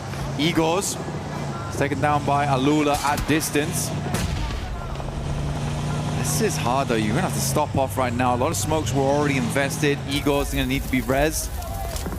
Delaying the push in. Revo's down again. Can't be getting knocked. Oh, and thirsted by Baton. So the Wolves stealing that elimination. Now Carrillo says, okay, this is the angles I needed. Yeah, this is the util. RRQ are just cooked in the spot. This is a really bad position. Fortunately for them, though, there's so many other teams right above, forcing Carrillo to not be able to make some plays. He finds an angle, though, puts some pressure, immediately pops back on over, and now Furia are going to get the mix here. Furia with the push onto RRQ, getting popped out of these vehicles. They're getting punished here, but they do end up taking out RRQ. But is Alpha 7 going to get in there? Yeah, Carrillo steals an elimination. Yeah, this is exactly what they need. I mean, Carrillo's been doing a good amount of work here, waiting for the rest of his team to recuperate, revitalize. Lorevo's completely down now. Ayala underneath with Igor's. Trying to get him back up on his feet. Realistically, for Alpha 7, they want to slip down towards this location so they can continue to play things out. Sightlines are a bit awkward. Get out the vehicle, confirm the flush. Oh no, Guizao ends up getting knocked here. Carrillo gets popped back and forth. Ayala doing a great job of just continuing on that pressure. Looks like it is a 2v2 situation now. Carrillo and Obscure versus Ayala and Igor. Guizao gets knocked by Schweppes though. We're finished. And the nades are starting to ring out here. Ayala gonna be throwing someone back, but Obscure catches the edge of Igor. Carrillo with 3 eliminations though. Gotta make a play. Stun grenades out. Ayala, last line of defense here for Furia. Will look for the first. Carrillo does get himself the nice drive-by. Vehicle is flaming. Very, very low. But Alpha 7 definitely looking a little bit more aggressive here. And Carrillo honestly has stepped up this game. I think Carrillo is the main driving force of this match so far, which is a good thing to say. Been with the team for a long, long time. Everybody knows this guy is a phenomenal player. But it's the first time in a while where we've seen him really take the game into his own hands. I like how you said driving force right there. I know you did that on purpose, dude, because these guys have been doing these drive-bys all day. I've never seen them do this so often. Usually they just play. Yeah, they just like, oh, we can do this? You know, all right, I want to start doing this more often. And usually they just end up playing together on foot, pushing together and just being an unstoppable force. But now they're doing these like really cheeky drive-by plays. I don't know if I like it, but it's working for now. They're in 3rd place, and that is all that matters. As long as they make it into that top 6, that's where they need to be. Obscure getting some shots. Gonna have to dodge those and throwing out that util onto Goat. Not able to get the knock just yet. Carrillo knowing that, man, this is going to be a tough one to get into this circle. Everybody's looking the direction. Do they have any vehicles? No. It's going to be up to Smokes and that M4 to get them in this next circle. Oh, ow, ow, ow, ow. That hurt. Yeah, Creo making that cross there. It was always going to be difficult. There's so many angles, so many sight lines, and at this point in time, we are just getting rid of the outsiders at the moment, which is a fair few of these teams trying to make their way in. Again, it's not an easy circle, really isn't to play. Goat's also struggling now as the circle moves further and further downwards. But let's take a look here, Hot Jukes. E-Arena looking to redeem themselves up towards that top side of the tables in 7th and get themselves some more points on this game. Look a little bit prettier. Furia went down after 7th to get some more points. Oh. And again, we are starting to see more and more squads push themselves further up. Now for Ulf, tough push. Tough push indeed, but they're making it work so far. Ulf finally started to show some signs of life. AGAL, another one of those teams, really trying to make things happen for their org in this World Cup. Only one elimination so far. Ooh, that one hurts. Down to 1 HP. No, actually, no, he does have 3 first aids. Let's see if he's going to start using them. AGAL starting to push up there towards Ulf. Catch, going for the res. Should be able to get it on the Solus. He does. Zone about to close in the next 39 seconds, though. Can they get these heals off? XEC just can't find that perfect angle to throw this nade, though. And bounce it off the doorway. Goes a little long, though. The airburst's not quite there for AGAL. We talked about this earlier. This has to be a big game for them. They see the circle shift and they decide that this fight is not worth it. It's going to delay them too much.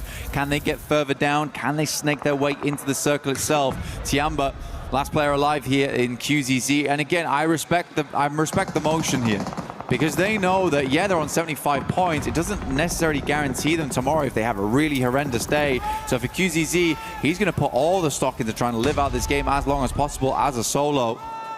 No risk taken. Survive. Yeah. Gotta survive here. Might as well. I don't care how many points you have. You play as hard as you can all the way up to the end to guarantee that you extend your stay here in Paris. Here comes Nongshim Red Force, though. Monster squad.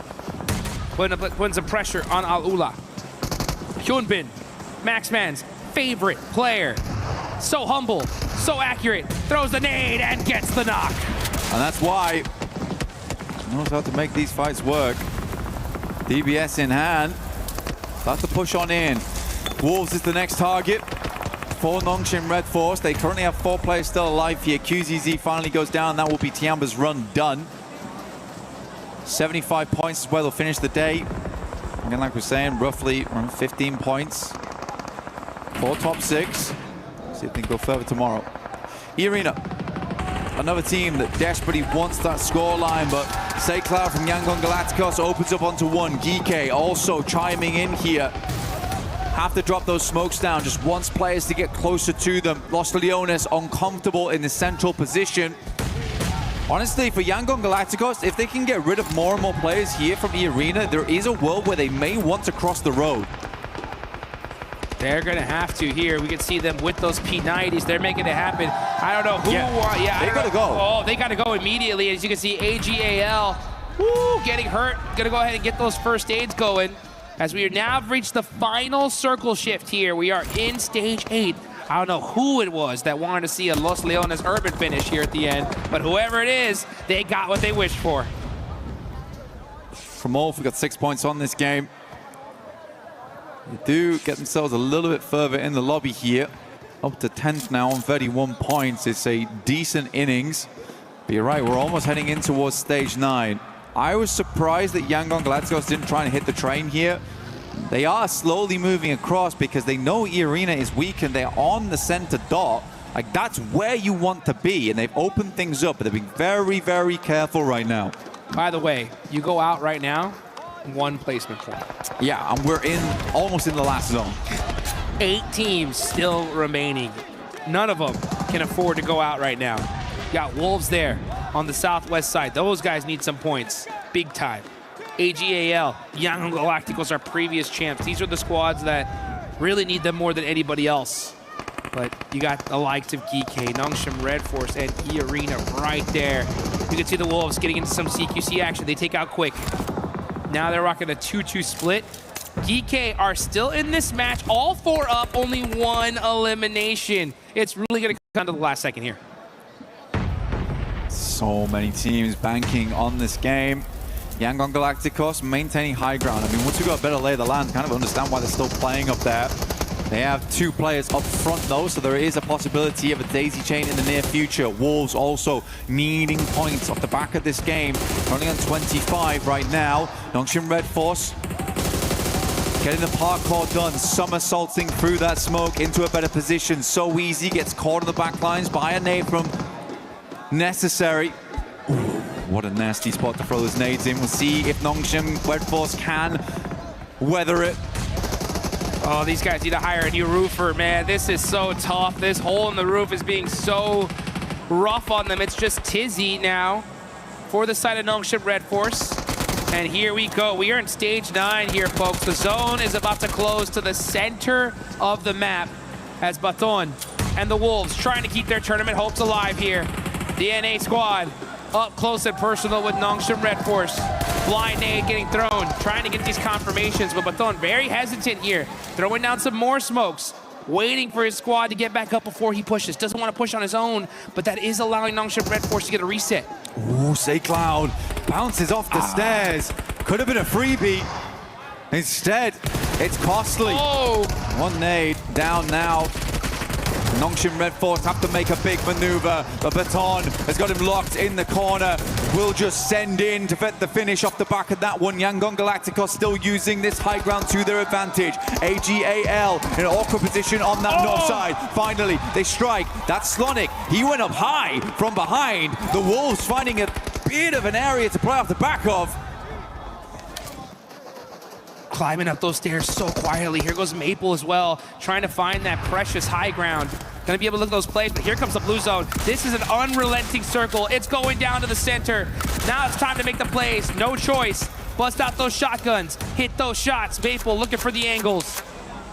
TBS in hand, and you got Elementrix stuck with the AUG, trying to make a play for his team. Romeo on the outside with that XEZ. We said that AGL needed a good game. KRX also. KRX went down in 16th, but now AGL looking for the first. Maple finds another. E-Arena slowly falling, and now out. AGL with 3 players still up. Yangon Galacticos with the 1. Wolves with 2. All these teams very, very important right now. They get further up in the rankings. Who will be able to finish this off? Wolves with the high ground. AGAL underneath. Flower blooming from the desert floor.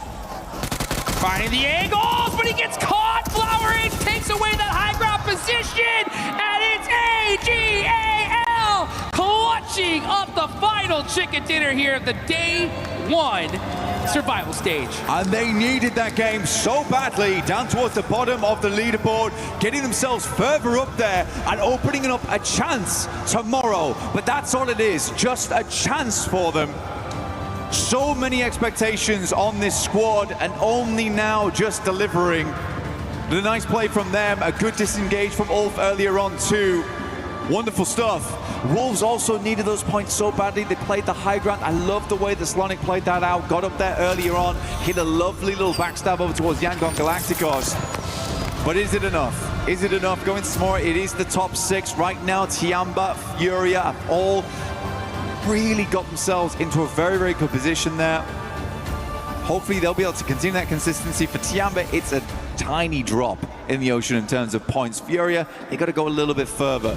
For everyone else, this is coming down to the wire tomorrow, I can guarantee it. I'll tell you, all you guys watching right now, mark your calendars, set your alarms, tell everybody, because tomorrow is going to be one heck of a show. Bro, Look that's at crazy. Maple, are you serious?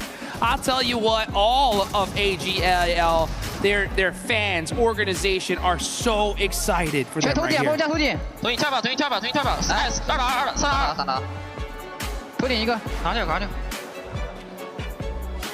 打一个，1楼。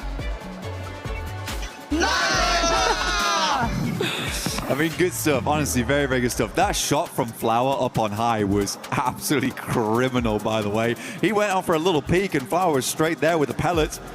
Sent him right up to him. But yeah, that's it. But the thing is, this is a actually a great time to get a win. It's right at the end of the day. Oh my God, the relief is palpable inside of this squad. Going into tomorrow, it's not the most momentum you can have, but it does feel good. And genuinely, Tiamba has already shown us what that feel-good nature can do for you. With the craziness that we've seen so far, I think if AJAL don't win that one, I would have had very little hope for them, right? The fact that they did, though, really just lights a fire, I think, in them, everybody watching and supporting them here. It puts them in a great spot for tomorrow. And one thing I did notice, and I'm starting to see a trend of, is that the word nice is international, baby. Because, I mean, you just keep hearing that no matter what. I mean, no matter what team, what org, right there at the end, that is the unification word of victory. Yeah, it's good. It's nice. But KRX, sorry, it's not so nice. No. It is not so nice. No. Again, tomorrow it's going to take miracles. This is a great squad. It's got some strong players on side. If anyone can do it, it's going to be them. They need an immediate chicken dinner tomorrow. Not even wait a little bit. Immediate in Rondo. In the meantime, let's head down to the stage to close out our day with Kalaris. That's right, thank you very much, Blank. Of course, I do have Ragnarok here from GK after they've had a pretty successful day, all things considered, for the game so far. So let's start off with this last Miramar. Obviously, it goes down to yet another Los Leones ending that we actually have here. You guys were in one of the buildings pretty early to try and play it out, but it's always hard to transition between those locations. What was the game plan for GK once you'd found that spot? To be honest, I'm one of the best players in the world in Los Leones. I have been playing Los Leones for maybe 7 years. So I know every entry and every exit for Los Leones. I were really confident that the white building that we took, it will be clear. So we crashed it in the third zone. Yeah, it was clear, but it was maybe center of the zone. So everybody's focusing on us. We couldn't peek on much players. We couldn't take much eliminations also. So we played a little bit passive, but at the end zone, we got kicked out of the zone. So the zone was rushing us in our pack. Also, 2 teams was holding on us. I think 1 team in the hangar and YG on the left. We got stuck between the 2 teams and we got eliminated. But so far, it's not really bad game. It's a hard zone, but we managed to get some points. That's fine. Not too bad at all. Talk to me about the win that you guys were able to have today as well. Because obviously, I think that's your second win of the tournament so far, right? You got one in the group stage. So that win, obviously you had that compound for a long time, west side of Pochinki, or west from Pochinki, I want to say. So was it just a case of lock that down, and then when you kind of flexed out against the other positions of the rest of the teams and eventually dealt with Alpha 7, that looked fantastic. So talk to me about that finish. To be honest, it's a 50-50 zone. It was a little bit lucky that the zone came back to us, but still, if the zone didn't come back to us, I was managing the movement from this compound. I was going to manage everything. That's why I choose this compound, mini Pochinki, because I know how to move from this position. Yeah. And it was an easy game, to be honest. Fantastic. Any last words for your fans out there watching EK trying to make the push here to the top 6? To be honest, I want to thank everyone who supports us, and we hope to make you proud. Maybe we're gonna play better tomorrow and take this qualification card for the finals, and in the finals we're gonna change everything. Don't worry about it. Ragnarok, thank you very much. Fantastic interview. It's time to head on over to Barney, who has more to come. That's right, Kalaris. I've got Tony K here from E Arena, ready to have a very quick chat. Tony K, let's talk about today. Typically, we're used to seeing a very hyper-aggressive E Arena, chasing down eliminations, but today seemed to be about placement points. You had 4 top 6 or top 5 finishes, I believe it was. Was that the plan coming into today? Was it all about placement and playing a bit more passively? ก็ปกตินะฮะทีม E Arena เนี่ยปกติฟอร์มของเราจะเล่นค่อนข้างออกไปทางดุดัน aggressive ทีเดียวนะฮะแต่ว่าในวันนี้เนี่ยเราค่อนข้างเล่นที่แบบว่าแบบค่อนข้างไปทางเรียบง่ายสบายๆ passive เป็นค่อนข้างเป็นส่วนใหญ่นะฮะแล้วก็เราได้จบไปที่แบบท็อป 4เป็นท็อป 4หรือท็อป 5นี่ค่อนข้างเยอะเลยนะฮะในวันนี้นะอยากถามว่าแบบมีอะไรมีความเห็นยังไงบ้างครับกับเรื่องนี้ฮะก็วันนี้ผมคิดว่ามันวงเข้าครับบางตาแต่เราก็ทำไม่ได้ครับ Yeah, I think today we a little bit of underperformance, even though the zone come to our side, but in the end it's just another bad day. It's a shame to have a bad day on the survival stage day, but we've got another day tomorrow, so let's talk a bit about that. Closing out today, you managed to get 4th place with 6 eliminations on the board, so that's vital points for you guys to go through to the finals. Going into tomorrow, are we going to see the slightly more aggressive E-Arena, trying to chase people down and hunt for those eliminations and get those points for finals? อยากถามนะครับพรุ่งนี้น่าจะเป็นวันสุดท้ายของรอบ Survival Stage แล้วนะฮะอยากถามว่าตอนนี้เนี่ยในรอบในอันดับของเราในตอนนี้ฮะเราก็แบบว่าอยากถามว่ารู้สึกยังไงบ้างครับว่าพรุ่งนี้ฟอร์มของเราจะเป็นยังไงบ้างจะเล่นพาสซีฟเหมือนเดิมไหมหรือว่าเราจะไปทาง aggressive มากขึ้นครับก็เล่นเรื่อยๆครับตามวงครับถ้าจังหวะไหนเล่นได้ก็เล่นครับจังหวะไหนเล่นไม่ได้ก็ค่อยๆเล่นครับ Well, to be honest, I would say that we're gonna play depends on the zone. If it's like the zone come to our side, we're gonna play aggressive. If it's not, we're gonna play passively. So hopefully the zone gonna be on our side tomorrow. That's the smart answer, Tony K. Nicely done. Thank you very much for joining me in this interview. Best of luck tomorrow in day 2 of the survival stage. Like I said earlier on, only 6 teams will make it through into the finals. And so these teams have got to start scrambling for points. But for now, let's head back to the studio to round out day 1 of the survival stage.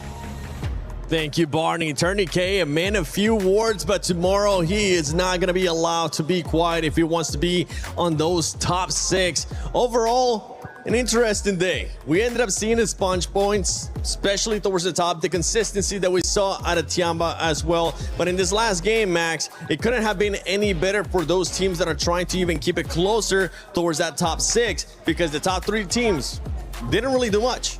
It's like, you want an opportunity for a comeback? Los Leones finished. Okay, no, can't do much about that. But overall, it was very fun to see how many of the teams were at the very tippity bottom, right, if you can say that, of the rankings. So overall, I got to say, a big compliment to the entirety of that lobby, in the sense that a lot of the teams are trying to play the outskirts of the city in case it does go up in the city itself or outside of it. So big compliment to all of these teams. I think they played as good as they really could for a city finish. We'll take a look at the overall ranking after day 1 of survival stage. Tiamba sitting at the top with 75 points, followed by Furia Alpha 7 as well there with 42. But just look how everything is going to be so close, Natura. This is what we're going to be looking at tomorrow, between 3rd place all the way down to 8th. And I'm pretty sure when we end up seeing the 2nd page as well, everything is just going to be super tight. It can change within 1 match. You know, it really can, and this is going to be a crazy 2nd day coming through. We've seen such consistency, I feel like, from a lot of these teams here. Yes, they've not had as much presence as we might have liked them to. Maybe they've had a bit of a fumble here and there, right? But Alpha 7, no wins, still 3rd place. You've got E-Arena. They said they had a bad day, but they're still 5th here. Wolves as well, just continuing that momentum game to game until now. They're 2 points behind 6th place here. So it is looking like a lot of these teams really stepping up, and with 6 more games tomorrow, who knows how big the points are going to be then. And I want to sort of touch off of after the interview with E-Arena, and, you know, they're sort of saying they're playing to the zone. Furia didn't really play to the zone. They were catching those eliminations, and look at where they're sitting. If E-Arena can just mimic that kind of play style, because when you actually have a look at this lobby, yes, Tiamba are skyrocketing up there, especially with placement points in general.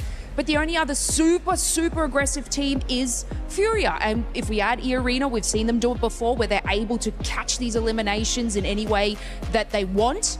I think if they change back to that style, they could be definitely up there with Furia. Max, on the 2nd page of the overall ranking, I want you to look at one team specifically, and that is none other than GOAT team. Because when we're looking at that team, it's just pure fragging power. But once again, the storyline has been for this team, they need to find themselves a way into those later matches. IHG might not be in this tournament, but they reincarnated in the GOAT team. All about aggression and those elimination points. But yeah, 4 placement points.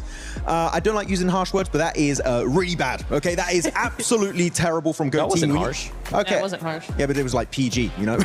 Let's go PG. It's harsh in like the PG realm of what I do here on the show.